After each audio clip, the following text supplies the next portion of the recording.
This is Gerhardt Konig, 1 CPC-25-373. Dr. Konig is present in court and represented by Thomas Otaki at Dirk. State of Hawaii is present and represented by Deputy Prosecuting Attorneys Joel Garner and Franklin Carl. Gentlemen, good morning to all of you. Morning. Morning. Good morning, Your Honor. All of you can be seated. Jury is outside of the courtroom. Mr. Otaki, you wanted to take up some matters before the jury came back. Yes, Your Honor. There's two matters. One is more pressing than the other because it involves Mr. Iinuma, who I believe the state is calling first, perhaps? Third today. Oh, okay. Well, even then we've Still today. Okay, then even better because we might have more time. But I want to at least front this issue for everyone.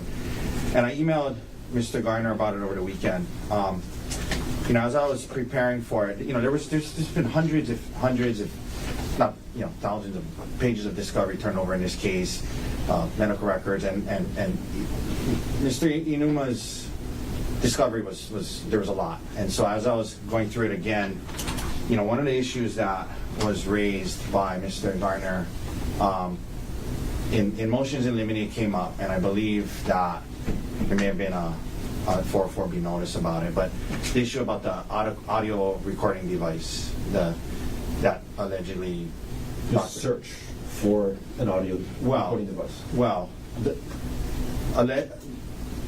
during a computer search, pursuant to a search warrant, Mr. Iinuma pulled information showing Dr. Konig at some point, I believe in December, ordered an audio recording device. Obviously we have an explanation for that and if he testifies, he will explain. But as I was looking over it this weekend, it occurred to me, and I understand this probably ideally would have been raised more in a motion to suppress, but it's just something that I didn't recognize until this weekend. And I'm talking about Exhibit 107, Your Honor. States 107. Let me catch up with you. Yeah, States 107.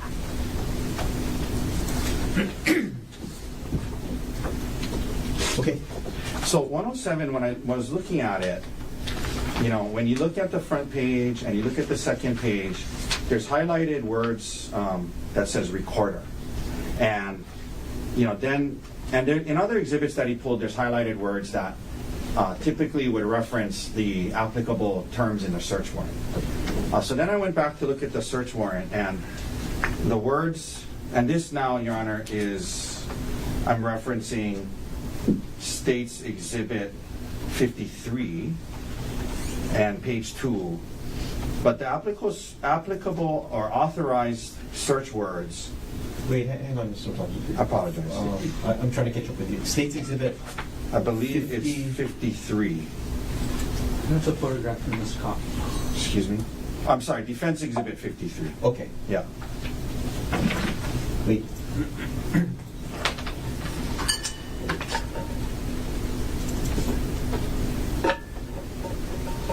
The second page of it. Okay, I'm with you now. So, paragraph, for the following property, paragraph 2, the terms that were authorized to look for and pull documents related to off of the computer, the only terms were hike, poly, puka trail, oahu, trip, danger, death, fall, slip, accident, climb, cliff, kill, die, WhatsApp, Ari, Ariel, Jeffrey, Miller, terror power, protingent, affair, cheat, infidelity, syringe, vial, undetectable, incapacitate, divorce, separate. And those were the terms. So as I was looking at it this weekend, and looking at 107, nothing in 107, references any of those terms. So I believe that this was illegally obtained and should not be allowed to be used in the trial. Thankfully, I don't believe it was mentioned during opening. And at the very least, I think we need a 104 hearing of Mr. Iinuma. I emailed the prosecutor about it, and he didn't really explain much other than to say that the, highlighted shows what the search term was that came of it. But so just to frame the issue down to its brass tacks, so to speak, your objection to State's Exhibit 107 was obtained via search beyond the scope of the search warrant that is Defendant's 53. Correct. And again, I apologize. It's something that obviously should have been raised earlier, but in the hundreds of pages of discovery, it's been discovered now, and I don't think that means that an illegally obtained evidence should therefore be allowed in if we can stop it. So we have an opportunity to stop it. And again, I mean, that's why I emailed the prosecutor to inquire about it. His response, I didn't quite understand. Well, let me hear from Mr. Gordon. Yeah. Mr. Gordon? Okay, the only digital forensics materials the state is in possession of are those that are responsive to the search warrant and those search terms that Mr. Otake read out. So what we have here is maybe a disconnect, and maybe I didn't explain it very well to Mr. Otake in my email response. What was provided as a result of the search warrant was a folder from the digital forensics detective with a software called the Magnet Axiom Examine. That software contained the digital forensics materials that were responsive to the search warrant. And each artifact, the digital materials that was in that software, that was cataloged, had a color-coded tag next to it that showed which term from the search warrant matched part of that artifact. So which term from the search warrant basically flagged that artifact to be included. The term with regards to this artifact is separate. Is what? Separate. And I'm sorry, did you reference one of these record numbers on this? What number was it? In the Magnet report? Or? I don't think I referenced it in the Magnet report. This is in the actual software that was provided in Discovery. This thing, right? No, this is the actual software. Okay. So sorry, go ahead. I didn't mean to interrupt. I'm just trying to follow along. I need to talk out loud so I can understand it. What you're telling me is when Detective Inuma executed the search warrant, or the search pursuant to the search warrant, part of the results for the word separate, it pulled up State's Exhibit 107. It did pull up State's Exhibit 107. It pulled it up in the code underlying that exhibit. So State's Exhibit 107 is the email indicating that this package from Walmart arrived. If you go to page 2 of State's 107, that's where the word recorder is highlighted. The reason that is highlighted is that's because in that same software that only had the contents of the search warrant, that's what was typed into the search bar to go back and find this artifact. It's not an indication of what was flagged by the search warrant. If that makes any sort of sense. And I'm trying to make the connection. So run that by me again. Sure. When a user is using the Magnet Axiom software, which I actually have up on my screen now, I don't know if it would be easier for me to find an HDMI and plug it into the screen up there to do this, but I'll try and explain first. Please. So I have a list of all 7,941 artifacts that were responsive to the search warrant. In the top right is a search bar where I can search for any term I want, but the only results are going to be the only artifacts I have at all are the ones that are responsive to the search warrant. I see. So what you're telling me is recorder, that's highlighted in here, is a manual search by Detective Inuma of materials that were already called out by the program from the search warrant.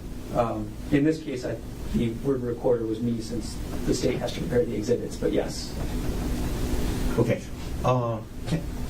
So, and part of my disconnect here is I don't fully understand the operational mechanism of the program that's being used. Sure. So is it,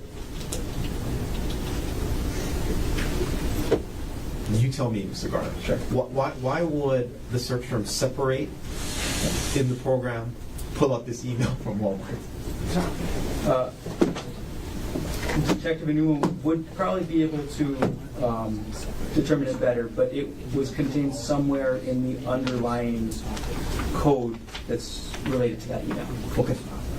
Good. So the term is in there. If I look at the screen, which I'm looking at, there is, very, very long kind of code that I don't think would be helpful to anybody that's not an expert in understanding this. Okay, so I have a better understanding of why recorder is highlighted. Go ahead, Mr. Otake. So, but I mean, how a software operates is one thing. Like you said, the operational mechanism of this software that law enforcement uses is one thing. That's frankly irrelevant. What is relevant is what the search warrant allows. Mhm. And under paragraph 2, what it allows is electronic files and data stored within a specific electronic device and storage media. But this is the important part. But specifically to seize only files and data that contain, include, reflect, or otherwise reference the following terms. So just because you use some whatever law enforcement software and you type the word separate into your law enforcement software and it pulls up files that do not contain that term, that violates the search warrant, because the search warrant says you can only seize files and data that contain, so this file does not contain the word separate, include, this file, when I'm saying this file, I'm talking about 107, does not include the word separate, reflect, this file does not reflect the word separate, or otherwise reference, this file does not otherwise reference the word separate. So that's why every other exhibit, I mean, as far as I could see, the exhibits they're planning to use, it has the terms in it: hike, polypuka, Miller, Ari, Ariel, infidelity, divorce, right? So those, all of those, contain, include, reflect, or reference the search terms. This file does not. So it doesn't matter for purposes of compliance with the search warrant if some software somehow, for whatever reason, pulls this up. And again, I still quite don't understand why the word recorder is highlighted. I mean, because it sounds like the prosecutor did that, and in the other ones, the search terms, I believe, are highlighted. So that's what made me look at it, and I thought, oh, is recorder a search term? And then it's not, right? So what matters is, does this file contain, include, reflect, or otherwise reference the term separate? And it does not. It does not. So it was obtained illegally, it was seized illegally, and it should be precluded. I think we should hear from Detective Inuma. And that's what I started off by suggesting, that we may need a 104 hearing. And that's why I asked about timing. We assume, or right now the argument assumes that the file doesn't reference separate. I mean, just by looking at it, what's been turned over doesn't. Well, there's more to that in an algorithmic search, is what I'm thinking, because it might, depending on what the algorithm is, still refer to separate. We don't know how the software operates, right? Well, I agree with that, but again, I don't think within the definition of contain, include, reflect, or reference, some whatever, I don't know much about tech, but just if it's like, they're talking about seized files that contain, include, reflect, or otherwise reference. So if there's some like underlying whatever I don't even know what it's called, metadata or whatever, that's not this. So this is a file that was obtained. I think your argument is right on point, Mr. Otake, if the search warrant just contained the words contain, include the following key-specific terms. But because we don't really understand what reflect or otherwise reference, I'm happy to hear from Detective Inuma further. Yeah, and I appreciate that. And again, I would like to as well, because that's anyway. So and it's good because he's later today. So, Mr. Brown? Sure. I do want to put, just so everybody knows, the word separate was contained in not the exhibit that was prepared, but it was contained in the underlying data that has been provided. So I expect that's what Detective Inuma's testimony at this hearing will be. Okay. And do you actually have that separate data that reflects the email? I mean, I'm looking at it right now on my screen. can I see it? Yeah. Show Mr. Otake. I'm sorry, this is actually a different email, but same idea. Okay. Well, I'd like, when you're ready, when you have the actual one we're talking about, let me know. Thank you. So can I table that aside for now? I think so, if we're not calling him now. Yeah, if you're satisfied by what is viewable on the program, then maybe the issue resolves itself. And if not, we can always hear from Detective Lee a little further. Pretty sure I'm not going to be satisfied, but I'll take a look. We're always Thank- hopeful, Mr. Otaki. Yeah, I know. And thank you, Your Honor. Again, I admit this is something that should have been raised earlier, so I apologize for that, but So if we have to have a 104 hearing, this is what I I suggest. think it'd be short. Maybe. Yeah. Let's see where we are. Because we have the two witnesses that can go first. Let's Correct. take care of those witnesses. And then we'll have the 104 hearing before Detective Inuma really testifies. And depending where we are in the day, we may just do the 104 hearing, or if we can do it in a short amount of time, then maybe we can call him as a witness. Understood. Because I think we're going to have plenty of time on Tuesday as well if we need it. Thank you. So that's one issue. You had something else, Mr. Otaki? Yeah, the only other issue, and I think it's easily remedied, but so if the court recalls during motions in limine, there was the issue of, in response to us raising the issue of Ms. Konig removing roughly $123,000 from a joint bank account 3 days after the alleged incident. In response to that, the prosecutors interviewed her, and she and Emil reference after the $123,000 was moved, they say that there was a few transactions where smaller amounts of money, maybe like $800, $1,200, I don't know. There was a few transactions where money was then removed from their account without them authorizing it, and the inference was that it was Dr. Konig who did that. We fought that in motion in limine because obviously he was in OCCC, and obviously you don't get to do online banking in OCCC. But the court allowed that in, which is fine. But the issue is this: on our witness list is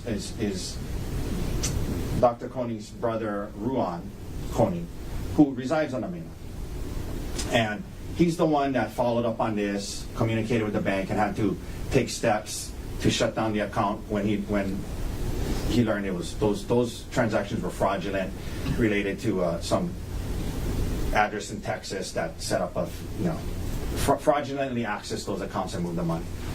And he has knowledge about that it wasn't Dr. Konig. So I thought that Mr. Garner might get into that with Ms. Konig. So we have Ruan on standby, but he lives in the mainland. He did not. So I emailed him over the weekend and asked him, okay, you didn't get into that with Ms. Konig. Are you planning to cross Dr. Konig about that, or get into it with Emil? Because I only ask because if you are, then we're going to need to call Ruan. And, ideally we would call him Tuesday afternoon, but it was just logistically trying to not fly him here for no reason if they're not going to get into it. But we can't wait to find out because it's going to be, timing-wise, it's going to lead to a delay. So I asked if he was going to get into it. Mr. Garner essentially said that he can't tell me because it depends on, I guess, what he said is it depends on how Dr. Konig testifies, right? So the solution that I guess I'd like to propose is that if he gets into it, that we be allowed to call Ruan by Zoom. Mr. Garner? That's fine. Granted. Thank you. That was it. Anything else we should take up while we wait for the jury? No. While we wait for the jury, I can show Mr. Otaki. I picked up the artifact. Okay, so are we, we're going with Amarin? Okay, let's go. Oh, sorry. Off record. Yes. And I want to.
Calling case number 22, State of Hawaii versus Gerhardt Konig, 1 CPC-25-373 for further jury trial. Counsel, can I have your appearances, please? Good morning, Your Honor. Good morning, ladies and gentlemen. Deputy Prosecuting Attorney Joel Garner for the state. Also present, Deputy Prosecuting Attorney Franklin Don Picaro, Jr. Morning, Mr. Garner. Morning, Mr. Picaro.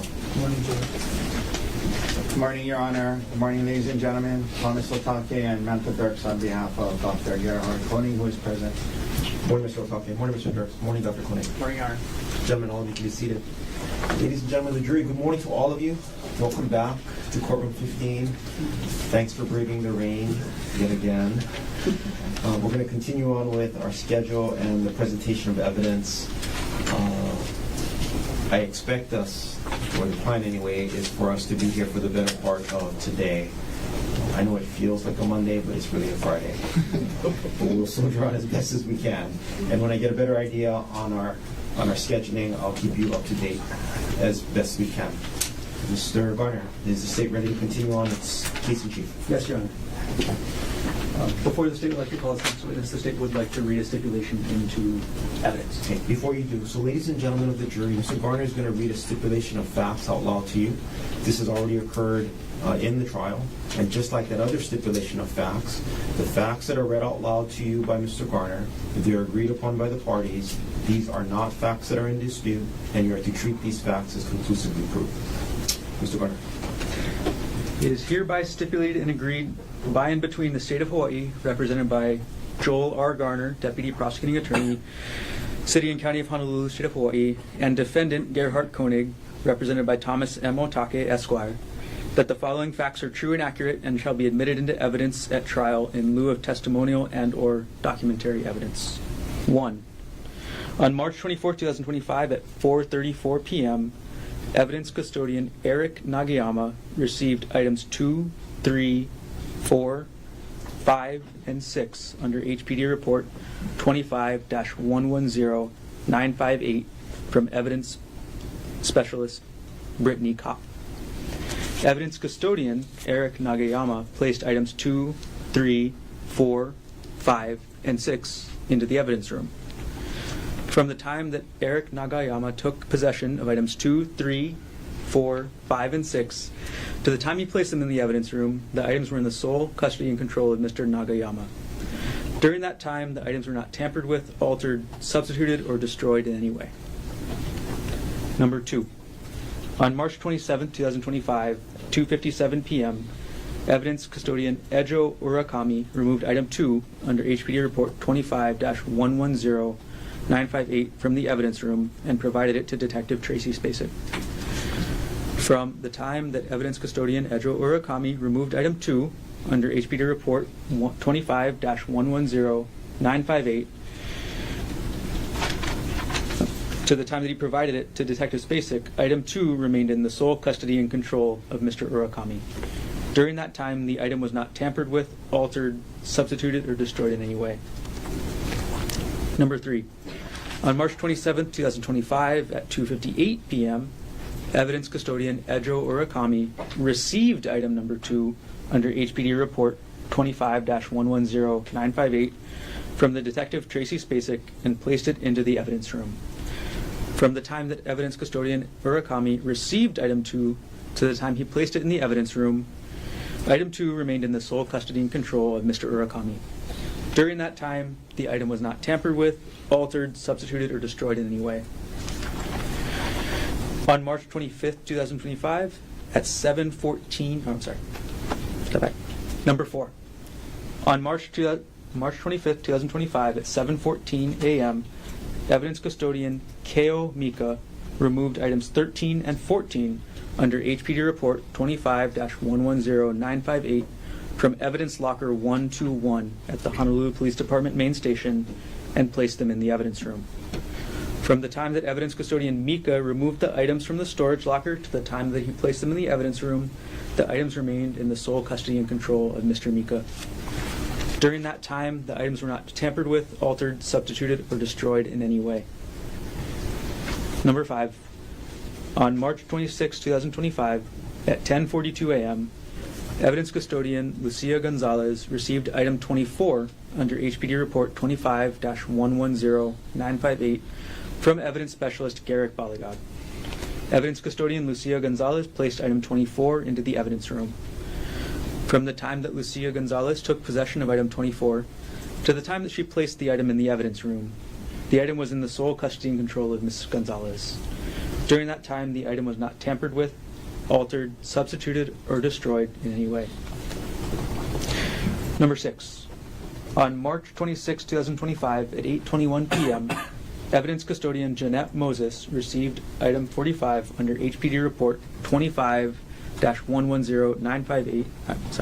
Received item 45 under HPD report 25-110958 from evidence specialist Mohammed Salame.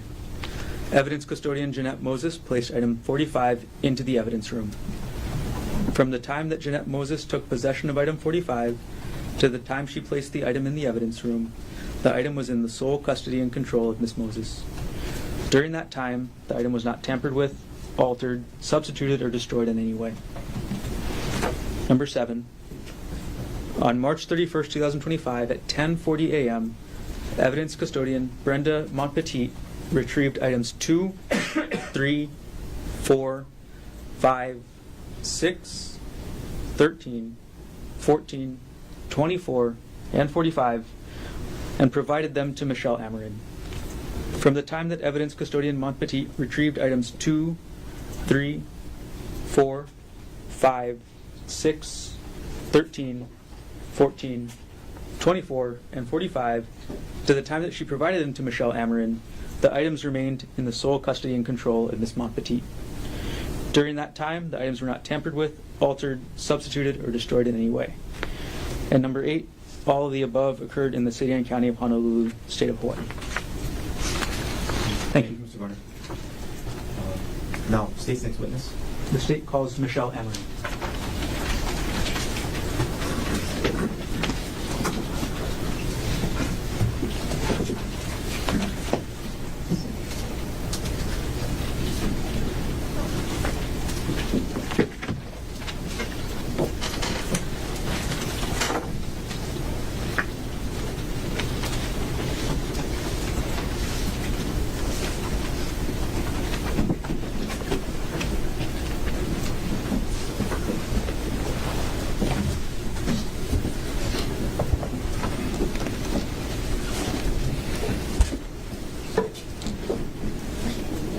You do solemnly swear or affirm that the testimony about to give shall be the truth, the whole truth, and nothing but the truth?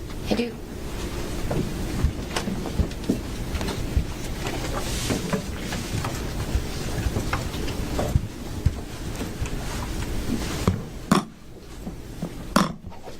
Good morning. Good morning. First of all, can you please state your name? Michelle Amarin And Ms. Amarin, where are you employed? at HPD. Is that the Honolulu Police Department? Yes. How long have you worked for HPD? For more than 10 years. What position do you hold there? I am a criminalist. And in order to be a criminalist at HPD, is there any training you have to complete? Yes. Okay. And before we get to the training, what are your duties or responsibilities as a criminalist?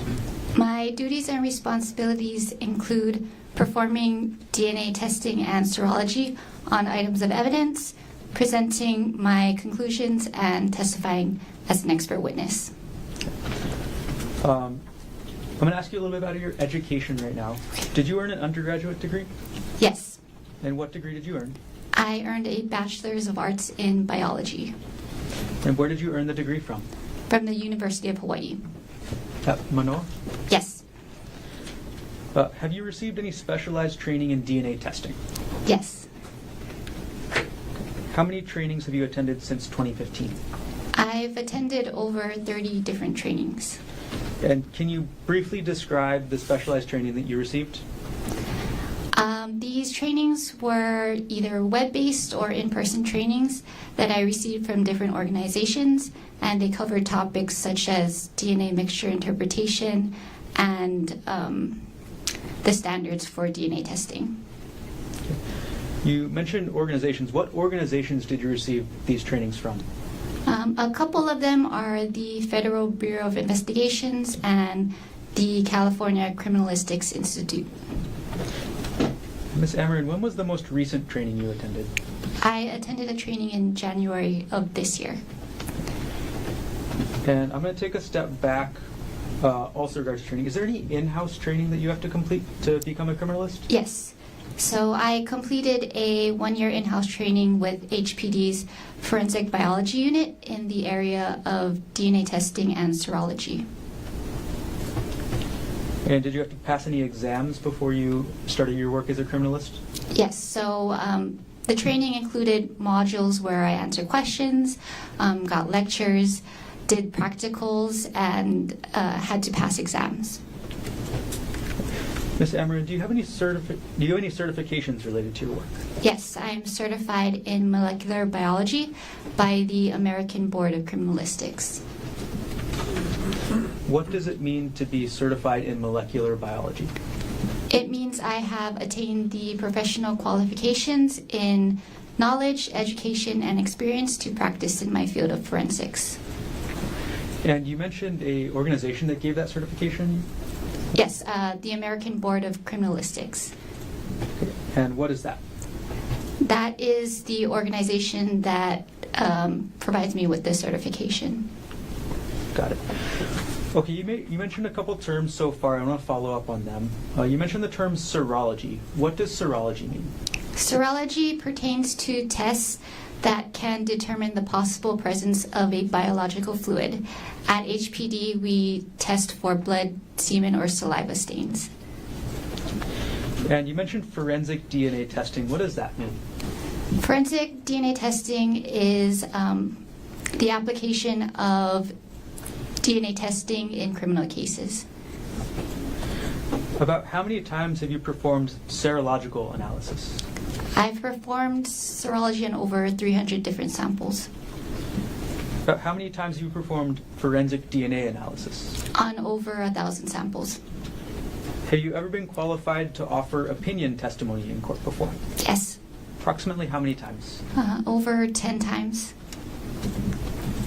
All right, during those 10 plus times, did you offer your opinion in forensic DNA testing and serology? Yes. At this point, Your Honor, the state offers the witness as qualified to provide opinion testimony in the area of serology and forensic DNA testing, subject to any voir dire examination. Mr. Otake. No objection to her qualifications. Okay. Ladies and gentlemen of the jury, Ms. Amarin will be allowed to provide opinion testimony to you in the areas of serology and forensic DNA testing. You may proceed. Okay. Ms. Amarin, is the DNA analysis and serology that you'll testify to today based on your training, experience, and education in the field of forensic biology? Yes. Are the conclusions regarding the DNA analysis and serology testing that you'll testify to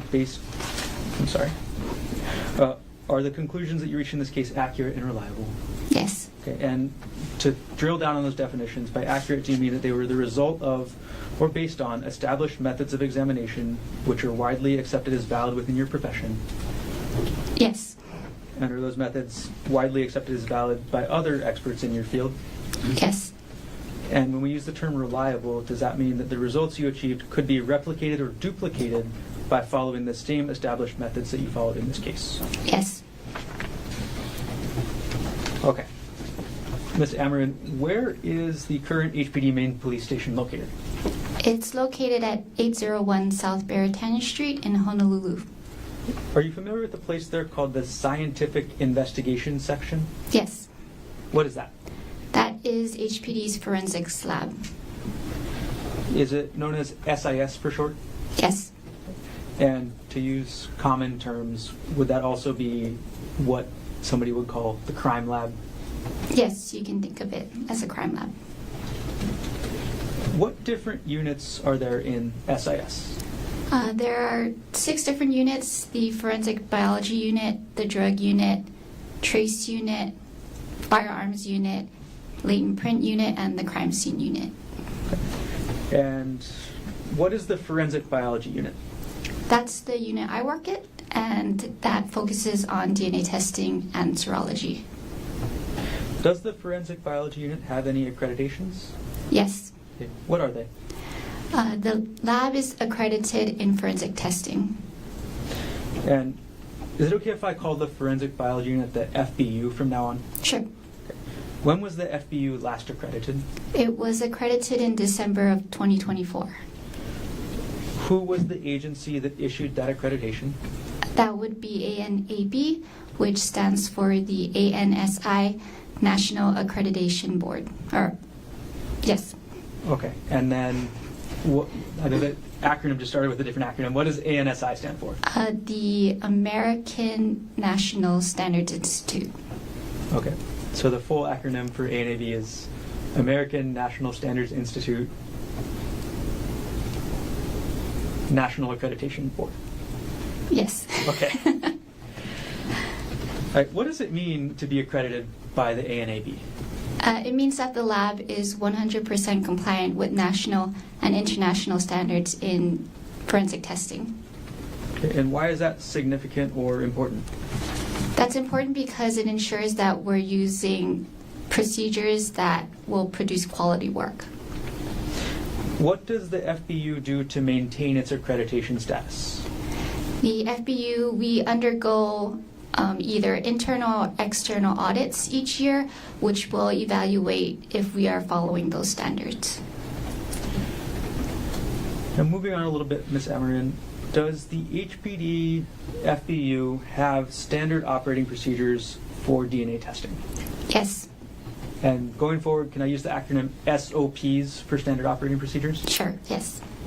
Why does HPD have SOPs?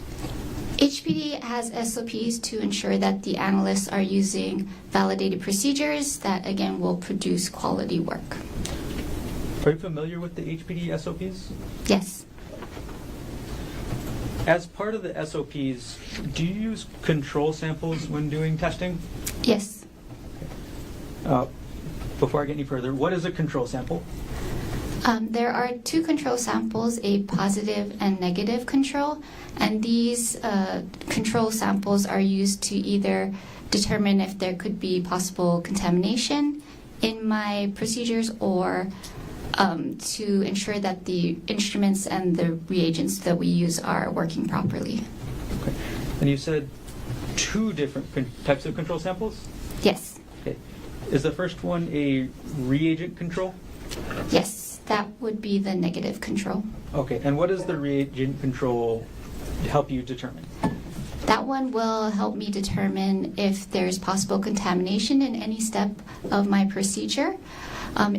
In that sample, there should be no DNA, so at the end of my results, if I have no DNA in it, then I know that there's no contamination in my procedures. And the other type of control sample you mentioned, is that the positive control? Yes. Okay, what is the positive control? The positive control is a sample that has an expected DNA profile.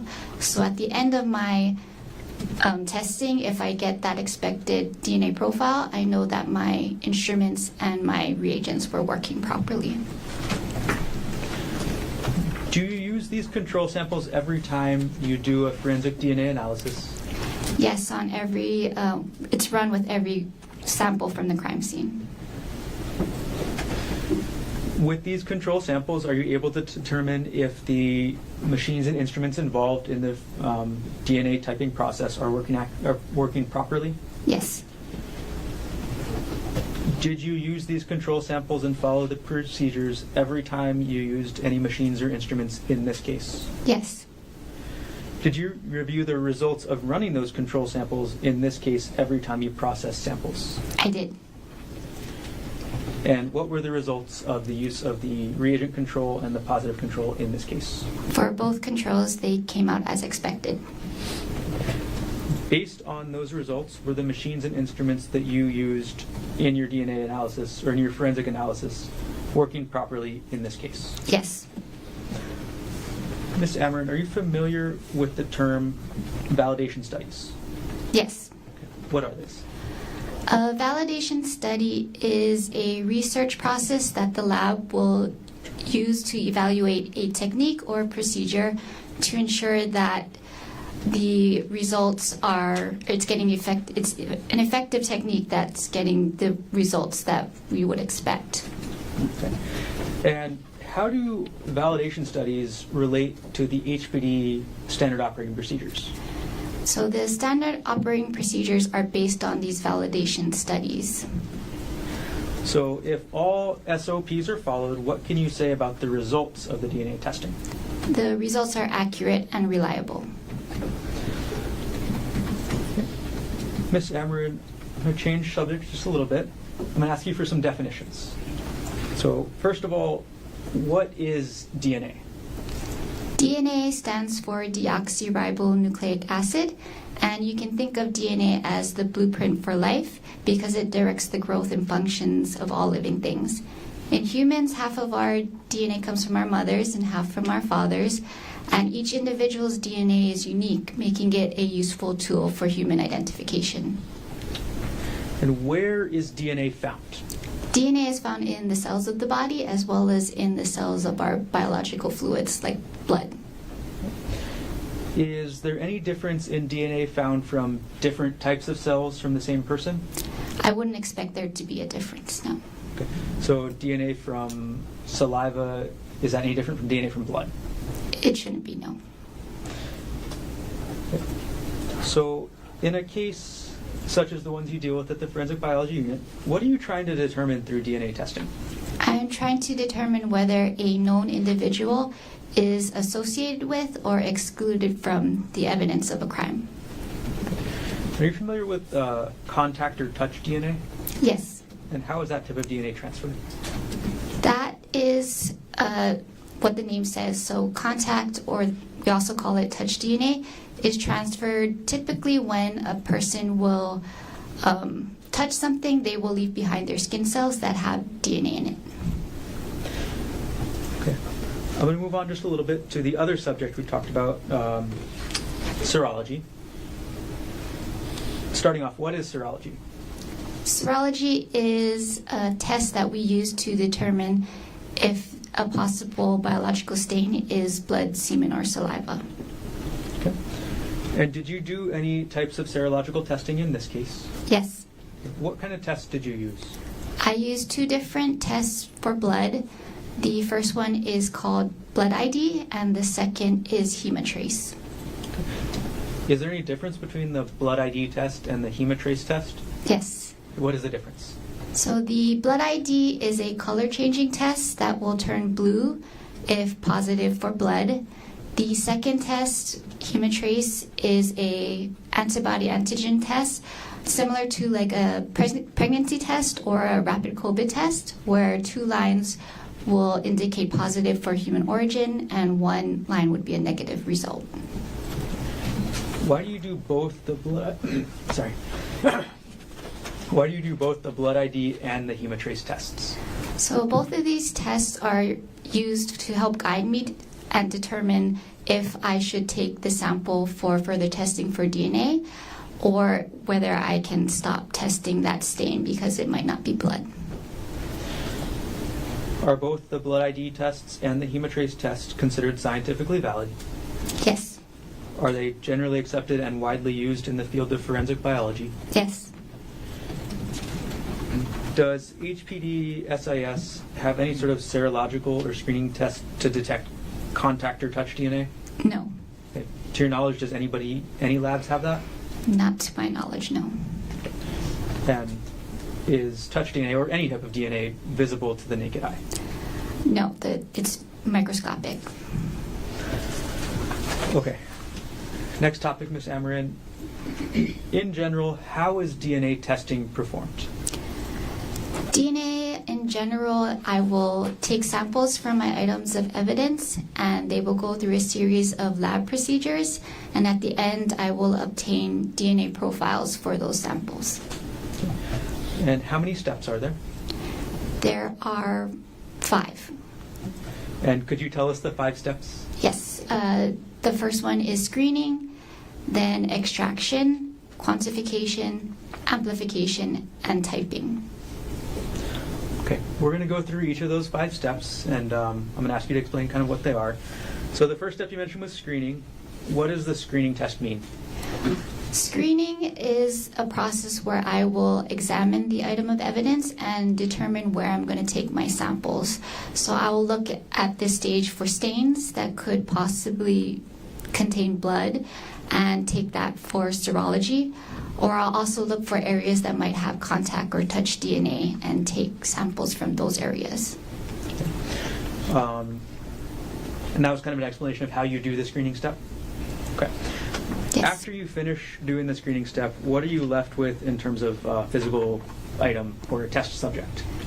At the end of my screening, I'm either left with a cutting from the item, say like a piece of fabric, I'll take a cutting of it, or a swab, which is similar to like a Q-tip, where I'll rub the swab against an item to take the DNA off of it.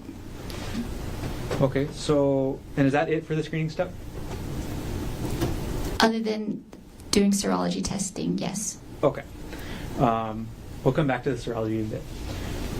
So now that you've got this either swab or cutting, what's the next step in the DNA testing that you do? So after I have my samples, they're in small little test tubes, and those samples will go through extraction. And what is the extraction process? So extraction is used to release the DNA from the cells.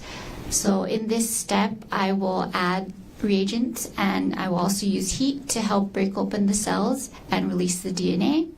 Then I will put those samples on an instrument called a Maxwell FSC, which will then purify the sample for me.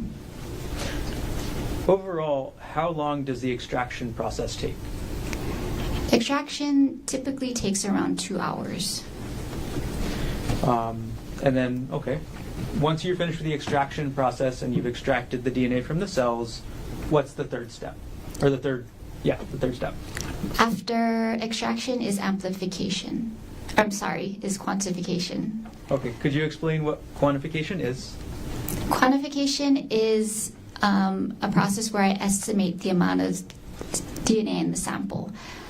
For that process, again, I'm adding reagents to a separate plate now with little wells in it, and I'm also adding a little bit of my sample, and it's run on a different instrument called a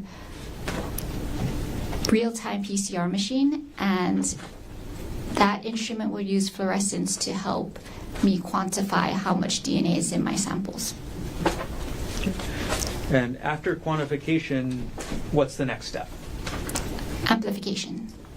How does the amplification step work? In amplification, you can think of it as like a copier machine for DNA, because it's making millions and millions of copies of the specific regions that make up the DNA profile.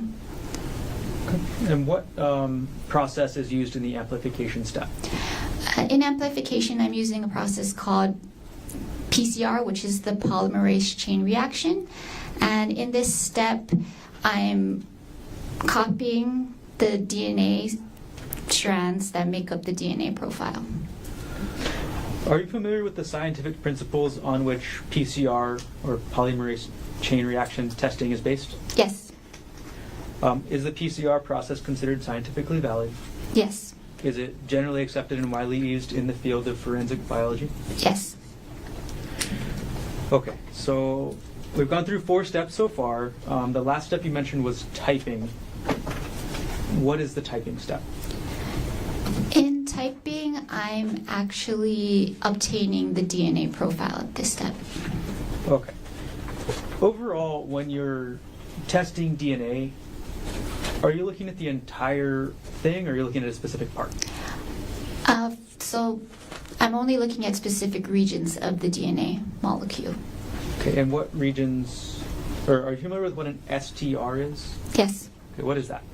So STR stands for a short tandem repeat, and you can think of DNA as a really, really long strand of 4 different colored beads. And at specific regions on this strand, the beads will repeat in pattern. And these repeating patterns are what are the STRs. So those are the sections that I'm looking at that make up the DNA profile. Ms. Amron, are you familiar with the underlying principles on which STR testing is based? Yes. And is STR testing considered scientifically valid? Yes. Is it generally accepted and widely used in your field? Yes.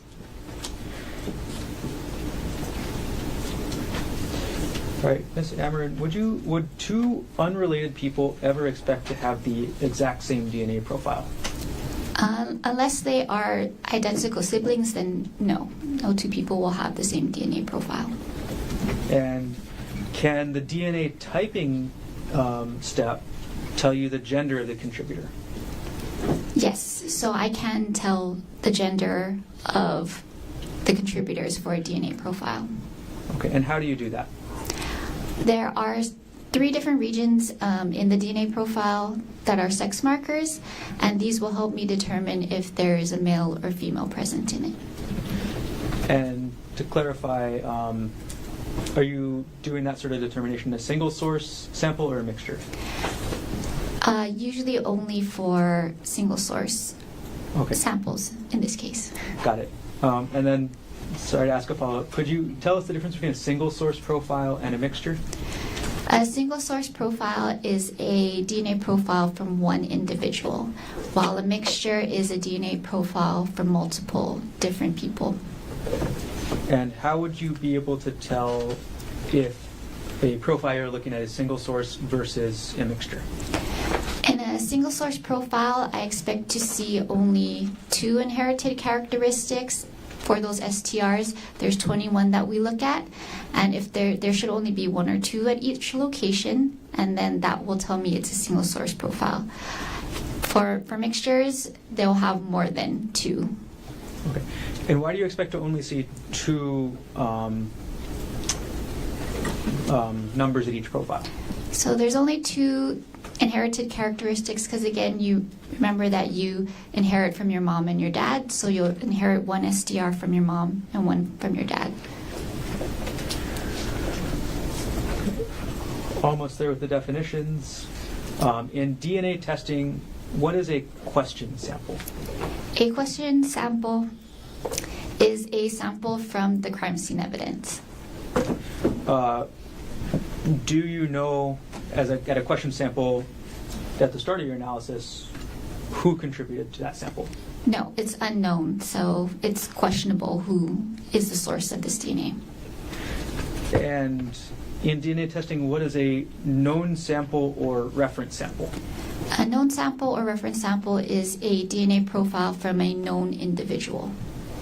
And how would you get a reference sample normally? How is it collected? Yes. I don't collect it, but typically you will get a swab and you'll swab the inside of a person's mouth. Is it a buccal swab? Yes. Okay. Now, how does the DNA comparison process work?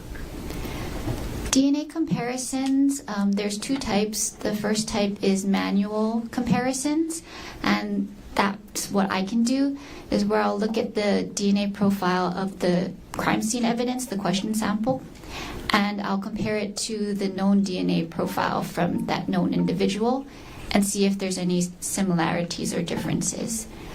The second type of comparison is done by another analyst, and they're using a computer software to help them do the comparisons. Okay. And you said you do the manual interpretation? Yes. Okay. So in this case, did you perform DNA comparisons between the question samples and known reference samples? Yes, for some of the samples, yes. Okay. And did any other analysts participate and use the computer program you mentioned? Yes. Okay, who was that? Criminalist Scott Henderson. So just so we're clear, in terms of your testimony today, can you tell us the extent of the analysis that you're testifying to? I will be presenting conclusions on the presence of blood, the presence of human DNA. I will also tell you the number of contributors or the number of individuals in this DNA profile, as well as sometimes I will give you whether it's a male or female contributor. And I can also provide you with exclusions. Okay. So in terms of manual DNA comparisons, your role in this case is limited to exclusions? Yes. Okay. Okay, let's get into this case, Ms. Amarin. In this case, were you assigned to conduct serological and DNA analysis testing under HPD report number 25-110958? Yes. How were you assigned to do that work? The lab was received a request from a Detective Spacek. Do you recall which date the request came in? March 25, 2025. What items did you test in this case? I tested a t-shirt, shorts, swabs from the crime scene, 2 reference buccal swabs, and a rock.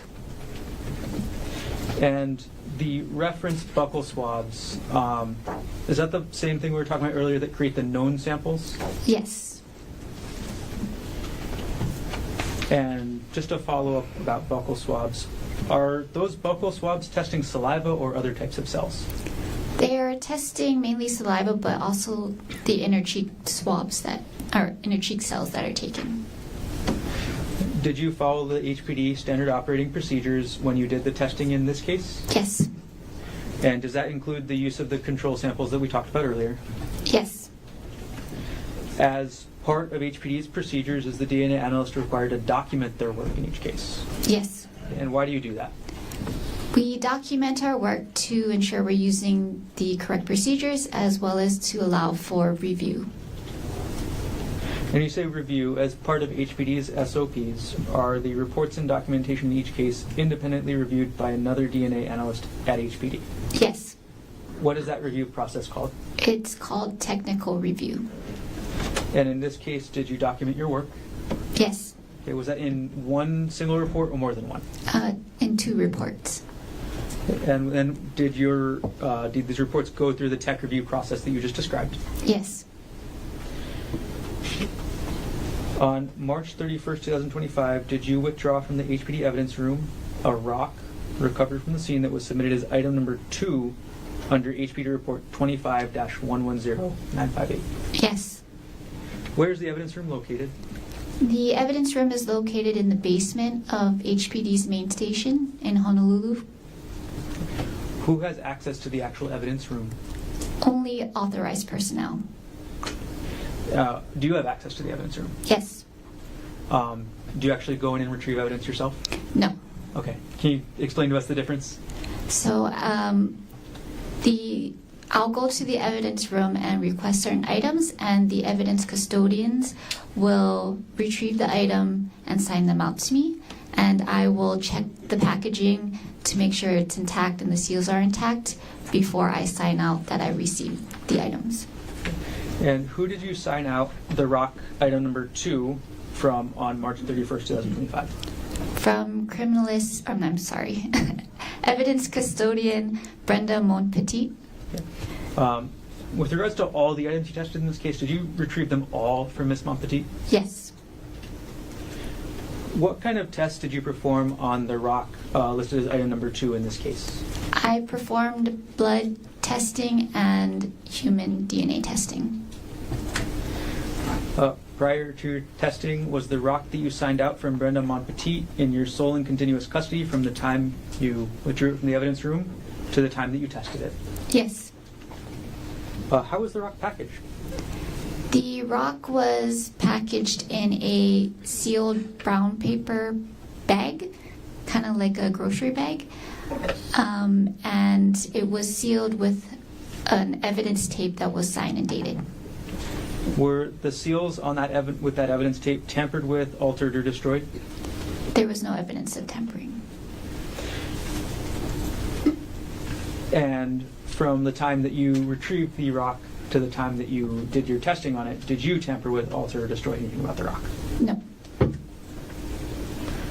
How many areas of the rock did you test? 2 different areas. Okay. And what was the mechanics of how you tested that? How I chose those 2 areas? I'm sorry. What did you actually physically do to the rock? Oh, okay. So what I did is I took samples from the rock. So again, I took swabs and I took a swabbing of either the stains or the unstained area. Okay. And so back to that, you took the cotton Q-tip kind of swabs you're talking about? Yes. Right. And then did you designate the swab of the stained area as 2(105230Q1? Yes. Did you designate your swab of the unstained area as 2(105230AQ1? Yes. All right. What were the results of the tests? And sorry, what tests did you do on those swabs? I performed blood serology and DNA testing. All right. We're going to go to that first swab. What were the results of the test that you performed on the rock, on the stained portion of the rock designated as 2(105230Q1? The results were screening for the presence of human blood was positive, and screening for the presence of human DNA was positive. Okay, so the serological tests, the blood ID and the hemodin came back positive? Yes.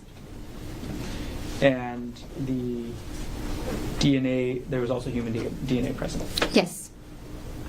Were you able to obtain, or sorry, before I get there, how many contributors were on that stained side of the rock? For the stain, may I review my report? Sure, your report is, I believe, on a binder behind you. And if you could flip to, I think it's exhibit number 200, and let us know when you're done.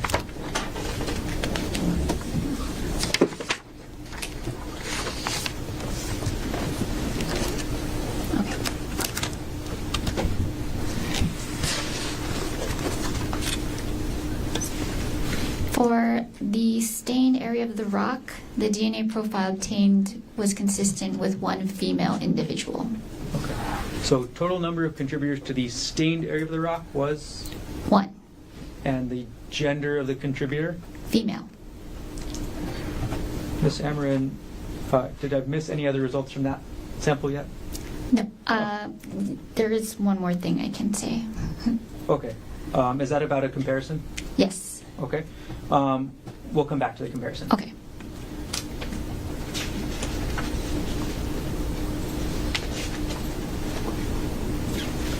Okay. We're going to move on to the next swab, the swab from the unstained area of the rock. What were the results of the test that you performed on the unstained area of the rock, designated 2(105230AQ1? Screening for the presence of human DNA was positive. Was there any results from any serological testing? No. So, got it. Were you able to obtain a DNA profile from the unstained area of the rock? Yes. How many contributors? 2. And because there were 2 contributors, did you determine male or female? No.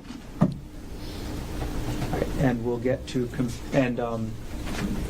did you do any comparisons for the unstained part of the rock? I did not. Okay. Is that the computer comparisons that were done later by Mr. Henderson? Yes. Got it.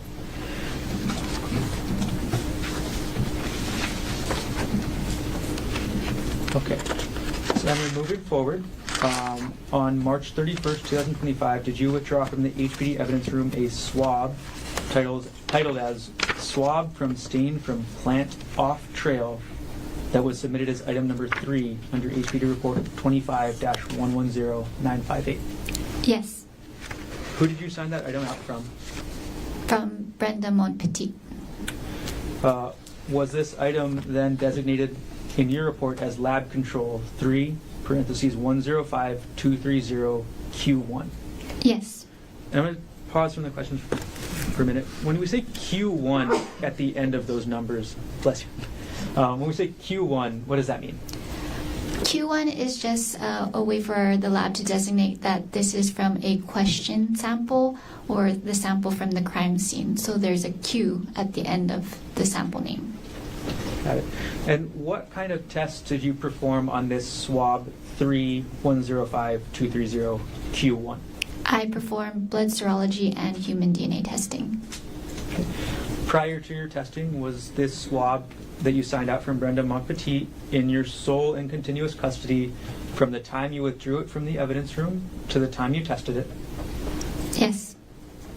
Were there any seals broken on that swab? No. And then prior to conducting your testing, was the swab tampered with, altered, or destroyed in any way while it was in your custody and control? No. What were the results of the test that you performed on the swab designated 3(105230Q1? And let's start with the serological testing. Screening for the presence of human blood was positive, and screening for the presence of human DNA was positive. So ultimately, were you able to obtain a DNA profile from this swab? Yes. Were you able to estimate a number of contributors? Yes. How many? 2 contributors. And again, because and is an estimate of 2 contributors, is that considered a single sample, a single source sample, or a mixture? It's considered a mixture. And because this was a mixed sample, did you determine the gender of any contributors? No. Right. And then did you do any comparison for this swab? No. Okay. Was there a comparison done with the computer program later? Yes. Got it. All right. Moving on. On March 31st, 2025, did you withdraw from the HPD evidence room a swab labeled as stain from plant from leaf on trail? Yes. And that was submitted as item number 4 under HPD report 25-110958. Yes. And who did you sign that swab out from? Brenda Mode Petit. And was this item designated as lab control 4, parentheses 105230, and parentheses Q1? Yes. What kind of test did you perform on this swab? I performed blood serology and human DNA testing. Prior to your testing, was the swab that you signed out from Brenda Montpetit in your sole and continuous custody from the time you withdrew it to the time you tested it? Yes. Were there any seals that were broken on that swab that you could see? There were no seals broken. Prior to conducting the testing, was the swab tampered with, altered, destroyed, substituted in any way while it was in your custody and control? No. Okay. And then could you tell us the results of the tests that you performed on the swab designated 4, parentheses 105230 Q1? Screening for the presence of human blood was positive, and screening for the presence of human DNA was positive. And were you able to obtain a DNA profile from this swab? Yes. Was this a single source sample or was this a mixture? A single source from one individual. Okay. And as it was single source from one individual, were you able to determine a gender? Yes, it was female. And then did you do any comparisons for this swab? Yes. And we'll come back to that in a few minutes as well.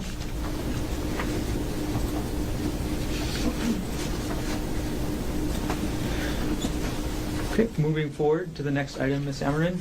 On March 31st, 2025, did you withdraw from the HPD evidence room a swab titled as stain from tree branch that was submitted as item number 5 under HPD report 25-110958? Yes. Okay. And then who did you sign that item out from? Brenda Mode Petit. And did you designate that item in your report as lab control 5, parentheses 105230, and parentheses Q1? Yes. And since I keep reading all these parentheses out, what does those numbers 105230 mean? That's just my ID number. Got it. Okay. And since you're the one doing the testing, you put your ID number next to it. Yes. What kind of test did you perform on the swab labeled as 5, parentheses 105230, and parentheses Q1? Blood serology and human DNA testing. Okay. Prior to your testing, was this swab that you signed out from Brenda Montpetit in your sole and continuous custody from the time you withdrew it to the time you tested it? Yes. And prior to conducting the testing, was the swab tampered with, altered, destroyed, or substituted in any way while it was in your custody and control? No. All right. Ms. Amarin, what were the results of the test that you performed on the swab designated as 5, parentheses 105230 Q1? Screening for the presence of human blood was positive, and screening for the presence of human DNA was positive. Were you able to obtain a DNA profile from this swab? Yes. And was this a single source or a mixture profile? This was single source, so one contributor. And what was the gender of the contributor? Female. And did you do any comparisons for this swab? Yes. So manual comparisons for swab 5105230. Yes.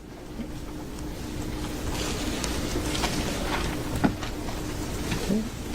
Next swab, Ms. Amarin. On March 31st, 2025, did you withdraw from the HPD evidence room a swab titled as stain from ground under bush, labeled as item number 6 under HPD report 25-110958? Yes. Okay. And then who did you sign that item out from? Brenda Montpetit. Was this item designated as lab control 6, parentheses 105230, and parentheses Q1? Yes.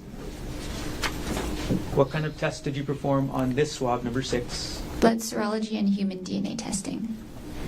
Prior to your testing of this swab, was from the time that you signed it out from Brenda Montpetit to the time you tested it, was it in your sole and continuous custody and control?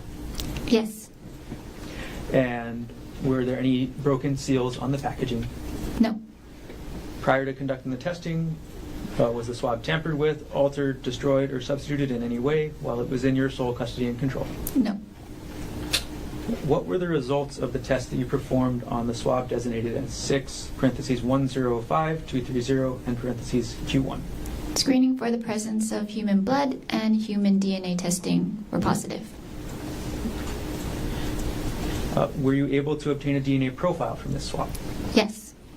Was this a single source profile or a mixture? This one was a single source profile. Okay. And were you able to determine the gender of the contributor? Yes. What was that gender? Female.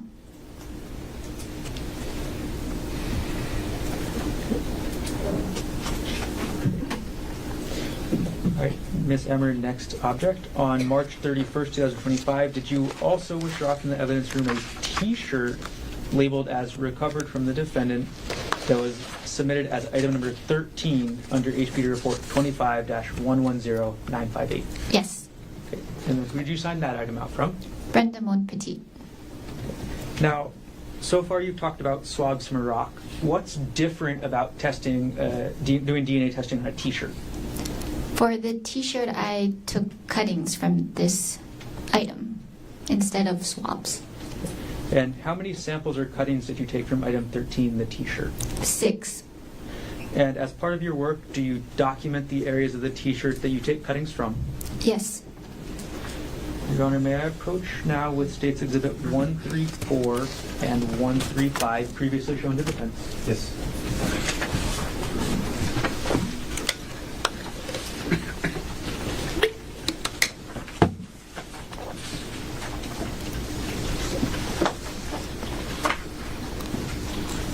Okay, Ms. Amron, I've just handed you what's been marked as States Exhibit 134 and 135.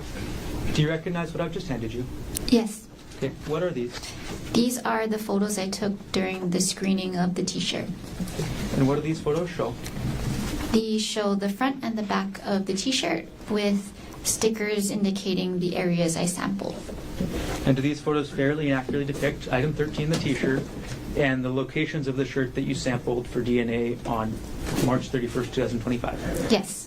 At this point, the state moves to admit States 134 and 135 into evidence. Mr. Otake, no objection. Will be marked for identification as States Exhibit 134 and 135 will be received into evidence. And permission to publish. Brenda.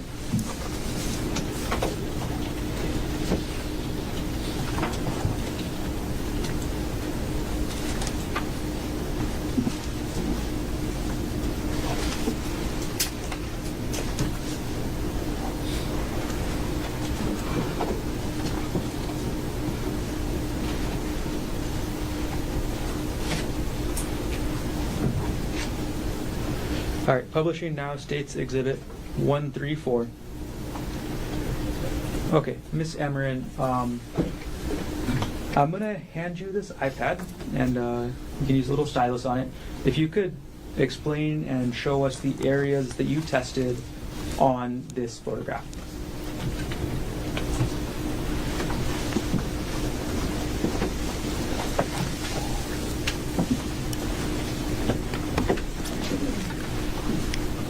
So this is the front of the t-shirt, and there are 4 different areas that I tested.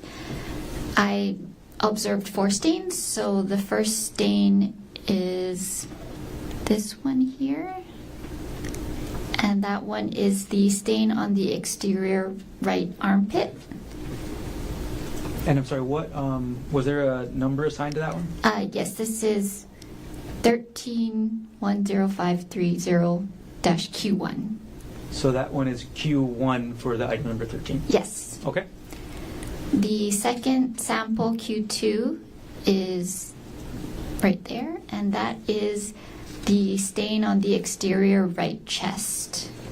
Okay. And what Q number was this given? Q2. So using a short term, it would be item 13, Q2. Yes. Okay. The third item, or sorry, the third sample is there, and that is Q3. That is the exterior front bottom left. Okay. And Q4 is this last one here, which is the stain on the exterior front bottom right. Okay. I'm going to walk up to the stand. I'm going to retrieve the iPad. I'm going to publish then States Exhibit 135, and we'll do the same thing. Okay.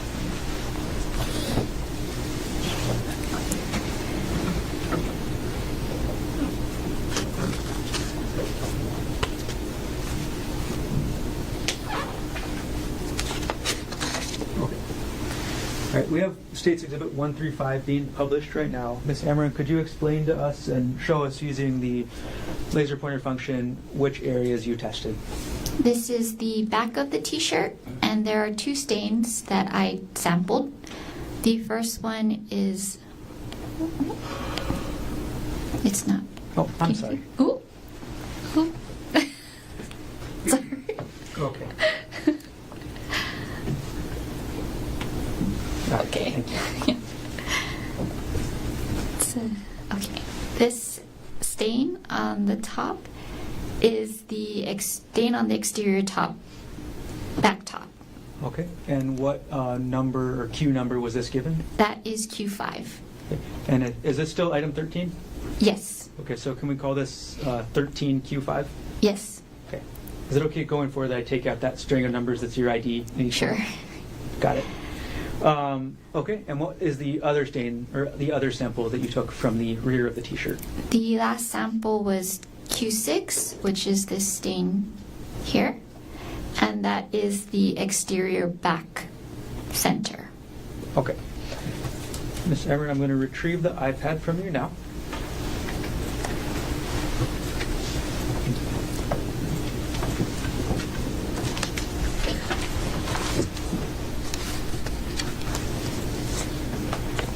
All right. What kind of tests did you perform on those 6 samples from item number 13, the t-shirt? I performed blood serology and human DNA testing. Okay. Prior to your testing, I'm sorry, I'm back. Did you take cuttings or swabs from this? I took cuttings. Got it. And how do you take the cuttings? I use a scissors to cut a small piece of the fabric with the stain on it. And prior to your testing, was item number 13 the t-shirt that you signed out from Brenda Montpetit? Was it in your sole and continuous custody from the time you withdrew it from her at the evidence room to the time that you tested it? Yes. Prior to conducting your testing, was the t-shirt tampered with, altered, destroyed in any way while it was in your custody and control? No. And were there any damages to the tamper-proof seals on the evidence? No. All right. Ms. Emmer, can you walk us through the results of your 6 samples from the shirts? And I'm actually going to put up States Exhibit 134. If we can start with Q1.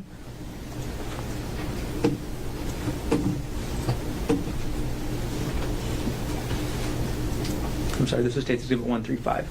Publishing 134. And we're going to zoom in on the areas. So for the area marked Q1, what were the results of your testing? For Q1, the stain on exterior right armpit, Screening for the presence of human blood and human DNA was positive. And for Q1, the stain on exterior right armpit, was that a single source or multiple? Multiple. And as it was a multiple source, did you determine, and could you determine the number of contributors? Yes, there were 2. Okay, and because there were 2 possible contributors, did you determine a gender? No. Got it. All right, moving on to... I'm always thinking about my next move. So when I found sorry. out Apologize. that vaping actually Sorry about that. Sorry. Could you tell us the results of your testing on item number 13, Q2? Screening for the presence of human blood and human DNA were positive. Okay. And was this a single source or a multiple source? Single source. Okay. So Q2, stain on exterior right chest was single source? Yes. And were you able to get a DNA profile from that? Yes. And were you able to determine a gender? Yes. What was the gender? Female. Okay, Ms. Amarin, going on to Q number 3, the stain on the exterior front bottom, which is... Can you look at the screen? Am I circling the correct one here? Yes. Okay. Yes. What were the results of your DNA testing with regards to the cutting from 13Q3? Screening for the presence of human blood and human DNA were positive. And were you able to generate a DNA profile from this sample? Yes. Was it a single source profile? I'm sorry, how many contributors? There were 2 contributors. So not a single source profile. No. So as it was not a single source profile, did you determine whether it was male or female? No. All right. Moving on now to Q4, listed as the stain on exterior front bottom right, which I'm circling now on the screen. What were the results of your DNA and serological testing on that sample? Screening for the presence of human blood and human DNA were positive. And was that, or how many contributors? For that sample, there were 2 contributors. And because it was 2 contributors, was it a single source or a mixture? It was a mixture. And because it was a mixture, did you determine the gender of any contributors? No. Right. We're going to now publish States Exhibit 135. And I'm going to zoom in on where the samples were. I'm sorry.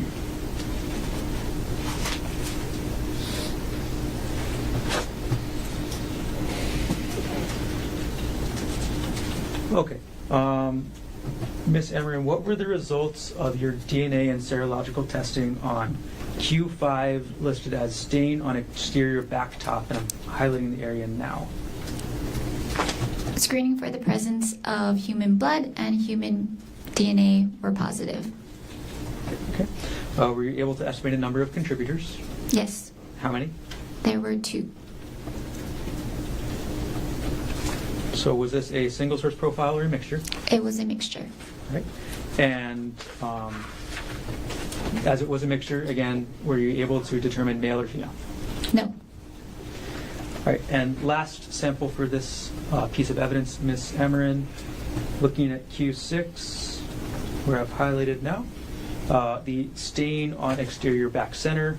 What was the results of your serological and DNA testing on this sample? Screening for the presence of human blood and human DNA were positive. Okay. And were you able to estimate a number of contributors? Yes. There was 1. 1 contributor. Okay. Were you able to get a DNA profile? Yes. Okay. And were you able to determine the gender of that single contributor? Yes, it was female. Okay, Ms. Amarin, but for item number 13, and that's Q1 through Q6, on the 6 samples, did you do any comparisons manually yourself for these samples? For any single source DNA profile, I did manual comparisons, yes. Okay. And correct me if I'm wrong, but you said the single sources in this one were Q2, the stain on exterior right chest, and Q6, the stain on exterior back center. Is that right? Yes. Okay. Got it. I'm going to take Exhibit 135 down for now. And we'll come back again in a few minutes to those comparisons.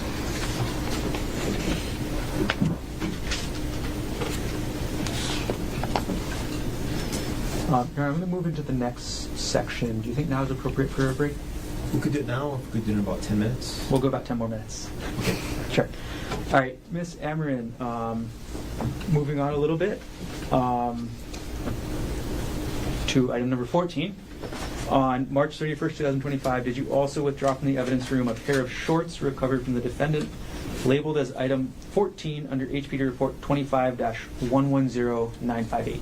Yes. Who did you sign those items out from? Brenda Montpetit. And overall, how many samples did you take from item number 14, the shorts? I sampled 6 different areas. Okay. And were these swabs or cuttings? Cuttings. As part of your work, did you document the areas of the shorts that you took the cuttings from? Yes. May I approach with what's been marked as State's Exhibit 136, 137, and 138, previously shown to defense?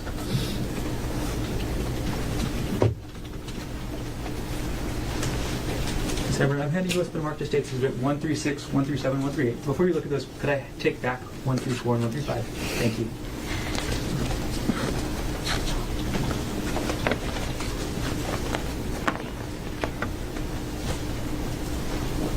Okay, Ms. Amarin, do you recognize what I've just handed you? Yes. Okay, and what are these? These are the photos I took of the shorts during my screening stage. Do these photos also show the areas that you took the cuttings? Yes.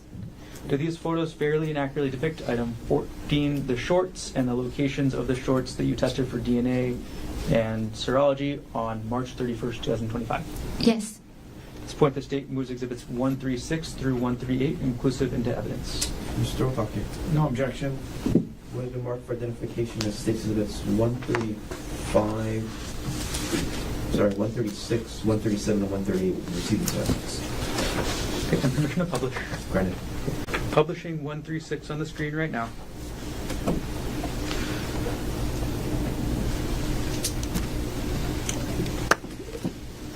Okay. Ms. Amarin, I published dates 136 on the screen. I'm going to hand you the iPad with the pen, and if you could if you could circle and show us where you took the cuttings from, as well as highlight it with the pen.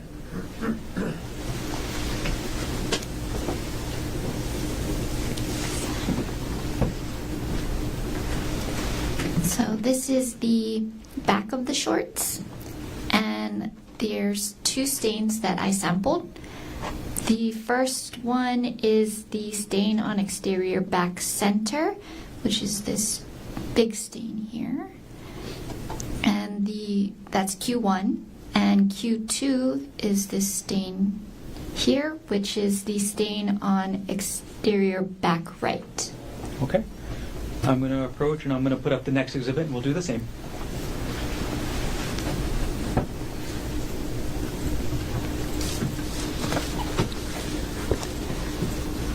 Publishing now states 137.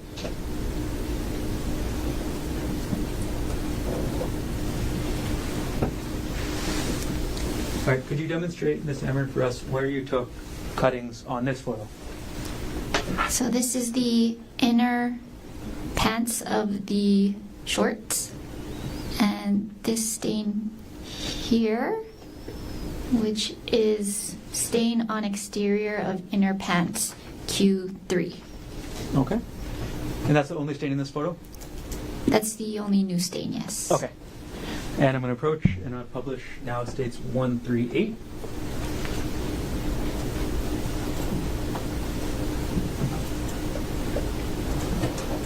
All right. States 138 is now on the screen. Ms. Amarin, could you show us on this exhibit where you took cuttings for testing? This is the front of the shorts, and there's 3 different areas I sampled. The first one is the stain on exterior top right, which is here.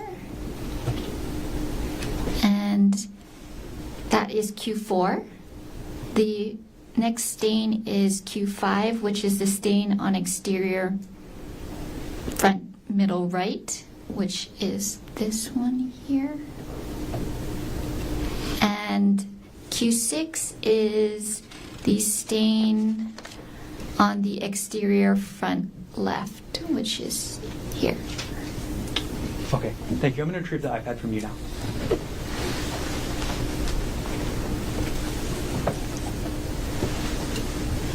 And I'm going to remove states 1, 3, 8.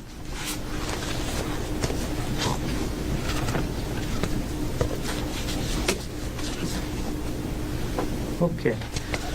Ms. Emmerich, what kind of tests did you perform? And overall, how many samples did you take from the shorts? 6. Overall, what kind of tests did you perform on those 6 samples? I performed human DNA testing and blood serology. Prior to your testing of these shorts and the samples you took from them, from the time you signed them out from Brandon Montpetit, were they in your sole and continuous custody until you tested them? Yes. When you signed them out, were there any broken seals on the packages? No. And prior to conducting your testing, did you tamper with, alter, destroy, substitute in any way the shorts item number 14 or any of the samples? No. Okay. Ms. Emmerich, we're going to walk through those 6 samples you took, and I'll ask you for each one of them what your results were, and if you can explain, okay? Yes. All right. And then I'm going to publish so we can go along together with the photograph. So publishing now states Exhibit 136. And for Q1, Ms. Amarin, you said that was the large stain in the center. Is that right? Yes. Okay. What were the results of your serology and human DNA testing for this sample? Screening for the presence of human blood was negative, and no further testing was performed. So no DNA testing. Got it. Okay. For Q2, which is the stain on exterior back right, which I'm circling at the top of the photo, what were the results of your serological and DNA testing? Screening for the presence of human blood was negative. No further testing was performed. So no DNA testing. Yes, no DNA testing. Got it. Okay, I'm going to publish now States Exhibit number 137. And I'm going to, all right, 137 is on the screen. Circling the stain you indicated earlier on the bottom as Q3, stain on exterior of inner pants. What were your results of your DNA and serological testing for this sample? Screening for the presence of human blood was negative. No further testing was performed. So no DNA testing. Yes, no DNA testing. All right. And moving on to publish now States Exhibit 138.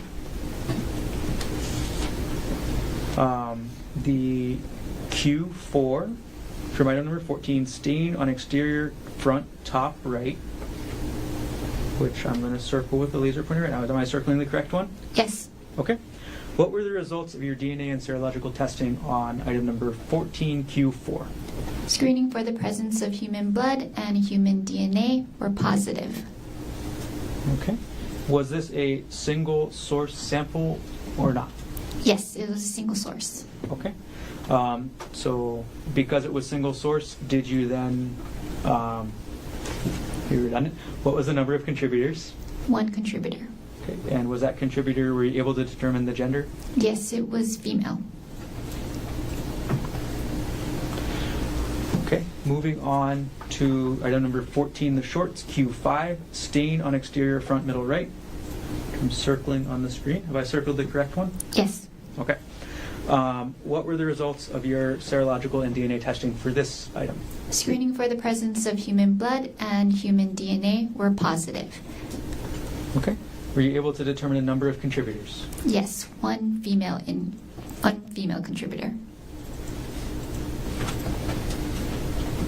And then were you able to get a DNA profile from this as well? Yes. Okay, and cycling back to Q4, were you also able to generate a DNA profile from that sample? Yes. Okay. And our last sample for the shorts, item number 14Q6, stain on exterior front left, which I'm circling. Did I circle the correct area? Yes. Okay. What were the results of your serological and DNA testing for this sample? Screening for the presence of human blood and human DNA were positive. Okay. Were you able to determine a number of contributors? Yes. There were 2. Okay. And were you able to generate a DNA profile from this sample? Yes. And was this a single source or mixture? A mixture of 2 people. And as it was a mixture, did you determine the gender? No. Got it. Okay, I'm going to take States Exhibit 138 down. I think now before I move into the next topic would be a good time. Be a good time for recess. So, ladies and gentlemen of the jury, let's take a 10-minute recess. Ms. Alpha Fisher will collect you shortly after you leave your notebooks on the chair. All right.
Gerhardt Konig, 1 CPC-25-373. Mr. Konig is present in court with all four counsel of record. All jurors are back in the courtroom, and Ms. Michelle Amaranth on stand, still under oath. Mr. Garner, you may continue. Thank you. Before we jump back into swabs and results or tests, Ms. Amarin, I'm going to hand you what's been entered into evidence so far as State's Exhibit 29 and State's Exhibit 30 in this case. We'll start with State's Exhibit 29.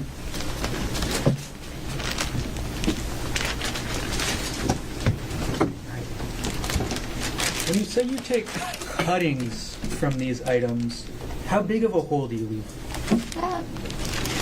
A small hole, Okay. around less than a centimeter And square. Can you still see all the holes of the cuttings you took on this exhibit? Yes. Okay. I'm going to retrieve State's Exhibit 29, and we'll do the same with 30.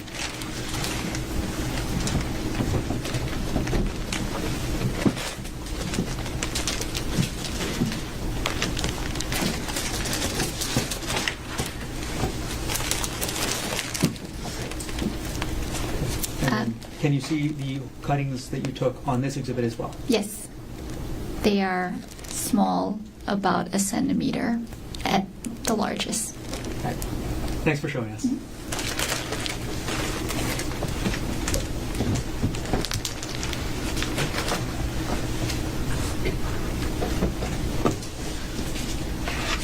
Okay, Michelle, in addition to the samples, the question samples that you've already talked about this morning, did you test any reference samples for this case?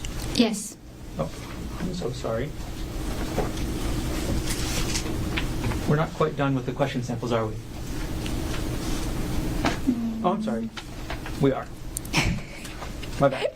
Okay, reference samples. Could you remind everybody what a reference sample is? A reference sample is a sample taken from a known individual. And whose reference samples did you have access to in this case? I had access to 2 samples, one from Gerhardt Konig and one from Gerhardt Konig. And was Gerhardt Konig's reference sample labeled as item number 24 under HPD report 25-110958? Yes. And was Gerhardt Konig's reference sample listed as item number 45 under HPD report 25-110958? Yes. On March 31st, 2025, did you retrieve item 24, Gerhardt Konig's reference buccal swab sample, as well as item 45, Gerhardt Konig's reference buccal swab sample from the evidence room? Yes. Who did you recover them from? I recovered them from Brenda Monpetit. How were these reference buccal swabs packaged? They were received in sealed manila envelopes. And at the time you received them, how many seals were on each package? 1 seal on each package. And was each seal signed or initialed? Yes. Were any seals broken? No. And was item 24 listed in your lab report as 24K1?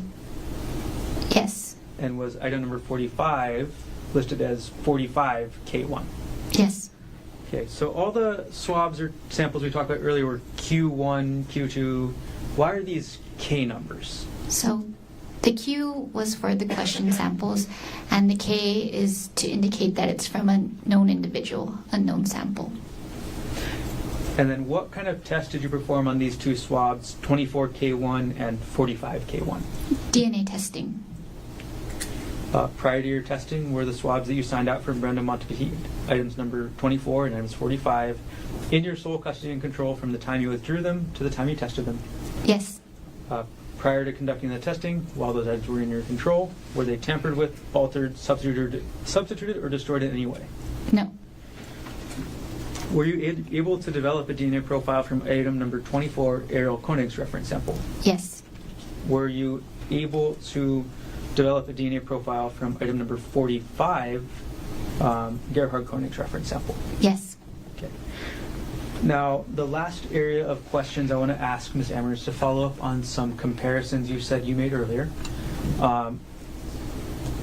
In which kind of question samples did you compare the question sample with the 2 known reference samples? So I made comparisons when the question sample was single source or from one individual, and I could make my manual exclusions. Okay. And were your comparisons only limited to exclusions? Yes. Okay. So based on your comparison for the sample 2Q1, the stained portion of item 2, the rock, what were your results with the manual interpretation?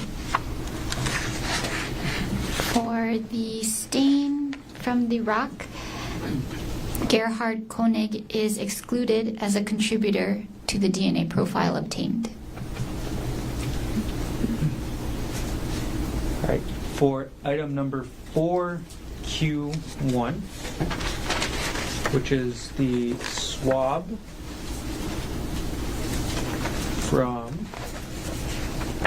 the swab titled "Stain from Plant Leaf on Trail," what was your conclusion during the manual comparison, again with regards to exclusions? Same conclusion, Gerhardt Konig is excluded as a contributor to the DNA profile obtained. All right. Swab or sample 5Q1, which was titled "Stain from Tree Branch." What was your result of your manual comparison, again, as it relates to exclusion? Gerhardt Konig is excluded as a possible contributor to the DNA profile obtained. Sample number 13Q2. You mentioned that you did do a comparison, and that was the T-shirt stain on exterior right chest, right? Yes. Okay, what were the results of your manual interpretation for 13Q2?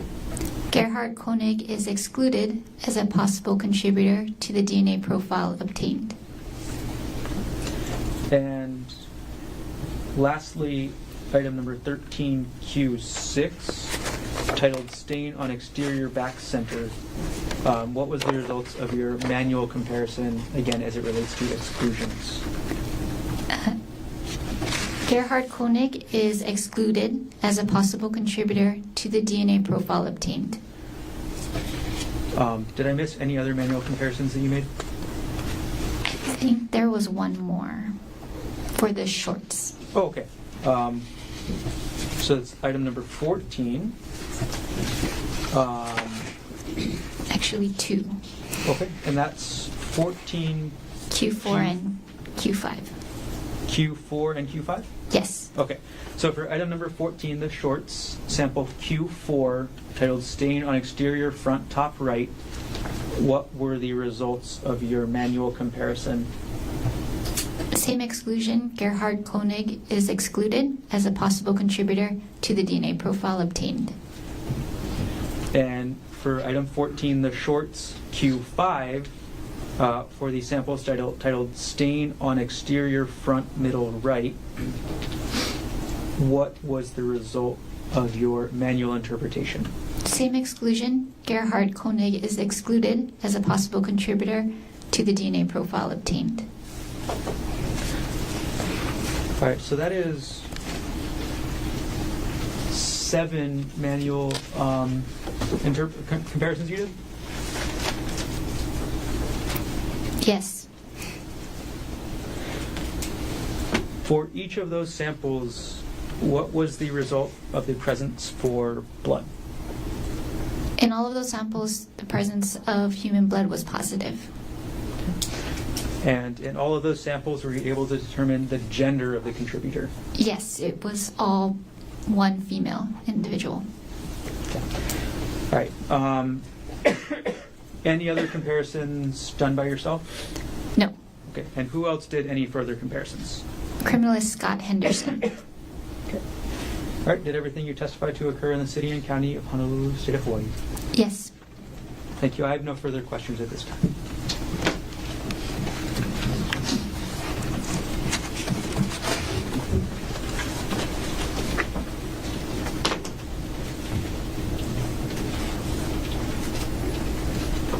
Officer Taki, cross-examine. Thank you. Good morning, Ms. Amarin. Good morning. We've been here a couple hours, and are you aware that the jury in this case has seen photographs of Gerhardt Konig's head covered in blood? Have you seen those photographs? I have not. Okay, and but your testimony is basically the blood that was swabbed was a female's blood, right? As it relates to the clothing and blood items was female blood, right? Human blood was positive, yes. And for female, right? And yes, and there was a female contributor to some of the results that I presented. Okay. You mentioned that DNA can be obtained from both bodily fluid and cells, yes? Yes. And bodily fluid, saliva, blood, semen, things like that, yes? Yes. And you mentioned that sometimes cells, microscopic on an object, might not be visible to the naked eye, correct? Yes. But bodily fluid as well could be on something, and a human eye may not be able to see it on an object, yes? It's possible, yes. So, for example, when it came to the rock, item 2, you mentioned, ma'am, that you took 2 swabs of different areas of the rock, yes? Yes. So you took a swab of what you refer to as a stained area on the rock, yes? Correct. And then you took a swab of an unstained area, correct? Yes. But you didn't swab every part of the entire rock, just 2 parts of it, yes? Yes, just those 2 specific areas. And so you only tested for the presence of bodily fluid or cells from 2 specific areas on the rock, yes? Yes. So it's possible that additional parts of the rock that were not tested could have had additional bodily fluids, yes? It's possible, yes. And then there were 2 people's profiles associated with the rock, the stained area and the unstained area, 2 profiles, yes? I did obtain 2 different profiles for the 2 different areas, yes. Yeah, related to the rock, yes? Yes. All right. Now, ma'am, you've been doing DNA for how many years? Over 10 years. Over 10 years, and a lot of science. Thank you for sharing all of that. I want to just ask you a few questions about. We've talked about what DNA can tell us, but I want to ask you about what some things DNA cannot tell us. Okay. Okay. So DNA can tell us whose blood was on an item. Yes. It can indicate yes. Okay. If the source. Yeah, the source of the blood on the rock, the plants, the clothing. Yes. Sorry, it doesn't give the source, but it'll give you a likelihood ratio. Likelihood ratio. I appreciate that. So it can give us a likelihood ratio, likelihood of whose blood it may be. Yes. Yes. And that's something DNA can tell us. Correct. Yes. Obviously, DNA cannot tell us how the blood got there. Correct.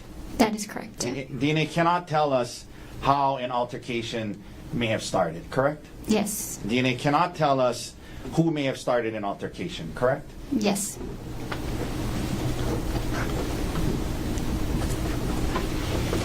A lot of science, and one of the benefits of science is that typically speaking, and ideally if it's done well, like I'm sure you guys do, science is unbiased, right? Generally speaking. Yes. It doesn't have a motive. It's not manipulative. It has no motive to lie. It just is what it is, right? Yes. Okay.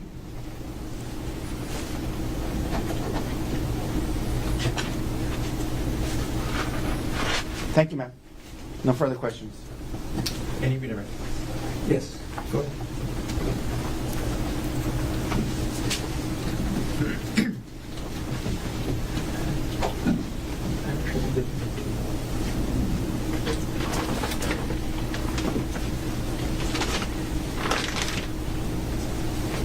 Okay.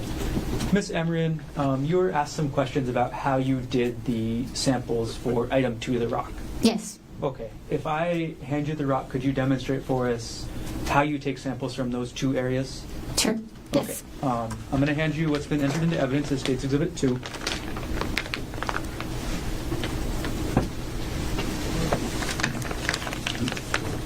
I'm sorry, if you could try to speak into the microphone while holding the exhibit up, and could you demonstrate how you took the sample first from the stained area? Yes, so when I examine the item, I'll take it out and I will look for stains or areas that have DNA, touch DNA present. So when I opened the rock, I looked for any stained areas. And on this side, I could see that there's a stain. So I took a swabbing of that area for the first sample, which is the stain from the rock. And then I looked at the rest of the rock to see where it was unstained, and I just took a sample of that whole area and took half of that for my testing. Okay, when you say took a sample of that whole area, what does that mean? That means I took the swab and I swabbed that area, ran the swab against the rock in the unstained parts. And you said you swabbed about half of the unstained part? I swabbed all of the unstained parts and only took half of that sample for my testing. I see. Half of the swab. So for the unstained part of the rock, just to clarify, you took the Q-tip looking swab and you swabbed the entire unstained area? Yes. Okay, but the only item that you actually tested was half of that Q-tip? Yes. Got it. Were you wearing gloves as you did this? Yes, I was wearing protective gear, lab coat, gloves, mask. Why were you wearing gloves? This is to preserve the evidence as it is and not to introduce DNA from a foreign source, which would be me. Okay. And I want to clarify something with the rock one more time. From the stained area at the bottom, how many contributors were there? There was one female. One female. Okay.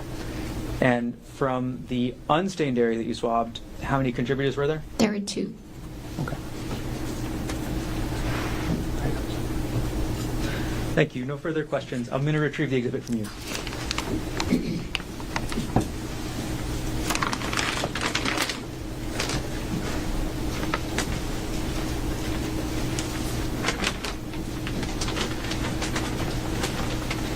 Just brief follow-up. Thank you, Ms. Amir. So just to be clear, there are parts of the rock that were not stained, that was not tested, correct? Yes, whatever was left on the swab that I preserved and didn't test. And there may be parts of the rock that you didn't actually even swab, right? Yes, All right. yes. Thank you.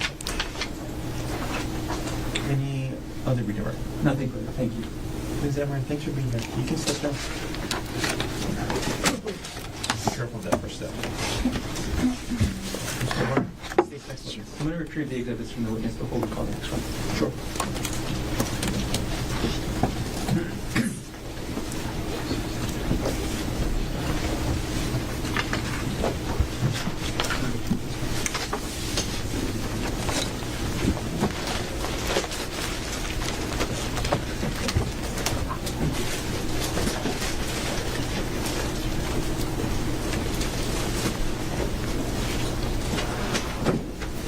Right. The state's next witness will be Scott Henderson.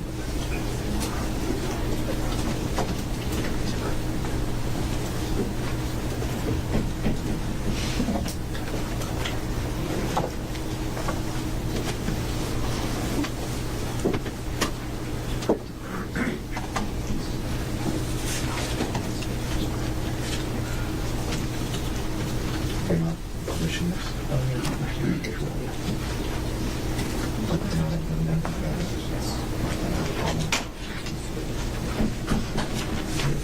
Mayor, can we approach before the witness takes a stand? Sure.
ladies and gentlemen, there are some legal issues I need to discuss with the attorneys. It's going to be more than just what we can resolve here off the bench. So I'll just call it early lunch recess. We'll take a lunch recess. I'll work with the attorneys during lunch, and we'll come back and we'll resume the presentation of evidence. I'm going to have you come back at, this might be a lengthy discussion, at 1:15. Okay, so a long lunch today, 1:15. I'll work with the attorneys during lunch, and at 1:15 we'll come back in and we'll continue with the presentation of evidence. Okay, all of you have a good lunch. All rise.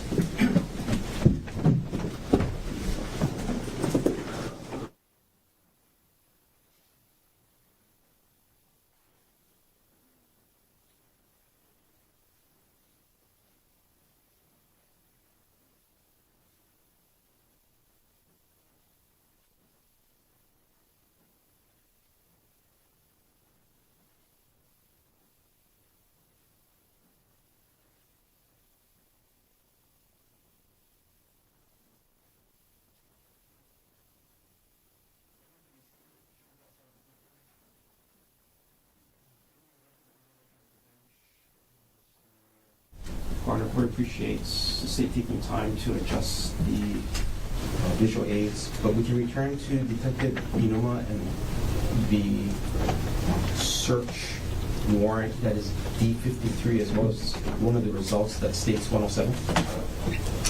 Yes. And before we actually ask the detective to come in, Counsel, we haven't been able to resolve this without an actual 104 hearing. I'm aware, so I did demonstrate to Mr. Otaki where on the forensic examination software the artifact came from. I did show the search bar that showed that the word separate was contained 5 times in the underlying data for that artifact. But I do think I think it's better for everybody to have Detective Inuma explain. Okay.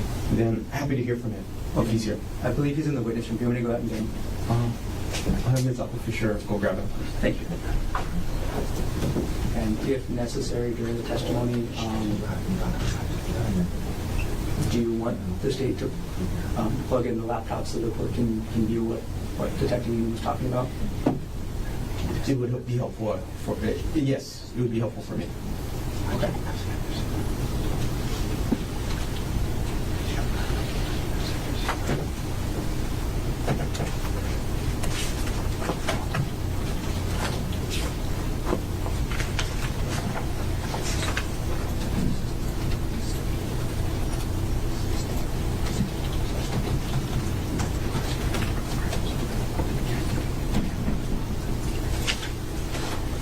Mr. Garner, maybe you want to go check for the location of Detective E. Okay, he did check in this morning, so I'll Sure. just a little bit. Sure.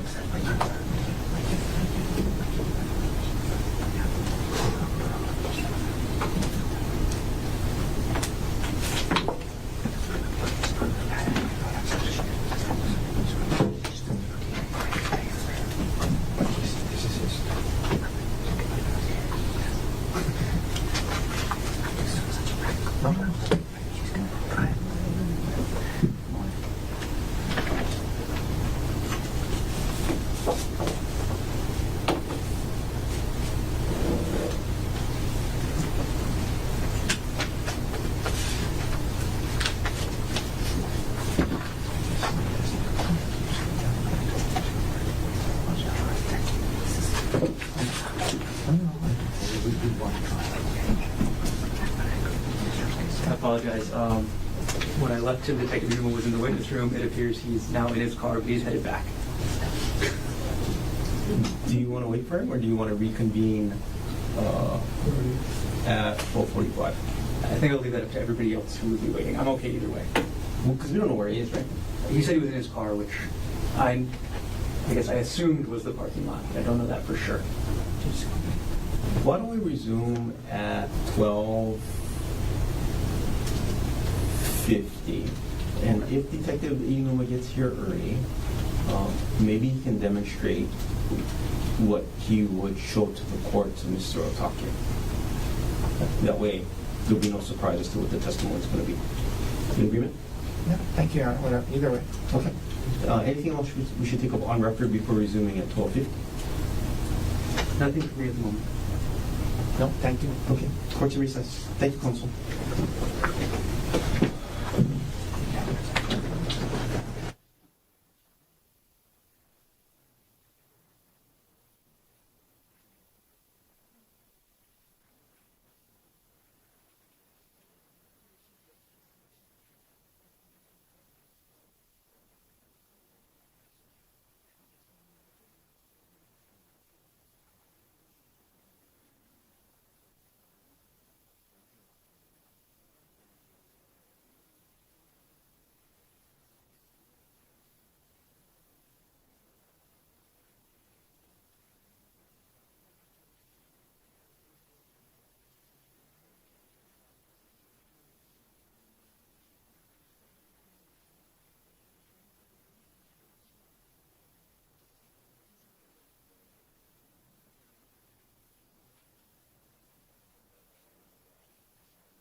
Resuming with case 22, State of Hawaii versus Gerhardt Konig.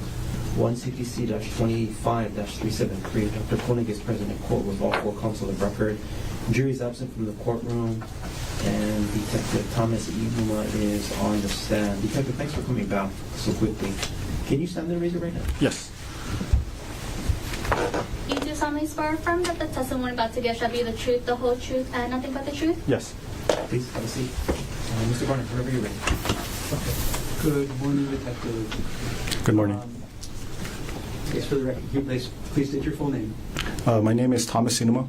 Okay, Detective Inuma, were you assigned to complete search warrants on various digital items in case HPD report number 25-110-958? Yes.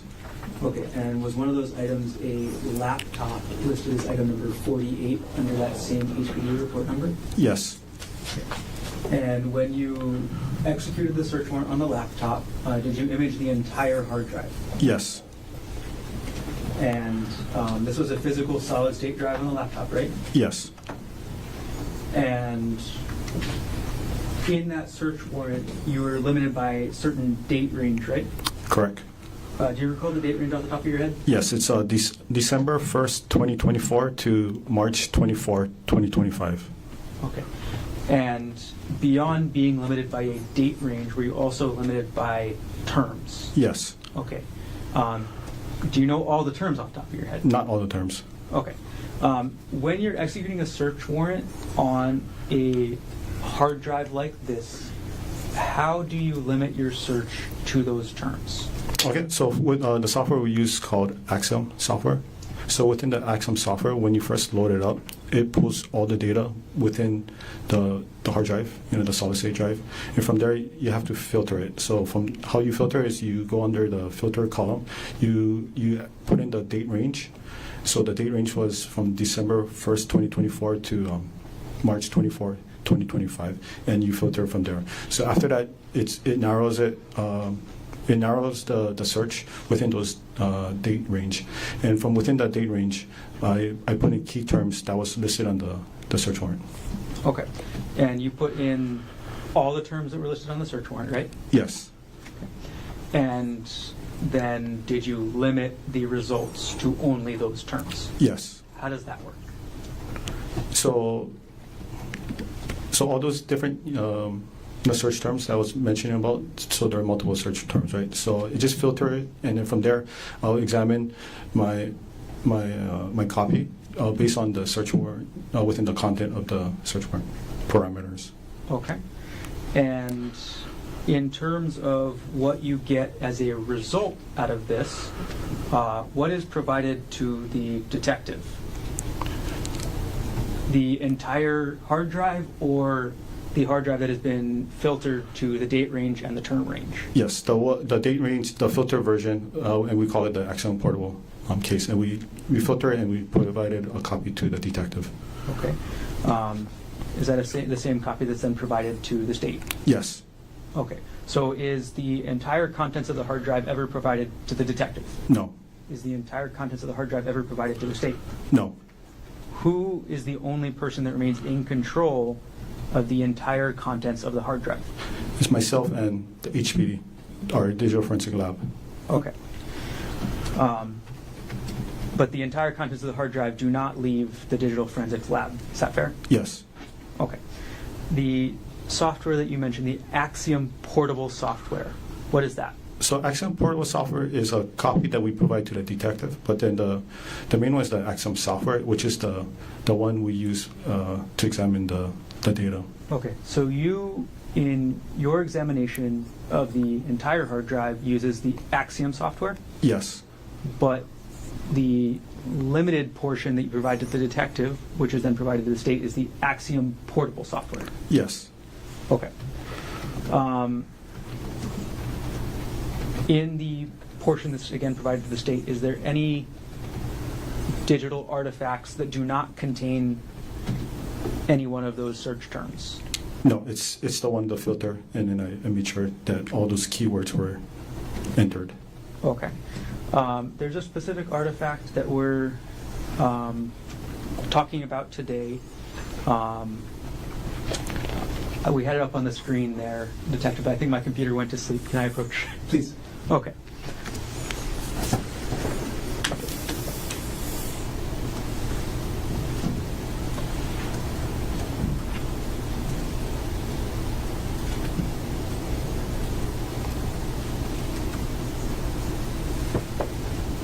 Okay. I'm going to tilt the screen a little bit towards the court if I can. That's good. I can see it. It's good. You can see? Okay. Thank you. All right, Detective Inuma, what are we looking at on the screen now? So this is the interface for our Axiom portable case. Okay, when you say portable case, this is not the entire hard drive, right? Yes, this is the result from the search warrant return. Okay. On the top of the screen, I'm going to point out in the top middle, we see the word recorder with an X next to it. Yes. What does that mean? So it's already filtered using the software. Okay, so the word recorder was not in the search warrant, right? Correct. Okay. Is the reason that the word recorder is highlighted on the right side of the screen because the user typed the search? Just objection leading. If you can just ask him why instead of leading. This is the preliminary hearing under Rule 110 of what your rules of evidence don't apply, and under 611 he can lead. Let's get to where we need to go. Okay. So is the reason that the word recorder is highlighted on the right side of the screen because the word recorder is typed up using the search bar on the top right of the screen? Yes. Okay. Does using the search bar at the top right of the screen go into the data that was on the hard drive that was not included in the search warrant? I'm sorry, can you ask that again? So, Okay, explain. if you type a term in this, will it bring up data that was not included in the search warrant? You're basing just on the portable version, right? Yes. Yeah, so it's just going to stay within whatever I provided to the detective. It's not going to provide anything outside the search warrant. And I see on the left side of the screen, under matching results, these color-coded rectangles. Yes. What do those mean? So those are the the search term that I use part of the search warrant. So when there are keywords, I flag it as the terminology that was used in the search warrant. Okay. And could you maybe hover the mouse over the orange bar that's in the email we're talking about here?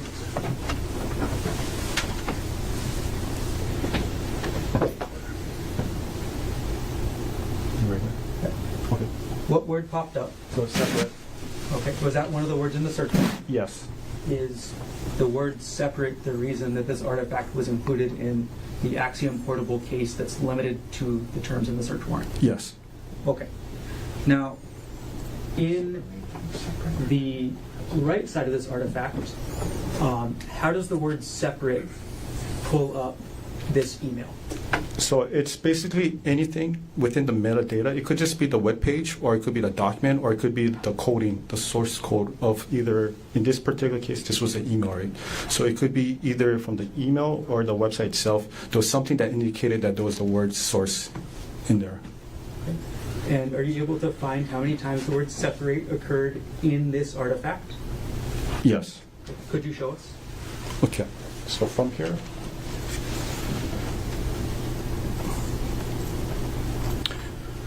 So this is basically the one part which is the preview, right? So that's the email that was sent to the email address, right? So the bottom portion is basically where you have the source code. So under the find button, the search bar, I'm going to spell separate.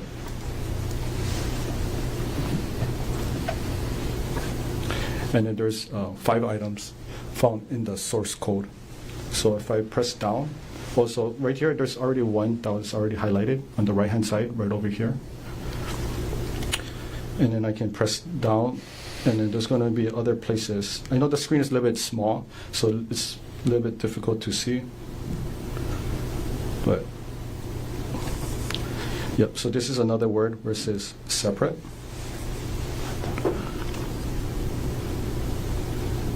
This is another word that says separate. And then this is the last word that says separate. So there's a total of 5 words separate within this email. Okay.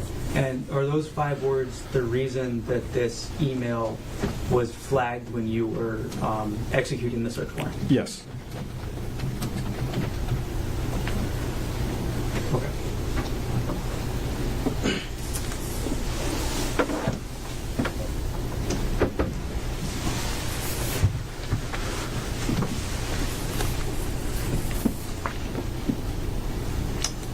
I think no further questions at this point. I may have more later, but for now, I think we've gotten an understanding. Mr. Taki? Thank you. Sorry, sir. Are you a detective? Yes, a detective. Okay. Detective. First of all, I guess it's spelled the same, but separate and separate mean 2 different things, right? Can, right? I guess so. Okay. And so in the search warrant, in this case, which is marked as D54, I'll read to you what it says, okay? Electronic files and data stored within the specific electronic device and storage media, but specifically to seize only files and data that contain, include, reflect, or otherwise reference the following case-specific terms, and separate. So it says divorce, long list of words, and it says divorce, and then it has the word separate in the search warrant. You remember that word separate based on the search warrant? Okay. So help me understand this, and I apologize, I'm not the most tech-savvy guy, but just to be clear, and I'll show it to you if it might help. This is Exhibit 107, okay?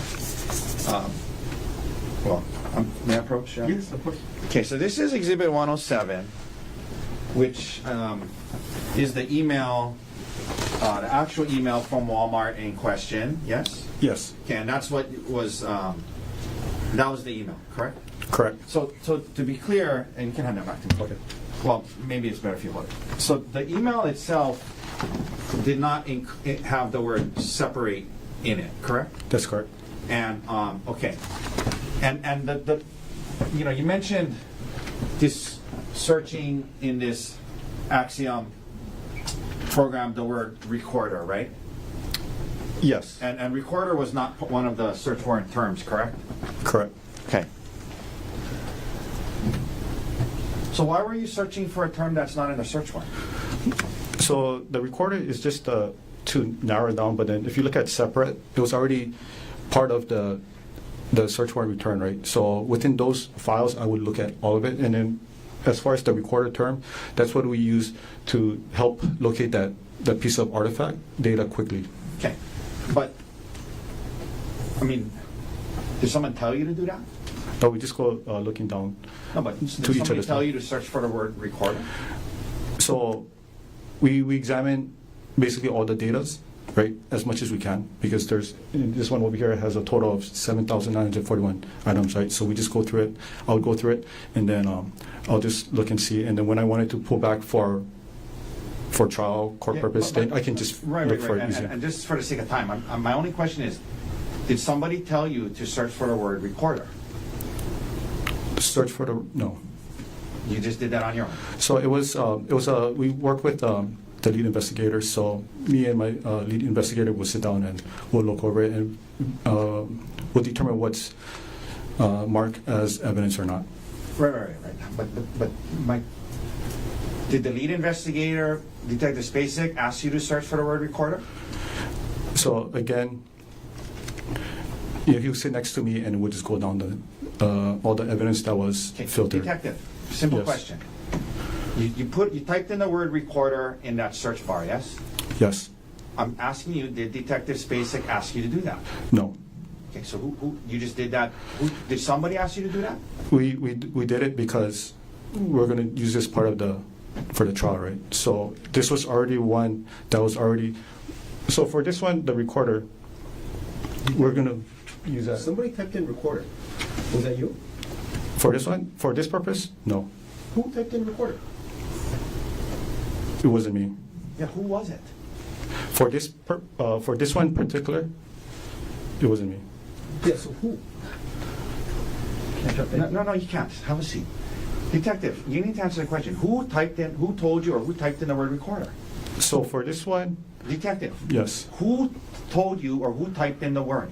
So okay, so for this one, we I'm gonna consult. rephrase the question. Was it Mr. Garner? He brought it up to my attention. Yes. So yeah, fine. Continue on with the questions. Okay, so, I'm sorry, the computer locked again. We can unlock it. So for the record, this is Mr. Garner speaking. The laptop is my laptop. The software that you're reviewing on the software is the copy that was provided from the detectives to me. It's just being used to demonstrate in this hearing. I understand. Yeah, but I just need it open so we can. I understand. Can you just go unlock it so we can eat lunch? Mr. Garner, please. Then I have follow-up questions as well.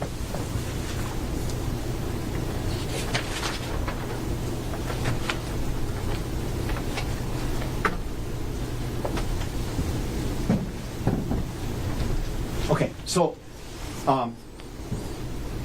the 107 is the exhibit, right? Yes. And when you talk about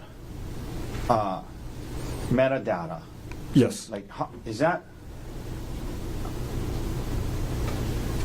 Explain that to us. What do you mean by that? Like, if this is the email exhibit, what do you mean by the metadata contains the words separate? Okay, so for metadata is basically a data about a data, right? So just for the context of this email, so it has the date it was sent, if it was received. It'll have any kind of information when it was accessed, and then it's going to also have the source code, all the raw data within the email. When you say within that email, what do you mean? So anything within that email that was sent, it's going to capture all those raw data. 1 second.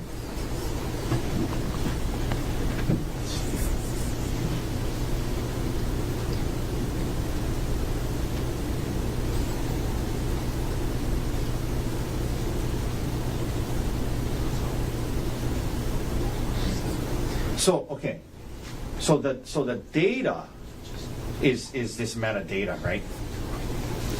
The one you're talking about on the Yeah. right side, yes. Right. The email itself is not metadata, correct? It contains metadata from the date, the time it was sent or received, right? Right, but the email, the contents of the email, your package has arrived, Gerhardt, item 1, that's not metadata, correct? So if there's pictures within the email, it would capture the metadata from that image as Right, well. but the metadata with the word separate is not in this email, is not in these pages, correct? Not on that page, Okay. yes. All right, Your Honor, I think you may have some questions. I do. Detective, you talked about separate being in the source code. Source code of what? So it's so if you look at the raw data, so it's the source code of the, it's like more like computer coding. So for the email, right, the raw data. So separate is in the source code of the email or the email program? That, I'm not sure. Because I'm not a computer program, so I'm not familiar with this actual source code where everything is put together, and that's out of my So scope. Axiom is looking for the word separate. Yes. How many artifacts did it pull with the word separate? I can show you. Please. Okay.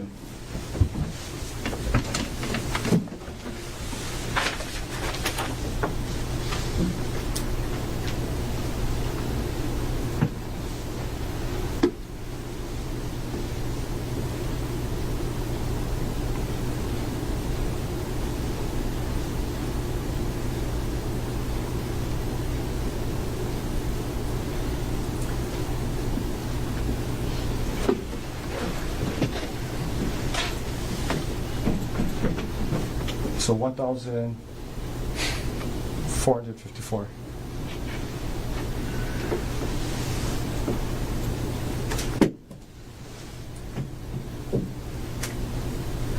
So yeah, so out of the 941 data that we recover, artifacts, 1,454 had the word separate.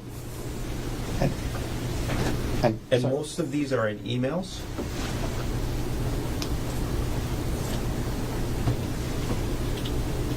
Yeah, so they appear to be from emails. not the email itself. It's the program. And detective did, I'm not talking about Axiom Portable, Okay. talk about Axiom. Did Axiom pull out all of the emails from the hard drive that you're working on? Sorry, can you rephrase it one more time? Sure. Did Axiom, not Axiom Portable, Okay. Axiom, pull out as part of the search warrant filtering all the emails that were on the original image of the drive? So, okay, so first I filtered by the date range, then I filtered further with the word separate. So I didn't do a full, not filtered with the word separate. Okay, so within that date range now, because you applied the date range first, Yes, correct. so once you got that narrowed down, and then you applied Axiom for separate, did it pull all the emails? All the emails within the date range from December 1st, 2024 to March 24th, 2025. Now, this is my question. All of the emails? Within that time range, yes. Every single email that was available? Within the time range, it should be. Okay, so this is my other question now. When I talk about all emails, that each and every single email that was on that hard drive. I'm sorry, one more time? Sure. Were there other emails, if you know, after you applied the date range, left over that was not pulled when you applied the separate filter? Oh, I can probably try check right now and show you. Please.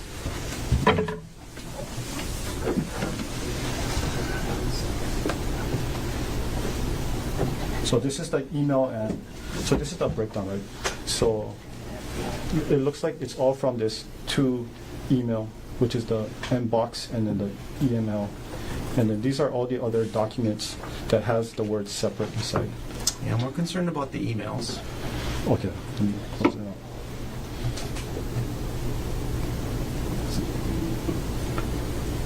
And this is what I'd like you to do, Detective. Yes. Because right now, you're within that date range, right? And, I'm sorry, we're looking at Axiom Portable. Yeah, this is the Axiom Portable.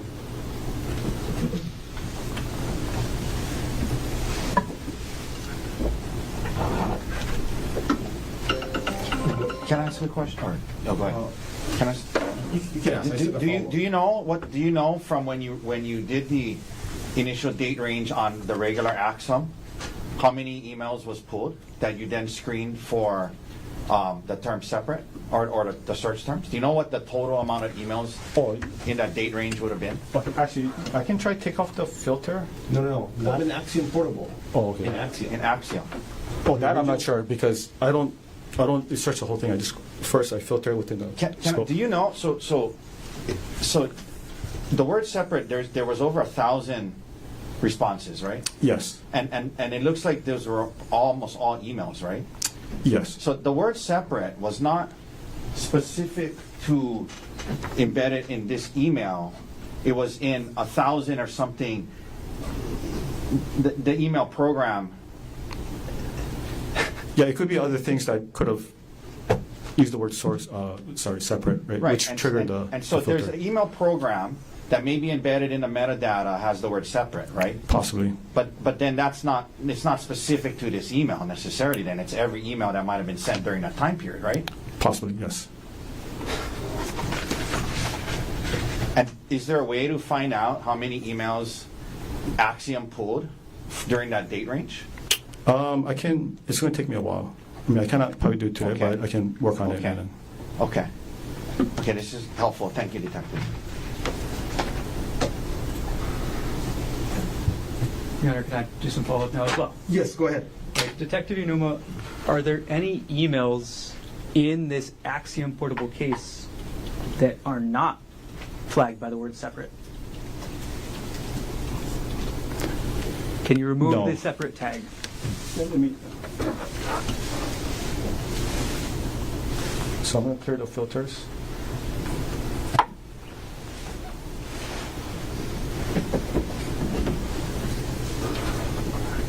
Okay. And then, are you able to open up all of the emails on the emailing calendar on the left side of the screen? Wait, It's right over here.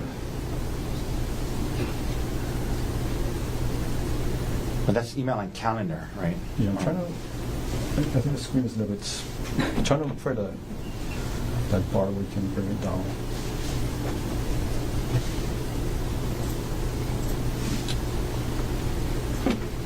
Yeah, I'm gonna need a bigger screen. Yeah, it's right over here, but I'm trying to go. So currently you're looking at email attachments, right? Yes. Okay. Can we look at just the emails in general? Okay. Okay. We're there now, right? Yep. We're Okay. right now. So right now we're looking at emails in general on the Axiom Portable, right? Yes.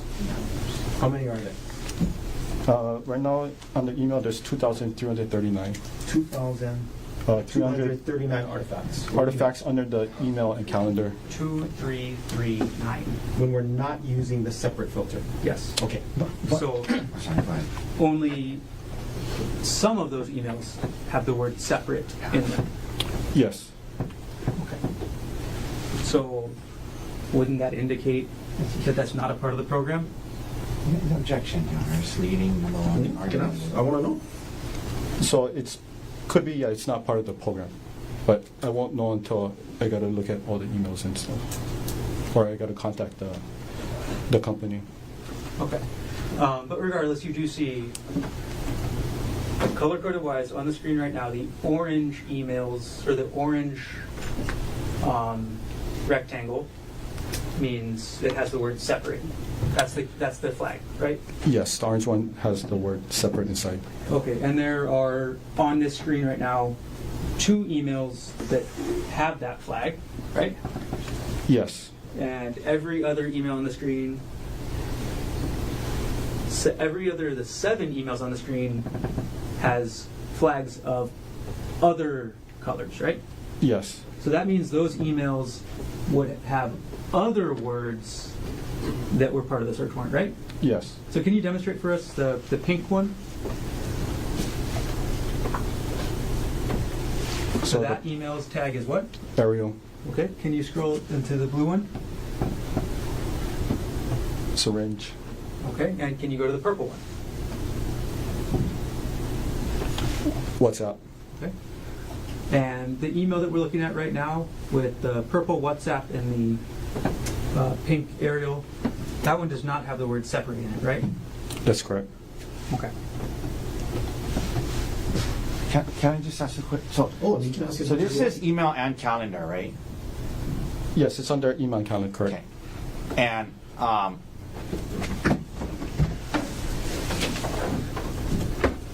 can you scroll this way on this on this thing right here so we can see this whole thing here?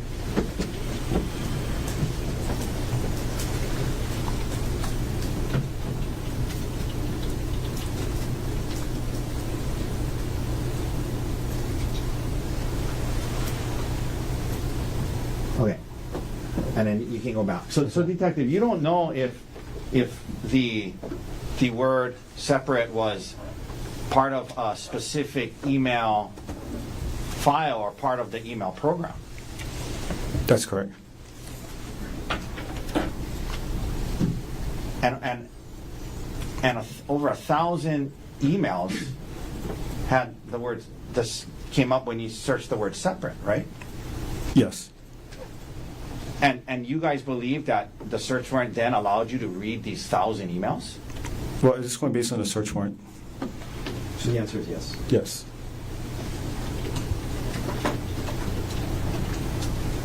I don't have any questions. I don't have any other questions.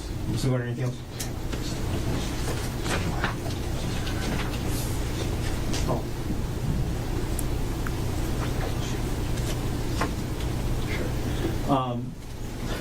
Earlier when we were talking about the use of the word, what was it? Recorder that was Yes. typed into the search bar. Yes. Okay. You didn't type that in on my laptop, did you? No. Okay, because it's my laptop, right? Yes. Okay, and this is the copy that we've been looking at this morning, afternoon now, of the Axiom portable software that was provided through the detective to the state, right? Yes. Okay. Okay, just clearing that up. Nothing else. Anything else? No, Your Honor. Thank you. Thank you, Detective. Thanks for coming back. Okay, thank you. For explaining all of this to us.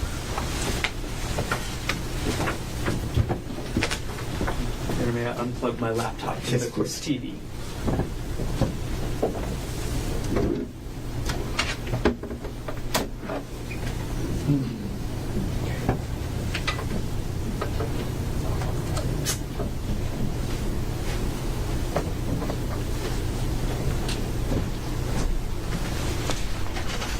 Hey, Mr. Otake, anything else you want to add? Just that this is a clear violation of the spirit of the search warrant, and if this is allowed, then there'll be all they'd have to do is find a word that is embedded in some email program, and then they could have access to every single email a defendant sent or received far beyond the search terms. And the fact that he cannot assure us that this was specific to this email is a threshold matter that should therefore preclude this from coming in. It violates the spirit of search warrant, and it's a violation of the search warrant, and it should be kept up.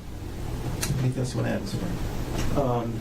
As Detective Inuma testified, how he executed the search warrant in this case, it was in accordance with the requirements of the search warrant.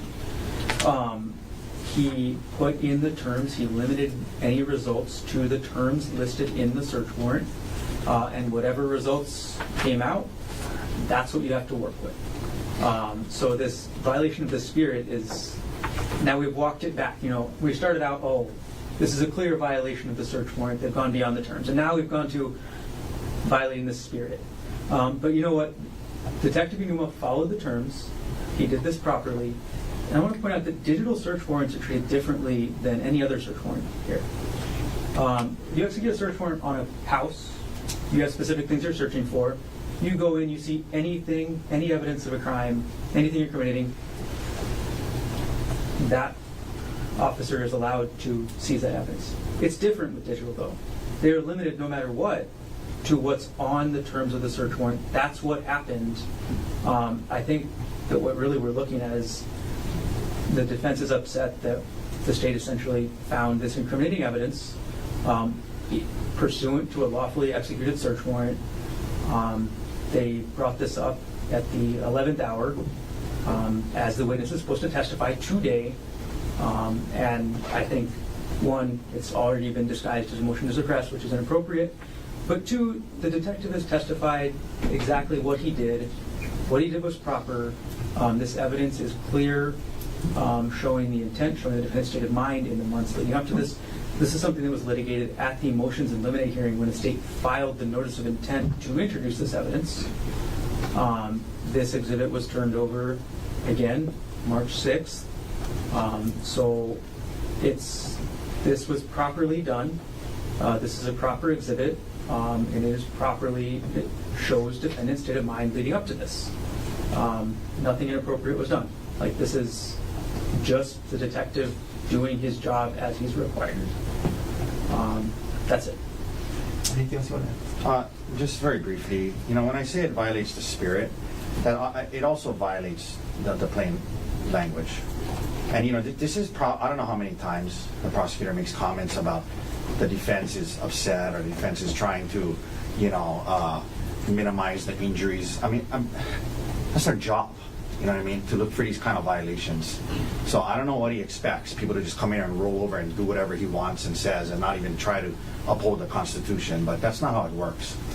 So it violates the plain language and it violates the spirit. And to no end. I mean, all you'd have to do, like I said, is find a term that's in the computer software email program, and then you can access any and all emails. I have no idea why the detective was unwilling to tell us that Mr. Gardner is the one that told him to search for a term that's not in the search warrant, but that is what it is. So, but that's our concern, Your Honor. It should be kept out. Thank you. Okay. Counselor, I appreciate the benefit of your thoughts as well as the presentation of Detective Inuma's testimony.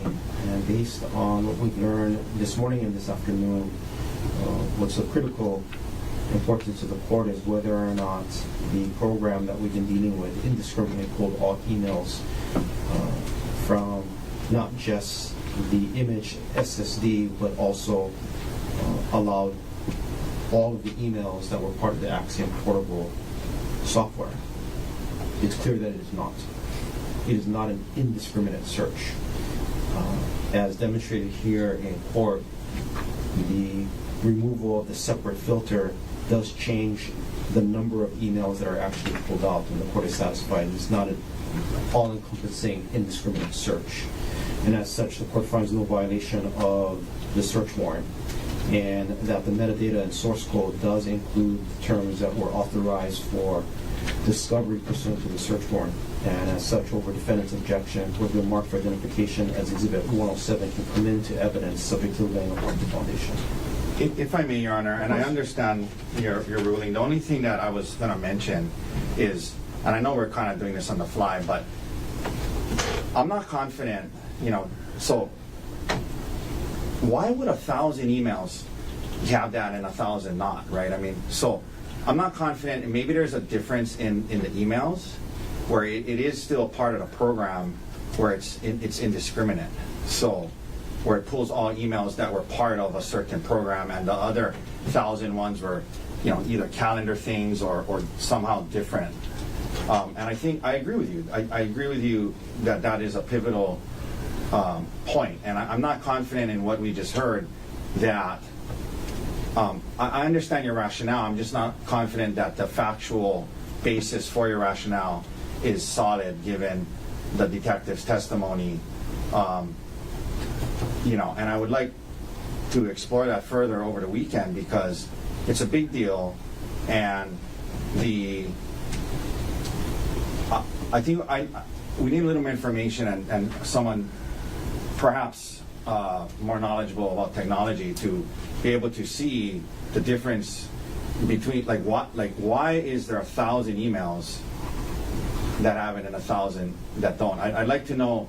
I'd like to explore why that is from a technological standpoint. And it may be that the program was, the program did have that word separate, which means it pulled everything from that program, and then these other ones are different for some reason. So I think that's an important factor because your point is a good one, is, that would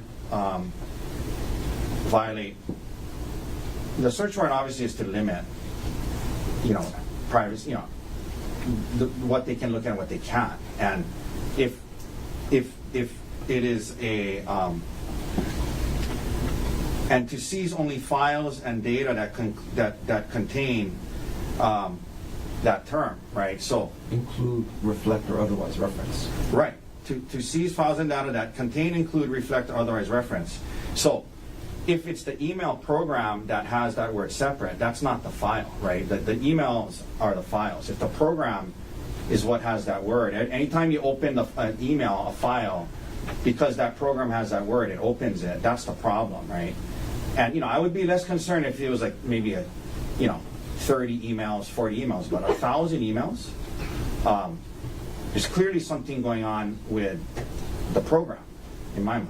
Why would 1,000 emails have that word embedded in it, right? So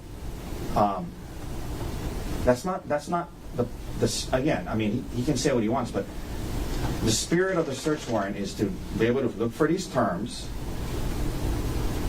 That not to mention the whole spirit is terms that Dr. Konig may have actually searched or looked for, not something embedded in some computer program where every email you open, therefore it's in there. So that violates the spirit. So I guess I'd ask that we put off Detective Inuma to at least give us time over the weekend to look into it, talk to our tech people, and we can maybe deal with this Monday. And we have time on Tuesday to call him. It's important that we get this right. We might as well get it right. I'm just asking for a little more time to do that. What you're suggesting is attacking the search warrant, which would normally be a Rule 12 motion, right? I'm attacking Exhibit 107. 107. So I'm just asking for time to look into that further to make sure we're getting it right. I understand. Look, there's thousands of pages in discovery. This is something we recognize over the weekend. I'm raising it to this court's attention. It's not a basis to get it wrong. because we raised it today. We have time to get it right, and I just think that with a little time, we can explore that further and see why is it that 1,000 emails that have nothing to do at all with any of these search terms gets pulled by them. So that's all I'm asking. I mean, we have a DNA person today. It's probably going to take another hour or two, and that's going to take us pretty close to 3. And we can finish the state's case Tuesday. So I'm just asking for the courtesy of that time. Thank you. How long would Detective Inuma's testimony be? I'm estimating about 2 hours on direct. So similar to Ms. Amron. So before we even get to the laying foundation for 107, would there be testimony that Detective Inuma could provide? Yes. So let's do that. Before we even get to 107, at least we can have Detective Inuma start. And then if we need to revisit the matter, we can later on next week. But at least we don't lose the time this afternoon. Understood. Thank you, Your Honor. I appreciate it. Okay. Anything else, Counsel? There being nothing. Court's in recess.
25-373.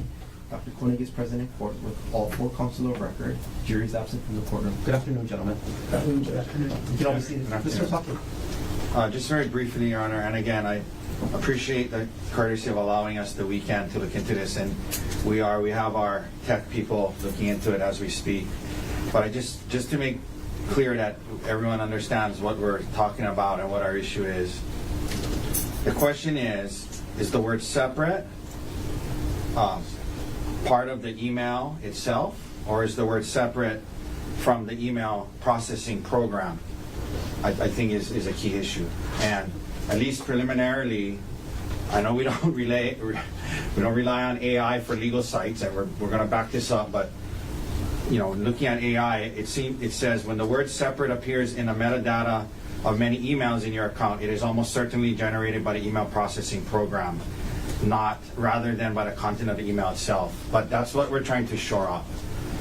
And we will do that over the weekend. I think that I would suggest that Detective E. Inuma should be asked to do the same, because it's ethically, I think this could be a broader problem than just this case. Agreed. If the HPD computer, if this is how they're going about search warrants as a whole, this could be a broader problem. And rest assured, the defense community in Hawaii is going to know about this. But as for this issue, that's what we're looking at, and the last thing I'll say, and we'll leave it alone because you're going to give us the weekend, is just the fact that 1,000 emails had and 1,000 emails don't, in and of itself doesn't. I understand the court's reasoning, but it doesn't necessarily mean that it's not the email processing. And so one thing that I learned over lunch is sometimes in coding, this word separate is used if the email is too big and then you need to separate it into smaller parts. So it could be due to the size, it could be due to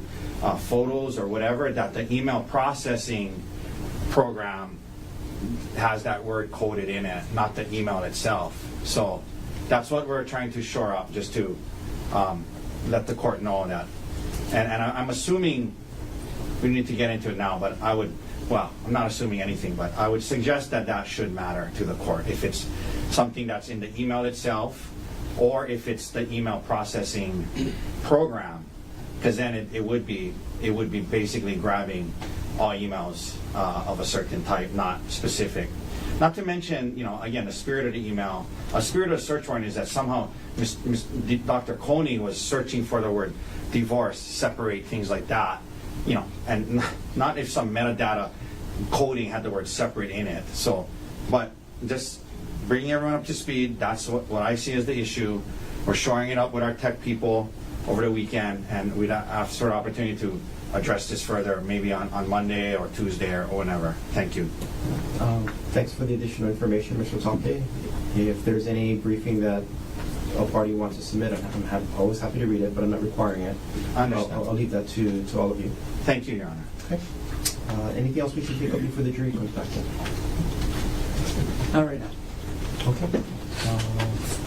Ms. Ellen Fisher, if the jury's ready, we'll take them.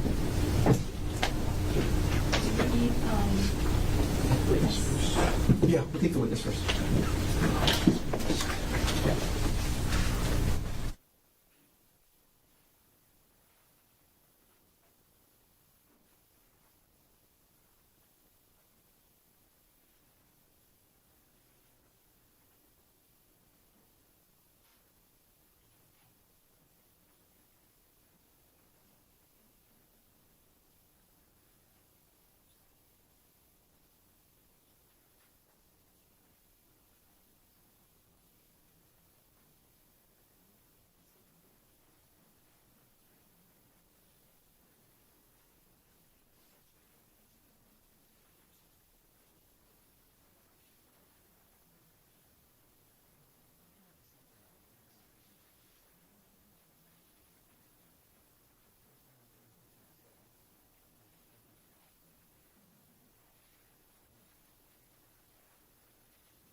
State of Hawaii versus Gerhardt Konig, 1 CPC-25-273. Detective Konig is present in court with all full counsel of record.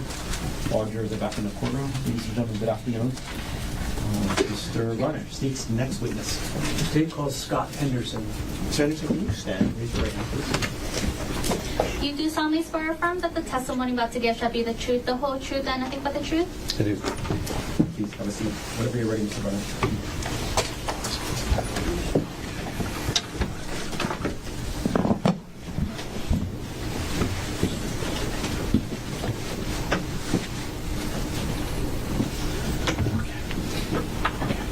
Okay, good afternoon. Good afternoon. Can everybody hear me okay? Or okay. And as you go forward today, please speak into the microphone as much as possible. Okay? Of course. First of all, can you please state your name? My name is Scott Henderson. And Mr. Henderson, where are you employed? I'm sorry, can I move this by any Sure. chance? It's a little distracting, sorry. No worries. Sorry, what was the question again? Where are you employed? I'm employed at the Honolulu Police Department. And how long have you worked for HPD? I've worked there since 2013. So it's about 13 years? Yeah. What position do you hold there? I'm a criminalist in the forensic biology unit. In order to be a criminalist at HPD, is there any training that you have to complete? Yes, we have an internal training program before we can start on any type of casework that has to be completed. I'm going to ask a couple follow-ups about that. How long is that training program? The training program is approximately at least 6 months to a year, typically. And does it include written and oral exams? That's correct. Does it include actual practice with casework? No, not casework cases yet. When we get approved for finishing the training program, that's when we can start on actual casework samples. Got it. And what are your duties or responsibilities as a criminalist? So as a criminalist, I perform biological screening on items of evidence, do DNA interpretation and analysis on the DNA profiles obtained from those items, write reports, and testify in court. Mr. Henderson, did you earn an undergraduate degree? I did. In what degree? Bachelor's of Science in Biology Where did you earn that degree from? at the University of Hawaii. At Manoa. At Maui, yes. Have you earned any graduate degrees? Yes, I have. In what field? This would be in molecular biosciences and bioengineering. It's a Master of Science. Was that also at UH Manoa? That was also at UH Manoa. Have you received any specialized training in DNA testing? Yes. And since you started in 2013, was it about how many trainings have you attended? At least 30. And can you briefly describe the kind of training you've received? The trainings come in the form of conferences, workshops, seminars, either in person or virtual, covering a variety of topics related to forensic DNA testing. Okay. What kind of organizations do you receive these trainings from? They can range. There's a lot of different organizations, ranging from the FBI to vendors that are related to the field of criminalistics. When was the most recent training you attended? I think earlier this year, beginning of the year. In addition to this training for DNA testing, have you received any training in probabilistic genotyping? Yes, I have. Okay. First of all, before we get to that training, what is probabilistic genotyping? So probabilistic genotyping is a way to approach DNA mixtures. It involves the use of biological models, statistical theory, as well as computer algorithms and probability distributions in order to separate the individual DNA profiles from of contributors from a DNA mixture. You said there was computer algorithms for probabilistic genotyping? That's correct. A lot of the, most of the probabilistic genotyping technology that's available is in the form of a computer program, software program. What are some examples of probabilistic genotyping computer programs? So the two main ones are called StarMix, and there's another one called truthfully-alleged. When did you attend your first training in probabilistic genotyping? 2017. And approximately how many hours of training have you received in probabilistic genotyping in general? At least 200. And if you could estimate approximately how many hours of training in a program called StarMix? A little less, maybe about 150. 150 hours? Hours, yes. Sorry. Are you a member of any professional organizations related to your work? Yes, I'm a member of the American Board of Criminalistics. Do you have any certifications related to your work? Yeah, the American Board of Criminalistics provides certification. And how do you get that certification?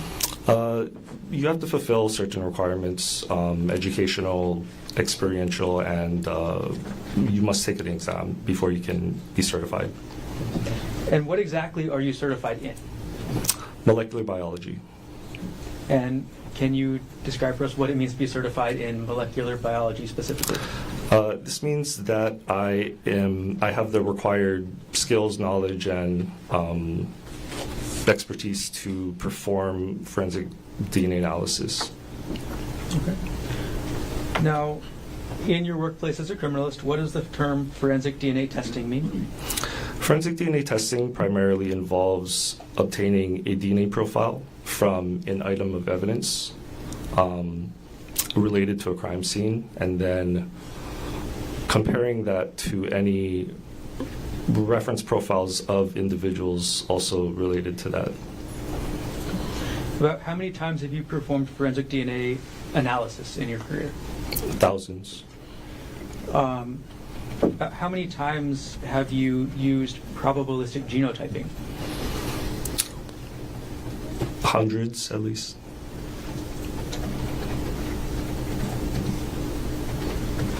Have you ever been qualified to offer opinion testimony in court before? Yes. Approximately how many times? I believe 9 times. And specifically, have you ever been qualified to offer opinion testimony in court regarding probabilistic genotyping?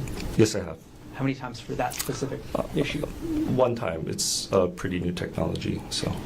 I was going to ask you later, but asking how new is probabilistic genotyping? Could you I'll rephrase. rephrase that? Sure.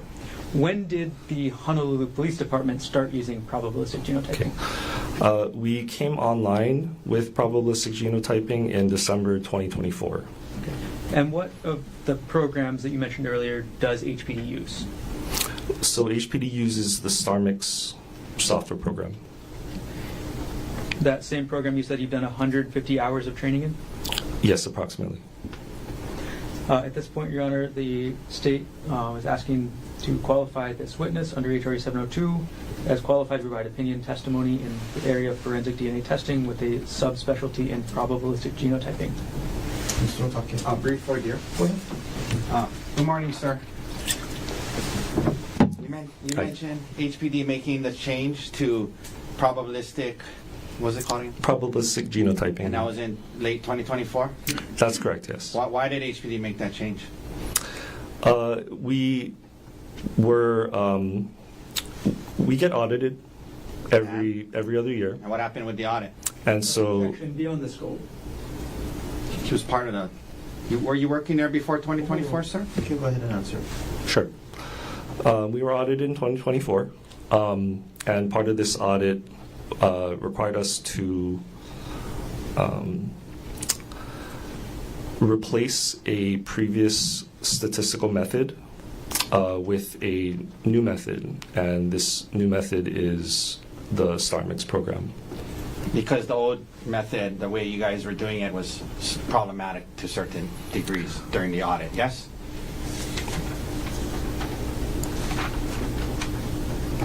Yeah, the audit had what we call findings. Yeah, bad findings, yes?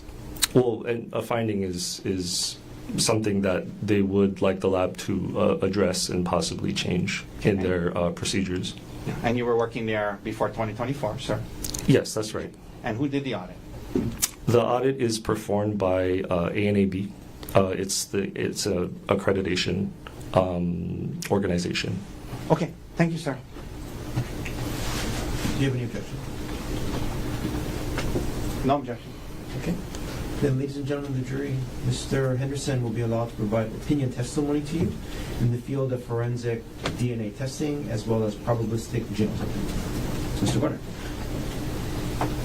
Following up on that, how long did it take HPD, or sorry, when did HPD start moving to use StarMix? We've been kind of playing with the idea. As I mentioned earlier, I took my first probabilistic genotyping training in 2017. So this shift to this new technology in HPD and at the FBU has been kind of beginning since then. And so the actual, what we call a validation study, was started around 2023 and took about a year until it went online. Okay. All right. Is the DNA analysis and probabilistic genotyping results that you'll testify to today based on your training, experience, and education in the field of forensic biology? Yes. Are the conclusions regarding the DNA analysis and probabilistic genotyping that you'll testify to based on your training? Same question, I'm sorry. Are the conclusions you reach in this case accurate and reliable? Yes. Okay, and just to define those words, inaccurate, do you mean that they were the result of or based on established methods of examination, which are widely accepted as valid within your profession? Yes. Okay, and are those methods also widely accepted as valid by experts in your field? Yes. When we use the word reliable, do you mean that the results you achieved could be replicated or duplicated by following the same established methods that you followed in this case? That's correct. Okay. Taking a step back from this, where is the HPD main police station? We're located on 801 South Beretania Street. Okay. And are you familiar with a place called the Scientific Investigation Section? Yes, I am. What is that? It is located in the basement of that particular building. It provides forensic services, a number of forensic services, which includes forensic DNA analysis by the Forensic Biology Unit. Okay. You just mentioned the Forensic Biology Unit. Is that the unit that you're in? That is the unit I am in, yes. Okay. Since we've talked about it already, when was the Forensic Biology Unit last accredited? The last reaccreditation. So the Forensic Biology Unit has been accredited since 2001 continuously. I'd just like to point that out. We do go through a 4-year cycle of reaccreditation where within the 4 years the laboratory is audited twice during that time. And we've always been reaccredited. So the last reaccreditation was in 2024. When you say continuously, has there ever been a break in the accreditation status? No. So always been accredited? We've always been accredited, yes. And what's the significance of being accredited as a lab? What this means is that the laboratory is compliant with national as well as international standards for forensic DNA testing. And what does the Forensic Biology Unit do to maintain its accreditation status? As I mentioned before, we are audited approximately every other year. Does the Honolulu Police Department Forensic Biology Unit have standard operating procedures for DNA testing? Yes. Does that include standard operating procedures for the use of probabilistic genotyping? Yes, that's correct. Why does HPD have these standard operating procedures? The point of standard operating procedures is that performing the procedures, these particular procedures, ensures that the results that we obtain and the conclusions that we can give to charges of fact is accurate, reliable, as well as reproducible. And are you familiar with the HPD standard operating procedures yourself? Yes, I am. I'm going to ask you a couple questions about terminology used in DNA comparisons, okay? Yes. Right. Okay. In DNA testing, what is a question sample? So a question sample refers to a sample that is taken from an item of evidence related to a crime scene. A DNA profile is then obtained from that sample for analysis and testing. What is a known sample or reference sample? So these are different, fundamentally different types of samples. So these are taken from individuals, their profiles taken from individuals related to the case. So we can say that that profile that we obtained, that reference profile, came from that specific individual. And I'm sorry, I got to clarify. When you said these are fundamentally different, do you mean that question samples are fundamentally different from known samples or reference samples? Or do you mean that known samples and reference samples are fundamentally different? I'm sorry. Question samples and known samples or reference samples they are fundamentally different in terms of, so I may not have mentioned about the question samples. We don't know who the contributors are to the question samples. That's a fundamental difference from who we know is the contributor of, let's say, the reference sample. All right. And then how does the DNA comparison process work? So what we do is we get a DNA profile, a questioned DNA profile from the question sample. We perform analysis on it, interpretation, and then from using that, we can make comparisons to any of the reference samples that might have been submitted for that particular case. These comparisons, if applicable, can have a statistical weight calculation put on them, on that type of comparison. We'll make a conclusion based on that, and then we'll put it in our DNA report.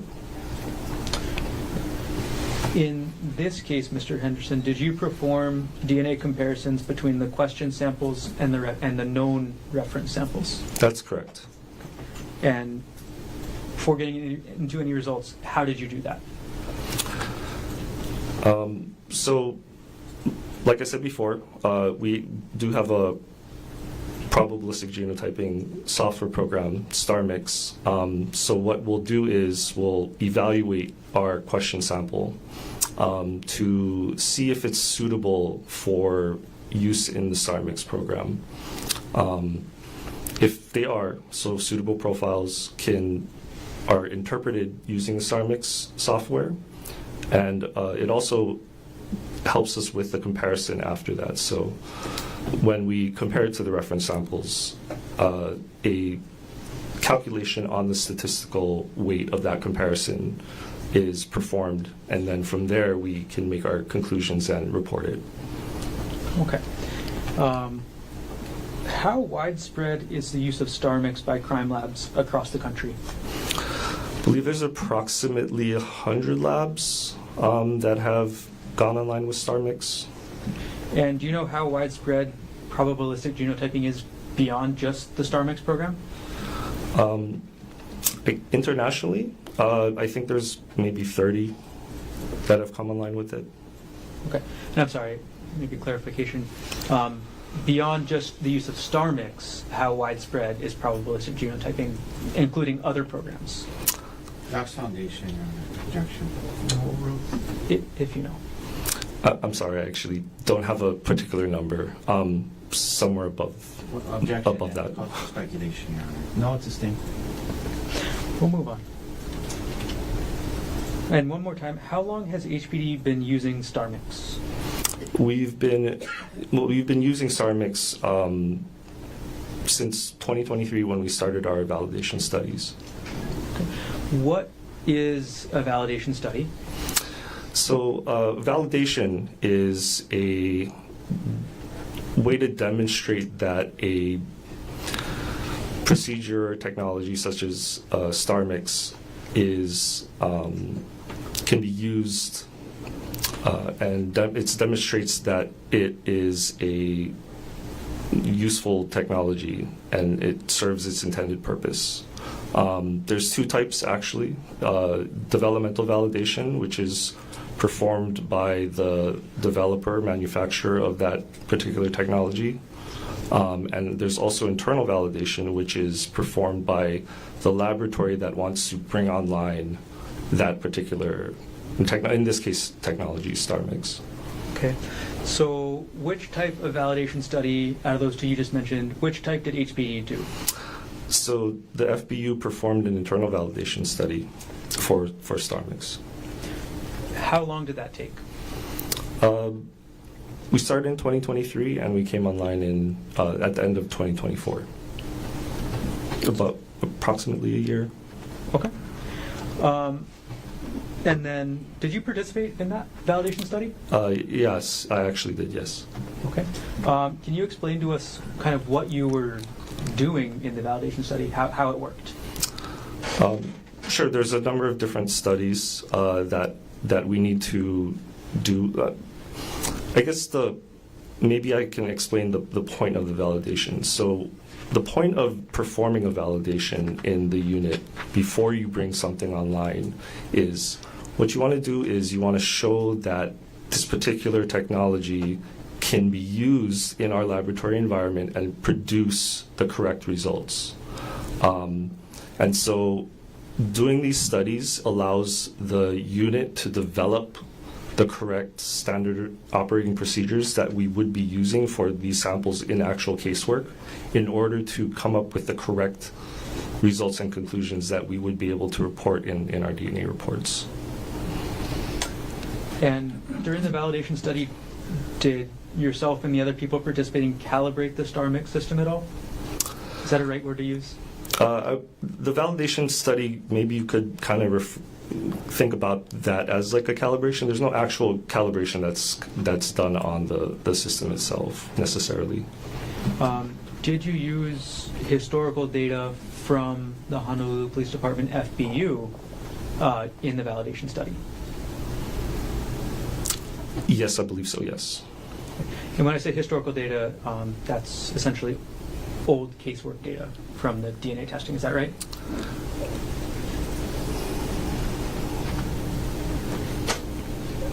I'll strike. I would say most of the validation study was not necessarily samples used from old casework. There might have been for training purposes or that matter. A lot of the data was generated from testing of known samples primarily. Got it. Okay.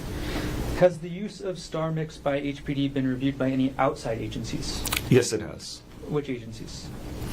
It was reviewed by a company called Sorensen Forensics, who provides a review of labs' validation studies. They're online with StarMix themselves. Okay. And what was the result of that review? The result was that the lab performed the validation appropriately and comprehensively. When you're actually doing the StarMix analysis, now that it's been validated, now that it's in place, is that StarMix analysis done in-house at HPD or off-site? It's done in-house. Going back a little bit to the StarMix trainings you mentioned, which company or organization provided the trainings that you attended that were approximately 150 hours? The trainings that the company provided specifically for StarMix didn't count for the whole 150 hours, but I would say the majority of it. This company is the developer of StarMix. They're called, at the time they were called ESR, or Institute of Environmental Science and Research. I believe they've since changed their name to PHF Science. So, just to clarify, at least some portion of those 150 hours was training from the developer of the program. That's correct. During that training, did you learn how to identify if the program is operating properly? That's correct, yes. In your work on this case, did you operate the StarMix program in accordance with your training? Yes. And also in accordance with the SOPs developed by the validation study? That's correct, yes. Based on your training and experience and following the SOPs, was the StarMix program operating properly when you used it in this case? Yes, it was. When you actually do use StarMix to run DNA profiles through, how is any association or comparison between a question sample and a known sample, how is that reported? So this is reported through the use of a statistical calculation. We call this a likelihood ratio, or LR. Could you kind of explain for us what likelihood ratio means? So a likelihood ratio is a statistic that tells us the weight of this comparison. It's made up of the comparison between two opposing scenarios or propositions. So the first scenario, scenario one, typically argues that the DNA originated from a person of interest. And this person of interest, when we refer to this a person of interest or POI, this would be the reference sample that we're making the comparison to. The second scenario is the opposite of that. So the DNA profile came from some unknown individual. And so the likelihood ratio is a calculation of specifically the probability of observing the DNA profile given scenario one over or divided by the probability of observing the DNA profile, the question DNA profile, given scenario two.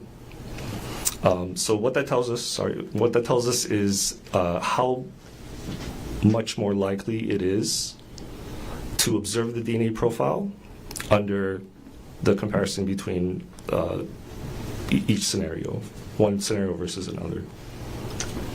Okay. With the use of a likelihood ratio, is the word match ever used in DNA comparison? No. Okay. What does a likelihood ratio higher than 1 mean? So since this is a value divided by a value with the support for scenario one usually in the top part of that equation, if there's support for scenario one, we would see likelihood ratios higher than 1. Okay. And what does a likelihood ratio lower than 1 mean? So likelihood ratios lower than 1 would be the opposite of that, or support for the second scenario. And is it fair to say the first scenario is inclusion? We would consider, we would refer to that support as support for inclusion.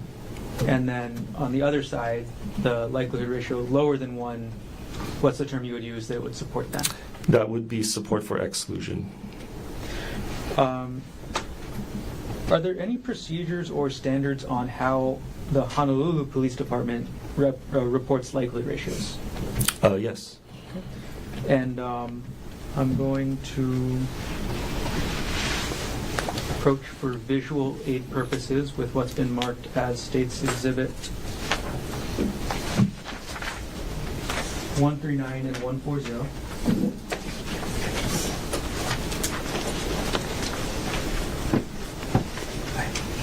Mr. Henderson, I've handed you what's been marked as State's Exhibit 149 and 140. 139. I'm sorry, 139 and 140. Are these the charts that HPD uses to demonstrate likelihood ratios? Yes, they are. Okay. And these are based on HPD standards for how to report likelihood ratios? Yes, it is. Would those be helpful kind of in explaining your testimony today? I believe so, yes. Then, Your Honor, at this point, the state would ask permission to publish 139 and 140 as visual aids only. Proceed.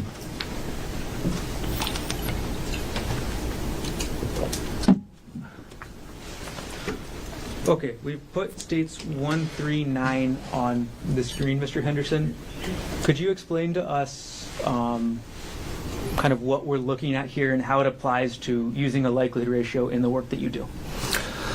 So what you see on the left side, the left column, is a representation of a range of likelihood ratios in each row.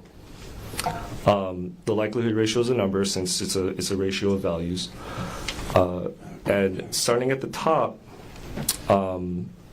we have high likelihood ratios going all the way down to much lower, likelihood ratios less than 1.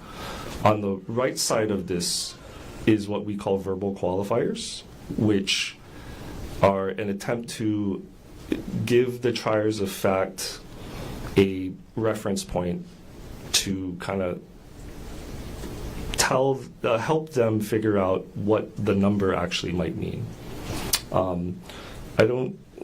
Might be a little hard to see the colors, but we've color coded them where green represent likelihood ratios greater than 1, and for each range of likelihood ratios, we provide a verbal qualifier.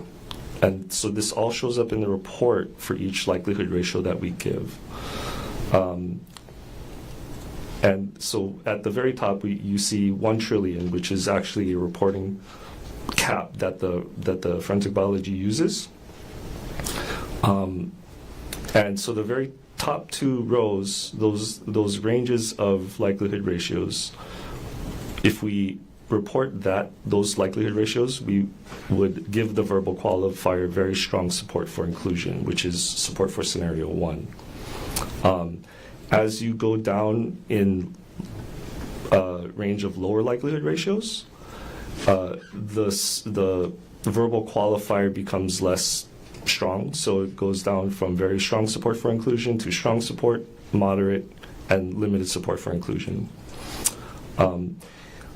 If you can imagine 2 numbers that are divided by each other, which is a likelihood ratio, if their support for scenario 1 and scenario 2 is equal, you would get a number 1. So in yellow, what that tells us is that numbers approximately 1 don't give us support for either scenario 1 or scenario 2, so we would report that as uninformative. As you go below the value of 1, that goes into support for exclusion. That's color-coded in red. So that starts at limited support for exclusion and becomes stronger into moderate support, and finally outright exclusion. These are for values of less than or equal to 0.0001. They can also be for not applicable, where a exclusion was done outside of the STAR Mix program, which is possible to do in certain circumstances. Okay, I'm going to follow up on that last bit at the end there. When you say there's an exclusion done outside the STAR Mix program, what do you mean by that? So the circumstances I was talking about were what you can have is what we call a single source profile from a single individual. When you have situations like that, an analyst can look at that profile, determine that it's from a single individual, and then they can look at the reference profile and make a comparison. If those 2 profiles are distinctly different from each other, the analyst can conclude that the comparison is an exclusion. So we would report that as exclusion. Particularly when in the report, it would show up as not applicable because STAR Mix was not actually run on it, although it was still an exclusionary conclusion. Got it. All right, I'm going to now publish. I'm going to take State's Exhibit 1. Oh, I'm sorry. Before I get there, these color-coded green, yellow, red, are those colors also used in your report? Yes, to help with just a quick glance, they're provided in tables, and so support for inclusion in these tables are color-coded with these particular colors. Got it. Okay, I'm going to take down 1 through 9. I'm going to put up the second chart we talked about, 140. Okay, Mr. Henderson, could you help explain to us what this chart means in terms of how to understand a likelihood ratio? So as I was saying before, right, it might be easier to, let's maybe start at the middle. So that's a LR of approximately 1. So in the middle of this particular chart, we have an uninformative range. And as you go farther and farther away on each side, the support for either inclusion or exclusion becomes stronger. And so this chart is an attempt to, it's kind of saying the same basic as the idea as the previous chart, but it lets the reader understand, hopefully, that the larger the likelihood ratio on either side, so the closer it is to 0 from 1 is more excluded, and on the other side of that, the closer away the likelihood ratio is above 1, supports more inclusionary, it provides more inclusionary support. Got it. Okay, thank you. I'm going to take Exhibit 140 down for now. Okay, and one thing you mentioned with one of those exhibits was something called a reporting cap. Yes, that's correct. What is that? So in our report, we will only report up to 1 trillion as the likelihood ratio for support for inclusion. 1 trillion is 1 followed by 12 zeros.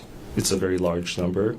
However, actual likelihood ratios that are calculated that have certain support for inclusion can be much higher numbers than 1 trillion. That can quickly lose meaning for somebody reading it if we were to report the names of very large numbers. So the FBU decided to keep a reasonably understandable number as the highest number that we'll report. And the verbal qualifier would be the same, very strong support for inclusion. Okay, thanks for explaining that. In this case, Mr. Henderson, were you assigned to conduct DNA comparisons under HPD report 25-110958? Yes. And how were you assigned to do your work on the case? I was assigned by one of our case managers to perform the star mix analysis on the case. Okay. And if you could explain to us why you were chosen to do the star mix analysis. We have a small group of individuals, DNA analysts, that are trained to perform the star mix analysis. At the time, as you previously heard, we just recently brought the technology online. And so the group of analysts that were brought online during that time, I was one of the group of those analysts. Got it. So you were one of the ones qualified to use star mix? That's correct, yes. Okay. In your work on this case, what were your known samples? I had 2 referenced or known samples, one from Gerhardt Konig and one from Gerhardt Konig. Okay, and was Gerhardt Konig as item number 24? I'm not 100% sure. I might. When you're not the one doing the actual DNA testing, do you look at the item numbers? We do, but I don't have the report in front of me, so I wouldn't be able to definitely confirm or not. No problem. If you do need to review your report later in your testimony, you can look at the binder behind you on the shelf back there. Okay, thank you. Yeah. All right. As part of HPD's regular standard operating procedures, is the DNA analyst or star mix analyst required to document their work in each case? Yes. Why is that done? Documenting our work allows for, upon review, any type of, it shows that we're following our standard operating procedures. Got it. And as part of the HPD standard operating procedures, are all reports and documentation independently reviewed by a separate DNA analyst? Yes, yes. Okay, and what's that review process called? That's called the technical review. In this case, did you document your work as required by the SOPs? Yes, I did. Okay. And was your report in one report or multiple? In this particular case, there were 2 reports, what we call requests, so 2 separate requests. And did both of your reports and documentation go through the tech review process? Yes, they did.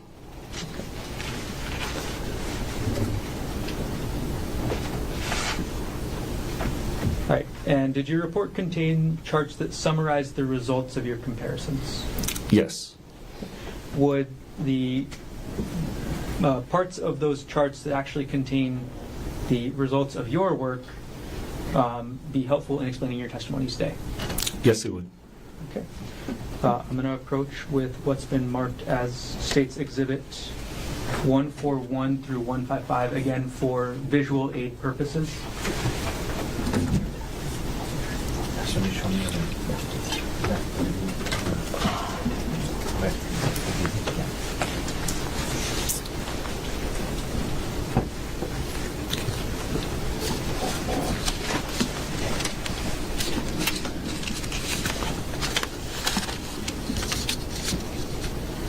Okay, Mr. Henderson, do you recognize what those reports are, or what those documents are? Yes. Okay, and these are the charts that you said would be helpful in explaining portions of your testimony? That's correct. Okay. Give me just a moment.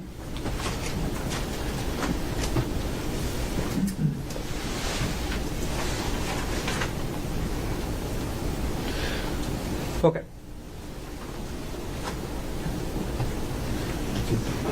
I'm going to publish now 141. Okay. And Mr. Henderson, could you explain the results of your probabilistic genotyping testing with regards to sample the stain on item number 2, question sample 1? So at the very top of that, this particular figure, that is a description of the item of evidence and sample that we obtained the question profile from. So that would be a rock, which is apparently sample 1 of 2, a stain, and the number next to that is just kind of a unique identifier that we would use to identify that particular sample. So 2105230Q1. Okay. Keep going. Keep going. Sure. So a little bit farther down, what we see is what we call the probabilistic genotyping table, or PG table. This contains the results of the comparison as well as any assumptions that we used when we set up the interpretation and put it into the StarMix software program. That first section of the table, we state our number of contributors. So in this case, there was one contributor. There's another section that refers to any assumed contributors, which this one didn't have any in particular. Then it states the 2 scenarios that were compared. So scenario 1 is the POI contributed DNA. So if you recall from before, the POI refers to the person of interest. The second scenario is scenario 2, which is one unknown individual contributed DNA. So one unknown individual, since we're assuming a single contributor, we would say one unknown individual, and that's somebody that's not the POI, somebody we don't know. Okay, Mr. Anderson, I'm sorry, I'm going to interrupt because I have a couple follow-up questions before we get to the results. When you say assumed number of contributors, how do you assume that, or how do you get to that number? So what we do is we obtain the DNA profile from what we call typing results. We're trained to look at that DNA profile and it's the characteristics that we see in that profile, and what we can tell from that is we're trained to determine how many contributors might have contributed to that DNA profile itself. Sometimes it's fairly obvious, usually in terms of a single individual, but if you can imagine, it might get a little bit more complex as the number of contributors to a profile increases. How many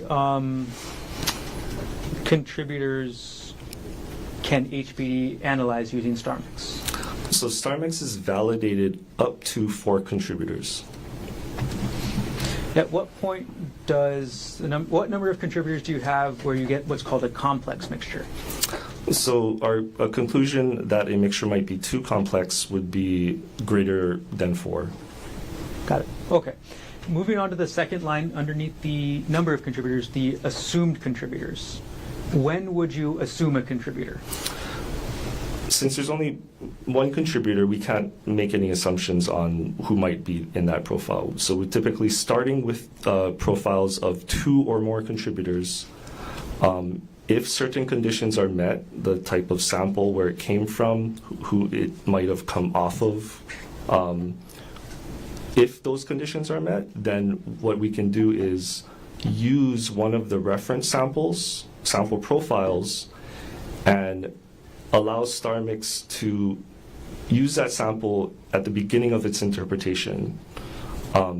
That's what we call conditioning, or we refer to it as an assumed contributor. And so after that interpretation, when we make our comparisons, since we're already assuming that contributor is in the profile, we would only make comparisons to any reference profiles left that we haven't made any comparisons to yet. I think I'll come back to that a little bit later, but next follow-up question. When you say person of interest, who is a person of interest in terms of this type of DNA probabilistic genotyping analysis? So the person of interest refers to any of the reference profiles that we've made a comparison to. So in this particular case, we had 2 reference profiles, one from Gerhardt Konig and the other from Gerhardt Konig.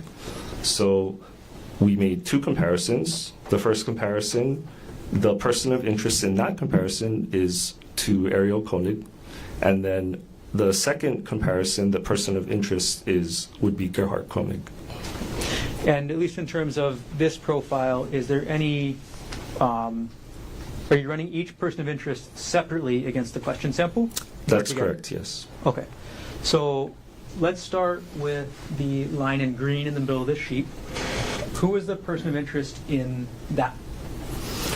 So on in kind of the header has a green color to it. So the person of interest for this comparison on the very left-hand side is Gerhardt Konig, and the middle column is the reported likelihood ratio. And if you recall, I mentioned there's a reporting cap. So that likelihood ratio is reported as 1 trillion. So when we report the ratio as 1 trillion, we put an asterisk there, and basically that's saying that it's approximately 1 trillion. We've hit the reporting cap, so the actual likelihood ratio is some number larger than that. And then finally on the right-hand side, we provide the verbal qualifier, which is the level of support. So in this case, this comparison was very strong support for inclusion. Okay, and again, You're comparing in this case, or in this specific example you've just gone through, you're comparing the swab from the stain side of the rock with Ariel Konig's reference sample. That's correct, yes. Okay. Now, in the second result at the bottom of this table, can you walk us through that one? So the second comparison is, for the person of interest, is Gerhardt Konig. And so the LR was reported as not applicable because this is a single source sample, and in this particular instance, a manual exclusion was performed. The likelihood ratio is reported as not applicable. It still is an exclusion, so we would say Gerhardt Konig is excluded from the DNA profile obtained. Okay. So, using the verbal qualifier, what is the level of support for the proposition that Ariel Konig was the contributor of the sample on the stained side of the rock? So, in our report, we would have all of this information. There's usually a conclusion statement that is a summary of all of the information above it. It would be these DNA these DNA results are approximately 1 trillion times more likely if Ariel Konig is the contributor than if one unknown individual is the contributor. So this provides very strong support for inclusion. Okay. Have we gone through everything on this specific result for this sample so far? Yes, I believe so. Okay. I'm going to take Exhibit 141 down for now. And I'm going to prepare Exhibit 142.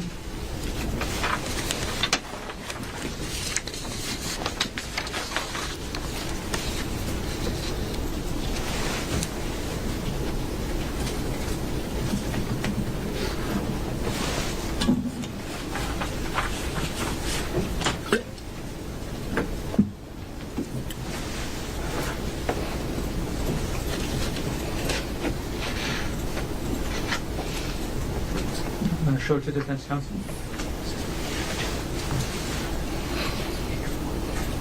Thank you. I'm going to publish State's Exhibit 142. Okay, Mr. Henderson, first of all, which sample are we talking about here? So as you can observe from the top header, this would be also from the rock sample 2 of 2. It appears to be swabbing from an unstained area. And the unique identifier in this case would be 2105230A Q1. Okay. Can you walk us through the assumed number of contributors? So compared to the previous table, or in this case, the assumed number of contributors is 2. So when we input the profile into StarMix, give the StarMix the mixture that we obtain, we tell it this is how many contributors we think were in the mixture. So it'll do the interpretation under the assumption of 2 contributors. In this case, also, we didn't have any assumed contributors, so that would be none. And because the number of contributors is 2, the scenarios change a bit. So the POI and 1 unknown individual contributed DNA. And for scenario 2 would be 2 unknown individuals contributed DNA. Okay. And then could you walk us through the results of this with regards to person of interest, Ariel Konig? So if you look at that very top, that first row, so what that means is the DNA results are approximately 1 trillion times more likely if Ariel Konig and 1 unknown individual are the contributors, and if 2 unknown individuals are the contributors. And this provides very strong support for inclusion. Okay. And then can you walk us through the results with regard to person of interest number 2, Gerhardt Konig? So separately from the comparison to Ariel Konig, we did a comparison to Gerhardt Konig. So even though they're kind of next to each other, the comparison in this case is just for that one reference sample, Gerhardt Konig. And so kind of reading across, the DNA results are approximately 290 times more likely if Gerhardt Konig and one unknown individual contributed DNA than if two unknown individuals contributed DNA. This provides moderate support for inclusion. Okay, and you made a point that, at least at this page of the chart we're looking at, each of these conclusions was reached separately. Is that right? That's correct. Okay. Did you do any other analysis together? So we have, based on our based on our SOPs, if we have a situation where there is two inclusions, inclusionary LRs, we would run them both as contributors at the same time, which we typically refer to as grouped comparisons. Okay. StarMix allows for this type of proposition. And do the HPD SOPs also allow for this type of proposition? Yes. Okay, and were grouped comparisons included in the validation studies you mentioned earlier? Yes, that's correct. Okay. I'm going to take page 1 of Exhibit 142 down before I'm going to publish page 2. I'm not sure that Just can you show me right here? Oh, yes, no problem. Thank you. All right, publishing page 2 of States Exhibit 142. Okay. We're talking about grouped comparisons. Is this the result of your group comparison for the same sample we're talking about, the unstained area of the rock? That's correct, yes. Okay. Could you explain to us what the results of that were? So the assumptions are the same, but for this, there's just one LR that was calculated, and the proposition for this is that the POIs, so Ariel and Gerhardt Konig, contributed DNA versus two unknown unrelated individuals contributed DNA. The results for this are, the DNA results are approximately 1 trillion times more likely if Ariel Konig and Gerhardt Konig are the contributors of the DNA than if two unknown unrelated individuals are the contributors of the DNA. This provides very strong support for inclusion. We also provide a statement because the LRs from the individual comparisons had different levels of support. We kind of caveat this statement to say that you have to consider that the individual LRs were different than each other in terms of the level of support, and so you need to be aware of that when you look at this particular LR for group comparisons. Thank you for the caveat as well. I'm going to take States Exhibit 142 down. Okay. And I'm going to prepare Exhibit 143. While I'm preparing, can you explain what sample that States Exhibit 143 is referencing? This appears to be white with brown stripes t-shirt. Sample 1 of 6. Stain on the exterior right armpit. Is that the correct yes. exhibit? If you need the sticker, it's on the back of the paper okay. as well, as I refer to exhibits. Thank you. Thank you. Showing to Defense Counsel 143 before publishing. Thank you. Great. Mr. Henderson, we're going to show you on the screen States Exhibit 143. Okay. Now, as you said before, this is the white with brown striped T-shirt, right? That's correct, yes. Okay. And this is specifically the sample from the stain on exterior right armpit. Is that right? That's correct. 13105-230Q1. Okay. Mr. Henderson, do you actually examine, or did you look at any of the photos taken of where the locations of the swabs were? I did, although I wouldn't recall what was in the picture at the moment. No problem. Can I retrieve exhibit number 29?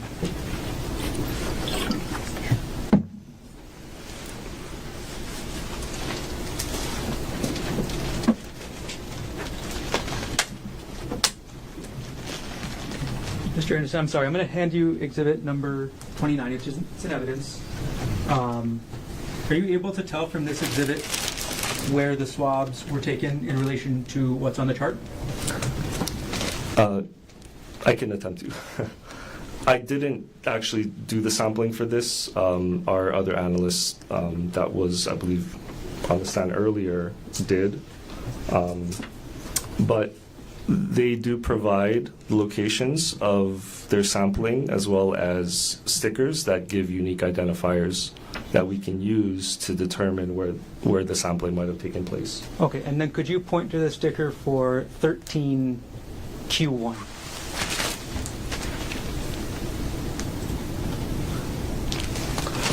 I believe 13Q1 is referring to this section of the T-shirt. Or Thank you. And you item. could put States Exhibit 29 down for now. I'm sorry, I'm going to ask you for the rest of the samples to lift that exhibit up and show us where the sticker is as well, okay? Okay. All right. So now that you've shown us where this sample was taken from, can you walk us through your results starting from the assumed number of contributors? So for this sample, the assumed number of contributors is 2. We didn't have any assumed contributors for this, so that's none. And the scenarios would be scenario 1, the POI and 1 unknown individual contributed DNA. Scenario 2 is 2 unknown individuals contributed DNA. Okay. Oh, sorry, did you want me to continue? I'll just ask a follow-up. With regards to person of interest number 1, Gerhardt Konig, what were the results of the swabbing from the sample that you just showed us on the shirt? So the DNA results are approximately 1 trillion times more likely if Gerhardt Konig and 1 unknown individual contributed DNA than if 2 unknown individuals contributed DNA. This provides very strong support for inclusion.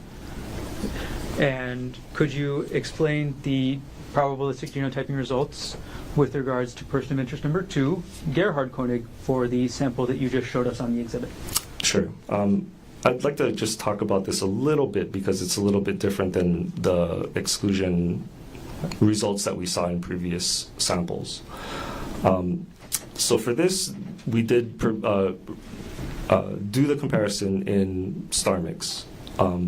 And the likelihood ratio that's reported is 0.000351. But in order for us to kind of be consistent with the way that we're reporting results for inclusionary statements, we take the inverse, what's called the inverse. So we take the LR and put it underneath. So 1 divided by that LR, it gives us a number, and so that number would be provided in the conclusion statement. Because we're kind of switching the LR and putting it on the bottom, we would read and it's an exclusionary result. We kind of switch our scenarios. So the way that would be reported would be the DNA results are approximately 2,840 times more likely if 2 unknown individuals contributed the DNA than if Gerhardt Konig and 1 unknown individual contributed the DNA. This provides moderate support for exclusion. And the moderate support for the exclusion for the scenario of what? Of it's both scenarios. It's the LR for both. Got it. Okay. Right. And did you do any sort of grouped comparison for this sample? No, we wouldn't, based on our SOPs. Those would only be for results that have both comparisons giving inclusionary LRs. Okay, so I see since there is an exclusionary LR for Gerhardt Konig, then you wouldn't do the group samples? No. Okay. All right, I'm going to take exhibit 143 down. And could you look at exhibit 144 that you have up there with the paper with you, and I will get it ready to flip up.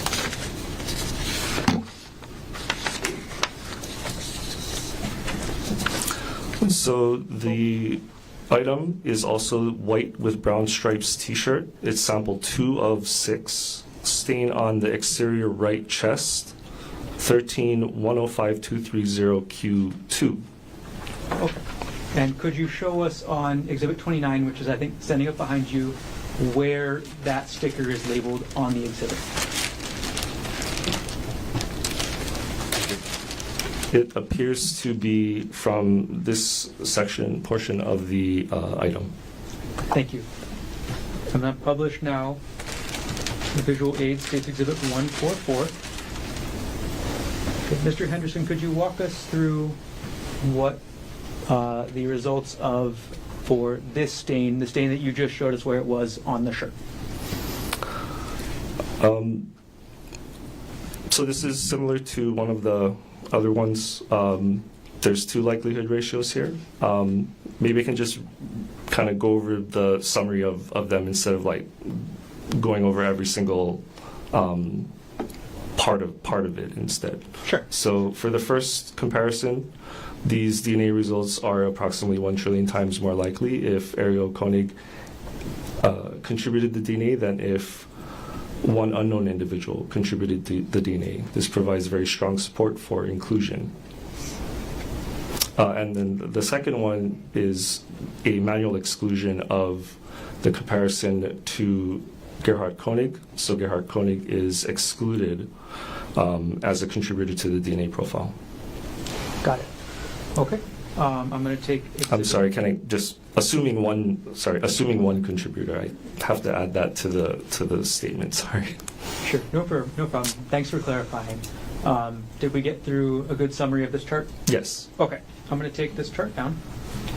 And as I get the next one ready, states 145. Could you let us know what question sample that one is?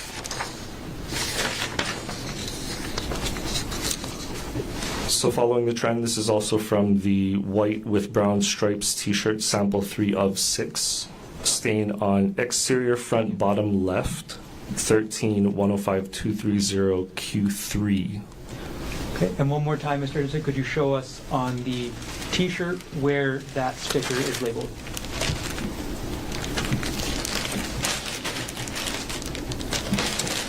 It appears to be from this portion of the item. Thank you for demonstrating. Okay, I'm going to publish now States Exhibit 145. Okay, Mr. Henderson, could you explain what the DNA probabilistic genotyping results were for this sample? So if you look at this one's a little bit different since we have assumed contributors now. So I kind of talked about when we assume a contributor, we're kind of putting their profile in the interpretation up front. And the reason for this is the case information suggested that the t-shirt came from Gerhardt Konig. Okay. And based on a couple of other conditions that were met, we ended up assuming Gerhardt Konig or conditioning on Gerhardt Konig for the interpretation of this. So assuming two contributors, the DNA results the DNA results are approximately 1 trillion times more likely if Ariel Konig and Gerhardt Konig contributed DNA than if Gerhardt Konig and one unknown individual contributed DNA. This provides very strong support for inclusion. Okay. And just to follow up, you said that there was some conditions that were met that allowed you to assume that Gerhardt Konig was a contributor to the sample? Yes, based on our SOPs. I don't know if you'd like me to get into those specific conditions. How technical does it get? A little technical. Okay. Okay. Those conditions are part of the standard operating procedures? Yes, that's correct. Yeah. And those conditions have been studied in the validation study before StarMix started being used? That's correct. These are all set up in from the validation study. So yeah, if these conditions are met, then we can go ahead and condition on a certain individual. Understood. It's a good time for recess, Mr. Garner. Okay, let's take a recess. So, ladies and gentlemen, let's take our recess. This official will come get you about 10 minutes. So 10 minutes before you leave your notebooks on the chair. All right?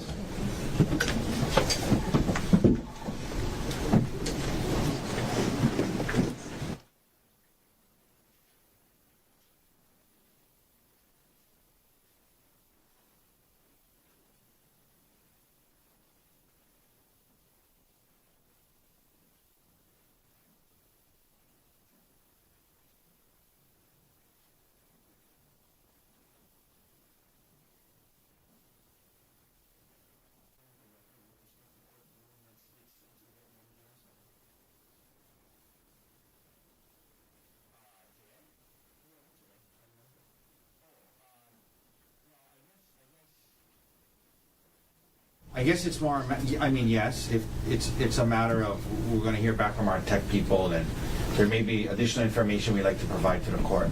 Okay, this is what I'd like to do then. For now, schedule just a hearing at 2 o'clock on Monday. That'd be great. And I'll come in on Sunday to read whatever supplemental information you might want to present. If so, noon. I'll be in at noon on Sunday. If after talking with your tech people that we don't need to have a hearing, Right. could you also Absolutely. let the court Let and the court counsel know? 100%, Your Honor. Thank you. So- and like I said, we'll hear back, and we'll let you know either way. And if there's something to add, we can do it at 2. If not, then I'll let you guys know. I think because the timing is so short, I want to calendar it. At least we have it ready, and if you decide that we don't need to have a hearing, just let everybody know, and we'll just take it off calendar. Will do. I appreciate it, Your Honor. Okay, so we'll do that. So we'll make arrangements for Dr. Konig to be transported back on. Doctor, you want to be here? Well, yeah, 1 second. He wants it. Yeah, actually, and there's a reason for that. We have a visit that morning, and they'll transport him early if not. So we'll waive his presence for the purpose of that hearing, so I can still see him in the morning and then come here after. You okay with that, Doctor? Okay, we'll waive your presence for Monday's hearing. Thank you. Thank you. Recess. Off the record, Judge? We are now. Yeah. I'm not going to...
Gerhardt Konig, 1 CPC-25-373. Dr. Konig is present in court with all 4 counsel of record. All jurors are back in the courtroom. Mr. Scott Henderson is on the stand and still under oath. And Mr. Garner, you may continue with your direct examination. Okay, welcome back, Mr. Anderson. Hi. All right, let's keep going where we jumped off. So we finished with sample number 3 on item 13, the T-shirt. Could you let us know what the name of the next sample is that you did the probabilistic genotyping testing for? Could you say the exhibit number? 146, please. Thank you. Thank you.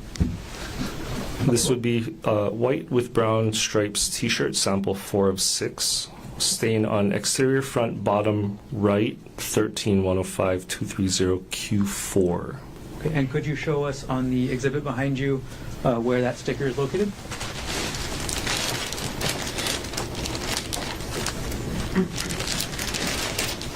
It would be approximately in this area. Thank you for demonstrating. I'm going to publish now states 145. And Mr. Henderson, we've gone through a couple of these now. Could you kind of walk us through generally through the results of the probabilistic genotyping tests with regards to this sample that you just showed us on the shirt? Sure. So I can just give the number of contributors. So assumed contributors, assuming 2 contributors, and Gerhardt Konig as the assumed contributor in this sample. The DNA results are approximately 1 trillion times more likely if Ariel Konig and Gerhardt Konig contributed DNA than if Gerhardt Konig and 1 unknown individual contributed DNA. This provides very strong support for inclusion. And the person of interest being with the support for inclusion is again? Ariel Konig. Got it. Okay, I'm going to take 146 down. Mr. Anderson, could you look at states 147 and as I'm preparing the exhibit, could you let us know what the name of the sample location was? This would be white with brown stripes T-shirt, sample 5 of 6, stain on exterior back top 13105-230Q5. Okay, and could you show us on exhibit number 29, you put to the other side of the shirt and show us where that tag is? It appears to be in this area. Thank you for demonstrating. And now publishing states 147. All right, could you walk us through your results for the sample you just displayed on the shirt? So assuming 2 contributors with Gerhardt Konig also an assumed contributor in this sample, the DNA results are approximately 1 trillion times more likely if Ariel Konig and Gerhardt Konig contributed DNA than if Gerhardt Konig and 1 unknown individual contributed DNA. This provides very strong support for inclusion.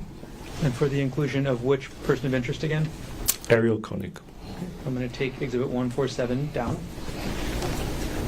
Could you move on, Mr. Anderson, to exhibit 148 and let us know the sample that is being discussed on that one?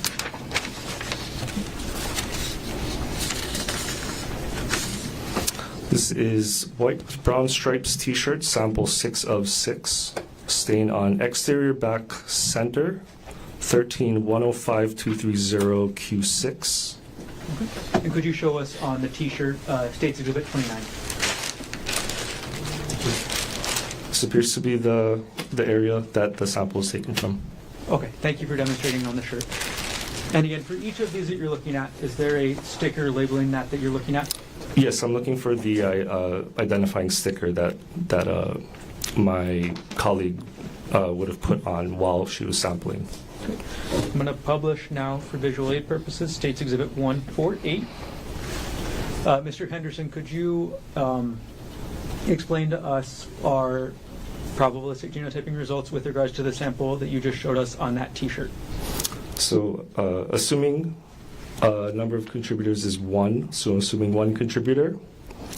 For the first LR, The DNA results are approximately 1 trillion times more likely if Ariel Konig is a contributor than if one unknown individual is a contributor. This provides very strong support for inclusion. And going to the next, appears to be a manual exclusion. Gerhardt Konig is excluded as a contributor to the DNA profile. Okay. I'm going to take State's Exhibit 148 down. And I'm going to retrieve State's Exhibit 29 to review the T-shirt. And I'm going to switch it out for State's Exhibit 30.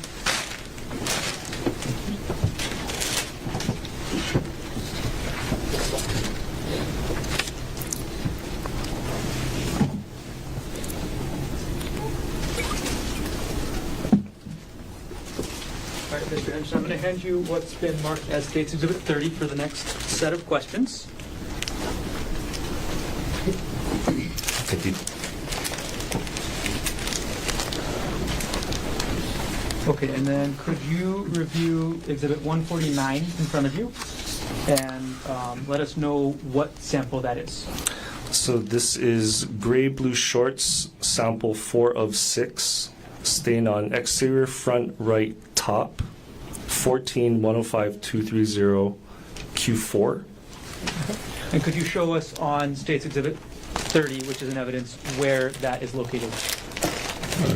Sample Q4 appears to be from this area right here. Okay, thank you for demonstrating. All right, I'm going to now publish.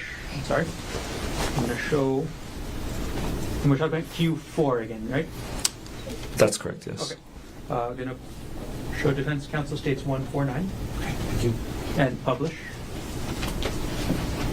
Okay, Mr. Henderson, could you walk us through the DNA testing results using the PG system for that sample you just showed us on the shorts? So for the first likelihood ratio, assuming one contributor, the DNA results are approximately 1 trillion times more likely if Ariel Konig contributed DNA than if one unknown individual is a contributor. This provides very strong support for inclusion. Also, again, this appears to be a manual exclusion of Gerhardt Konig. Gerhardt Konig is excluded as a contributor to the DNA profile. Okay. I'm going to move on now. Could you look at States 150, Mr. Henderson? And could you let us know where that sample was from according to your chart? This would be gray blue shorts, sample 5 of 6, stain on exterior front middle right, 14-105-230 Q5. Okay. Could you show us again on the shorts where that sample is? It appears to be from this area. Okay. Thank you, Mr. Henderson. And then I'm going to publish now States 150. And could you explain what the DNA results for that sample on the exterior front middle right of the shorts you just showed us? Could you explain what the results were? So similar to the last one, assuming one contributor for the first likelihood ratio, the DNA results obtained are approximately 1 trillion times more likely if Ariel Konig is a contributor than if one unknown individual is a contributor. This provides very strong support for inclusion. And again, for the second comparison, it appears to be a manual exclusion. Gerhardt Konig is excluded as a contributor to the DNA profile. Got it. Okay, thank you, Mr. Henderson. I'm going to take Exhibit 150 down. I'm going to keep chugging on through as best we can. Could you look at and review States 151 and let us know where that sample was from again? Also from the gray blue shorts, sample 6 of 6, stain on exterior right front left, 14-105-230 Q6.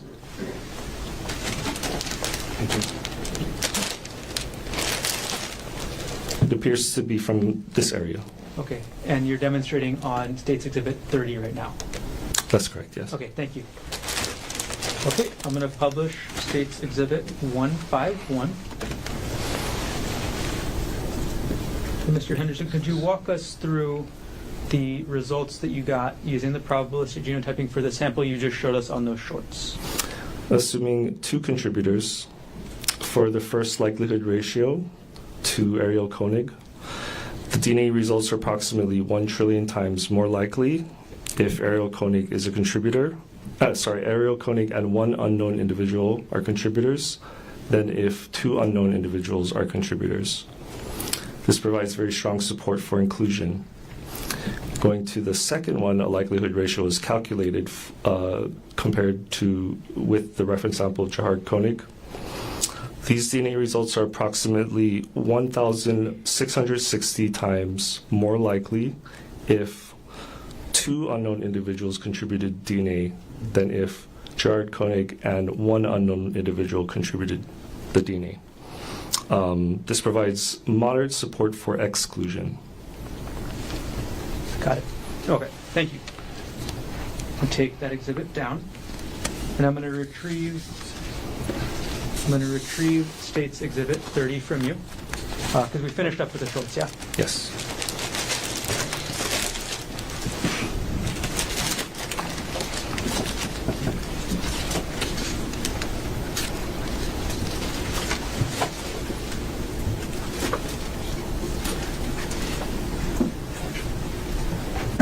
Okay. So a couple more swabs, yeah? Yes, I believe so. Okay. Could you review State's Exhibit 152 and let us know where that swab is from? So these are swabs stained from plant off trail. The sample is 3105230Q1. Okay. I'm going to publish now States 152. And could you walk us through your probabilistic genotyping results for the swabs from stain from plant off trail? So assuming 2 contributors and no conditioned contributors, no assumed contributors. For the first likelihood ratio, these DNA results are approximately 1 trillion times more likely if Ariel Konig and 1 unknown individual are the contributors than if 2 unknown individuals are the contributors. This provides very strong support for inclusion. Going to the second comparison, the LR resulted in a likelihood ratio of less than or equal to 0.0001, which is exclusion. So our conclusion is Gerhardt Konig is excluded as a contributor to the DNA profile. Got it. Next one, could you review State's Exhibit 153 and let us know where that swabbing was from? This was swabs from stain from plant from leaf on trail. Sample 4105230Q1. Okay. And now publishing States 153. Can you walk us through your results for this one? So it appears that this result came from the second of the 2 reports. And at this point, we had taken out the manual exclusion part of the probabilistic genotyping table, and it was included as a statement instead outside of the report. So I can still give that result even though it's not in the table. Okay. So that one was Gerhardt Konig is excluded as a contributor from a manual exclusion. And as for the likelihood ratio, assuming 1 contributor, the DNA results are approximately 1 trillion times more likely if Ariel Konig is a contributor than if 1 unknown individual is a contributor. This provides very strong support for inclusion. Okay. I'm going to take this exhibit down. Move on to States 154. Could you review that and let us know where that sample was from?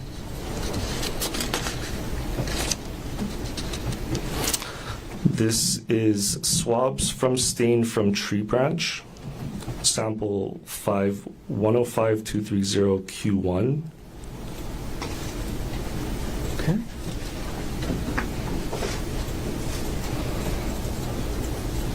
Sorry, 1 second here.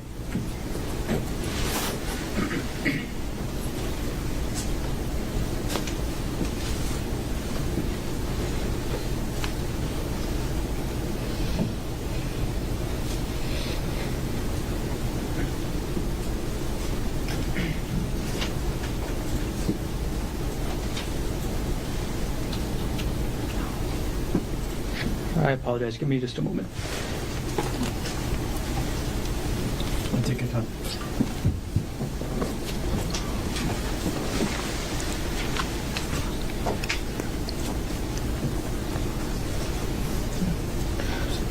Okay. Thank you. All right, I'm going to publish states 154 right now. Could you walk us through your results for the swabs from stain from tree branch? So again, the situation appears to be a manual exclusion, which would have appeared outside of the table itself. So Gerhardt Konig is excluded as a contributor to the DNA profile obtained. And as for the likelihood ratio, assuming one contributor for Ariel Konig, these DNA results are approximately 1 trillion times more likely if Ariel Konig contributed DNA than if one unknown individual contributed. This provides very strong support for inclusion. Okay. I'm going to take that exhibit down. And last swabbing. Could you review States Exhibit 155 in front of you and let us know where that swab was from? This would be swabs from stain from ground under bush, sample 6105230Q1.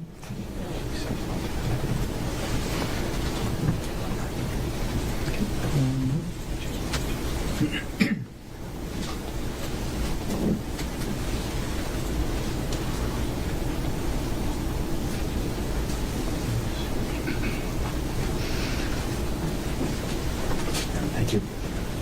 All right, I'm going to publish now States Exhibit 155. Okay, could you walk us through the results for this swab from stain from ground under bush? Again, appears to be a manual exclusion for the comparison to Gerhardt Konig. Gerhardt Konig is excluded as a contributor to the DNA profile obtained. And as for the LR, assuming one contributor, this would be for Ariel Konig. The DNA results are approximately 1 trillion times more likely if Ariel Konig contributed DNA than if one unknown individual contributed DNA. This provides very strong support for inclusion. Okay, I'm going to take States Exhibit 155 down. Mr. Henderson, in your report, did you note which samples tested positive for human blood? I did. For every sample that tested positive for human blood, what was Ariel Konig's likelihood ratio? The likelihood ratio for those particular samples was approximately 1 trillion, or very strong support for inclusion. Did everything you testified to occur in the city and county of Honolulu, the state of Hawaii? Yes. Thank you. No further questions at this time.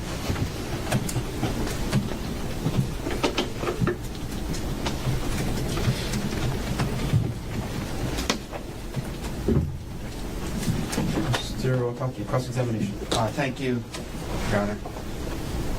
Good afternoon, Mr. Henderson. Hi. All right, I'm not going to take a really long time with you, and it's been a long day for everyone, but I do have some questions. So, first of all, I just want to, when I asked you earlier during your qualifications part about the issues with the audit when you were working there, the point was simply that, well, let me rephrase that. So there were some issues before, right?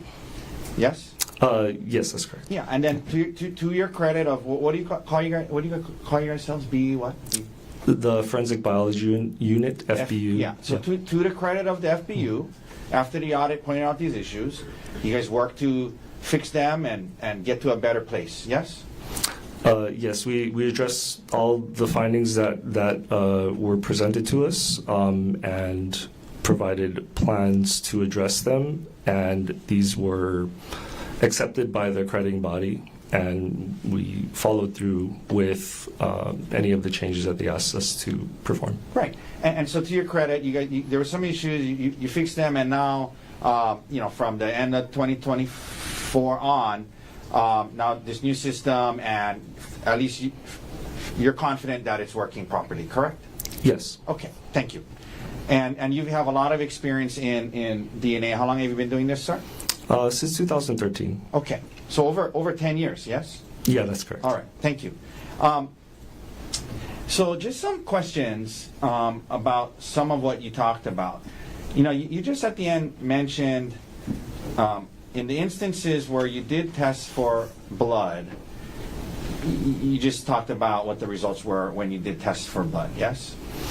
So I didn't actually do the blood testing. That would be the previous analyst. Ms. Amarin, Ms. right? Amarin, yes, that's correct. I did look at the reports, and specifically for that question, checked if a conclusion was positive for human blood. I checked what the LR was for that particular sample with that conclusion, and confirmed that those were the LRs for those particular samples. And you both jointly signed the report, yes? That's correct. Okay. So just let me ask you this: when you test, when you're doing the testing and you test for something, for example, if you test in a swab or an item for the presence of blood, and it comes back negative, you document that in your report, yes? Yes, that would be documented, yes. And so, for example, on the blue-gray shorts, sample 1, 2, and 3, there was testing for screening for the presence of human blood, and it was negative, and that was documented in your report, yes? I would have to check the report. If that would be fine with me. Is that okay, Your Honor? Yes. Is that it behind him? Yeah, the binder behind you. Okay. Wait. And I'm specifically, sir, talking about, I guess it would be a bait stamp. Oh, I guess page 11 out of 197. Let me know when you're there. Bear with me. Yeah, take your time.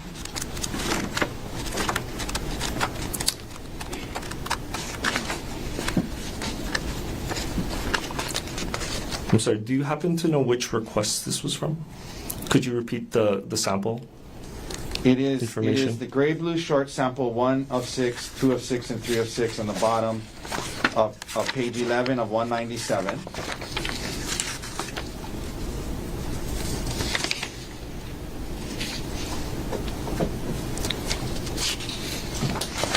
Attendance 197 or states 197? I was able to find it. The sorry. report, Yes. there's 197 pages in the report, Your Honor. Sorry, page 11 out of 197.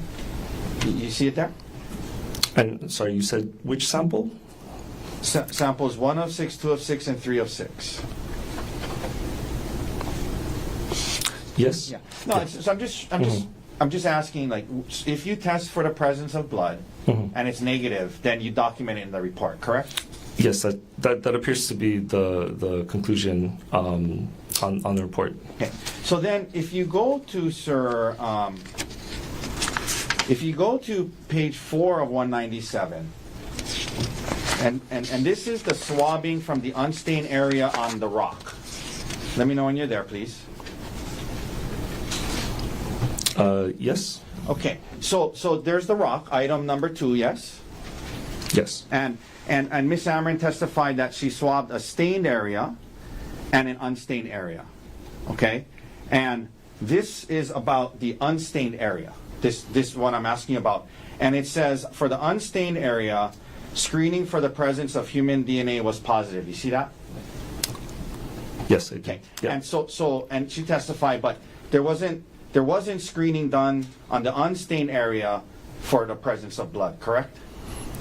I would have to look through the report. I think asking her might be more Right. accurate.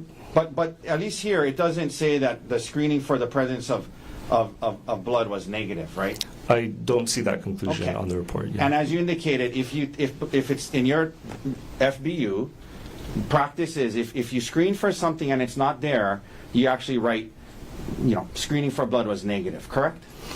If a Yes. If a test was done and a result was obtained, we would typically include that on the report. Okay, Yes. and here for the unstained portion of item 2, it doesn't mention a negative blood finding. It just says screening for the presence of human DNA was positive. Correct? Again, I'm not. I understand what you're. I understand what you're saying. Yeah, I'm just asking you what it says. It says screening for the presence of human DNA was positive. Correct? Yes, that's what's on the report. Right. Yeah. So.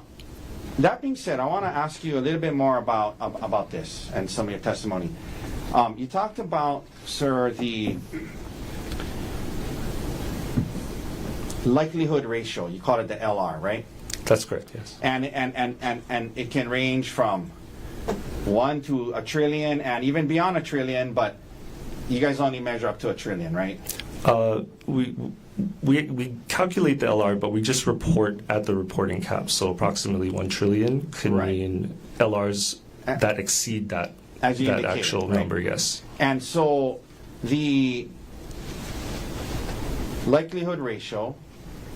Let me ask you this: Does StarMix is it like a software or is it a machine or what? It's a software program. Okay. So we would run that program on a computer. Yeah, and it's a company. It's a private company that makes this software program. Yes.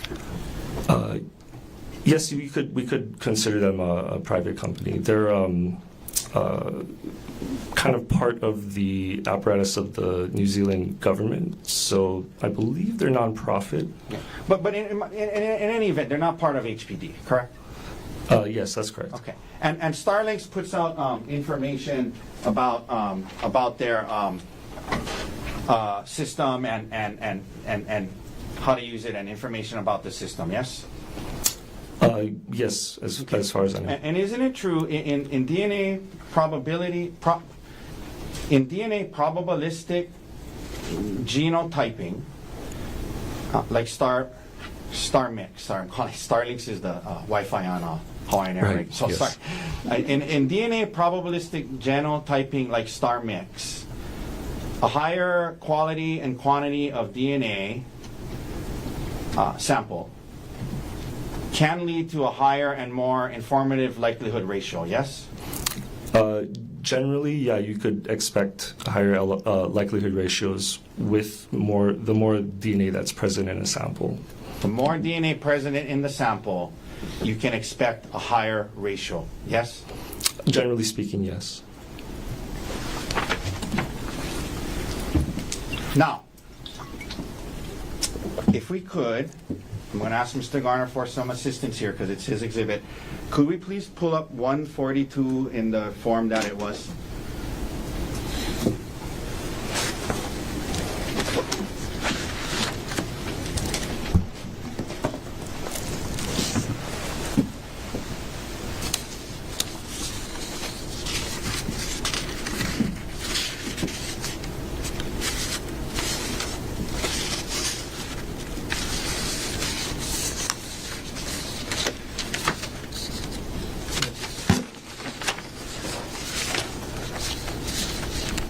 I'm sorry, maybe 140. Which exhibit? Sorry, I'm sorry. 142? Yeah. Yeah, sorry, page 2. 1 second. This is page 2 of 2. Page 2 of 2 of 142.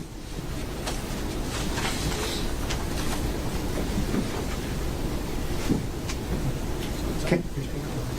Okay, we do page 2. Thank you. Okay, sir, this is page 2, and I'm sorry. Maybe we should go to page 1 so we can show what we're dealing with. Okay. Okay. So this is. You see at the top there it says rock sample 2 of 2 swabbing from unstained area. Yes. Okay. So there was a unstained area of the rock that was swabbed by Miss Amarin, yes? I believe so, yes. And that swab had DNA from 2 people, correct? Yes, it was assessed at 2 people. And this was the unstained portion of the rock DNA of 2 people, correct? It was evaluated, yes, Yes. with a number of contributors of 2. Then that sample was then tested through the Starlink system by you, yes? StarMix, yes. StarMix. Yes. Okay? StarMix, not the Hawaiian Wi-Fi. Okay? And the results came out that our Ariel Konig, there was a 1 trillion likelihood ratio that her DNA was on the unstained part of the rock, yes? The profile, the DNA profile can be, it was, the LR kind of tells us what support for observing the profile itself, not necessarily who contributed the DNA to that to the unknown sample. But for Ariel Konig, where you see where it says very strong support for inclusion?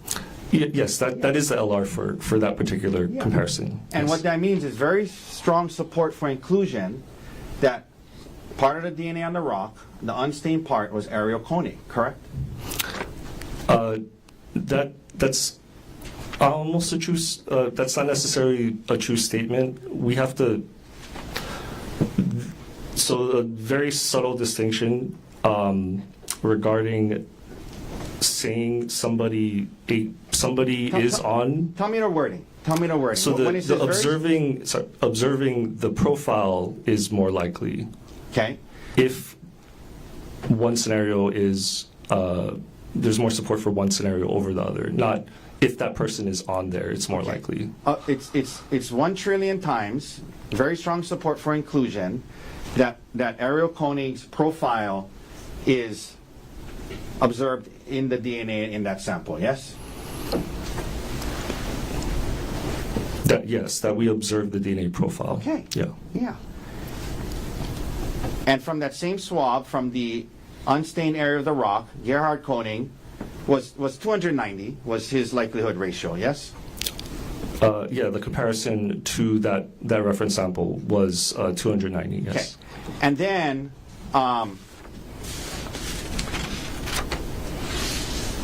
Okay. And this unstained area of the rock, as indicated in the report, was not tested for blood. Well, was not, at least the results on the page I just asked you to look for, wasn't about blood, but it was about the presence of human DNA. Yes? I did not see a conclusion for the testing of blood. Correct. And I'm asking you about what you did see, which was this was related to screening for the presence of human DNA, not blood. Well, let me strike that. This was screening for the presence of human DNA, correct? Yes, that was the result that was reported for that particular screening. And Ms. Amron talked about that, like cells and things like that. Yes. Okay. Yes. Okay.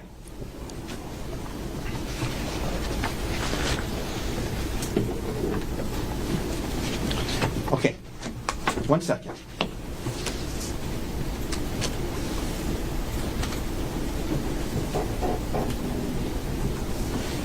That's all the questions I have for you, sir. Thank you for your time today. Okay. Thank you. Mr. Barner, any rehab? Be quick.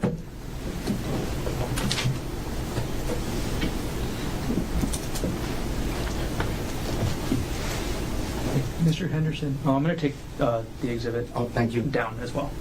142. Mr. Henderson, is it normal to screen for the presence of blood on an unstained area?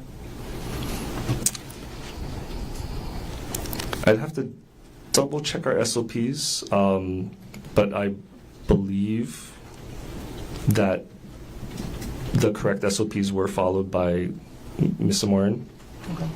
Okay. Second question.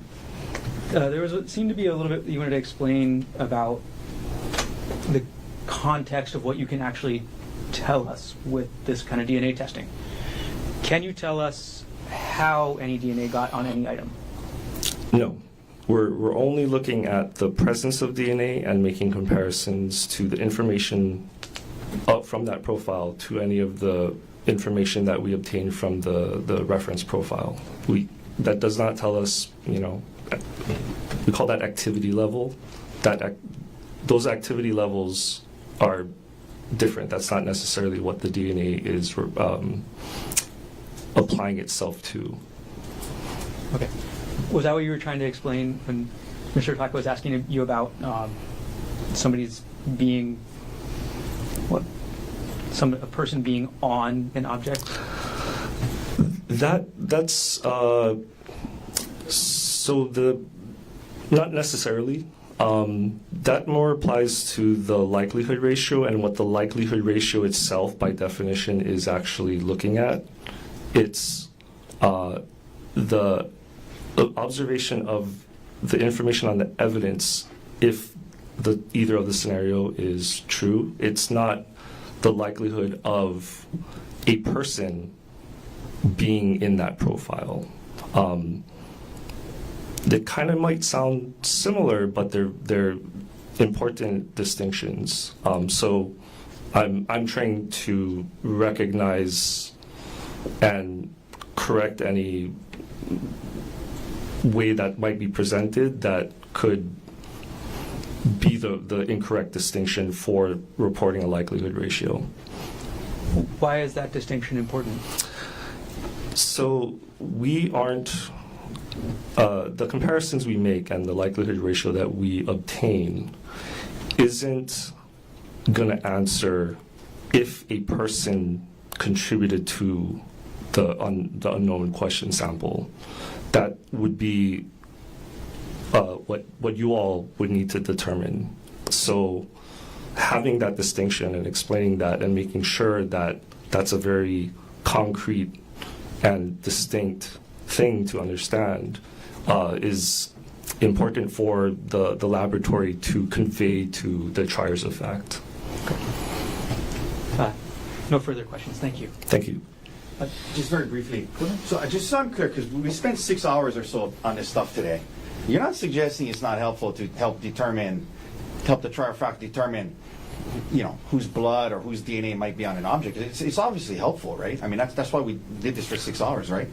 Yes, well, okay. Definitely the likelihood ratio is there to help the triers of fact make that determination, but we want to make sure that the likelihood ratio isn't telling you that determination itself. Understood. And I appreciate that ethical distinction, and I appreciate that.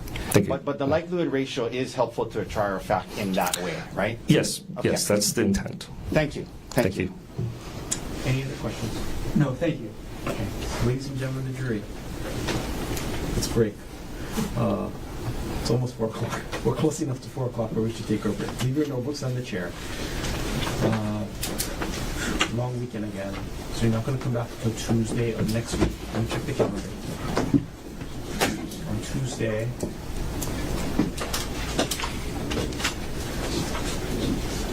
I'm going to have you come up or report at 9 o'clock. We should be able to start at 9 o'clock next week, Tuesday. The schedule looks like we're going to be here for the better part of all 3 days next week, Tuesday, Wednesday, Thursday, so plan on it. When we get a little bit more refined with the schedule, I'll share it with you as soon as it's available to me. Plan on being here for the 3 days of next week. Friday, of course, is going to be a holiday. Between now and when we come back on Tuesday, same 3 rules, right? Don't talk to anybody about this case. Keep an open mind. Do not try to learn about this case outside of the courtroom. Do not tune into any of the news reporting. It starts to come on while you're having dinner. Again, turn off the TV, walk to the next room. I hope all of you have a good drive home. Enjoy the weekend. See you on Tuesday. All rise.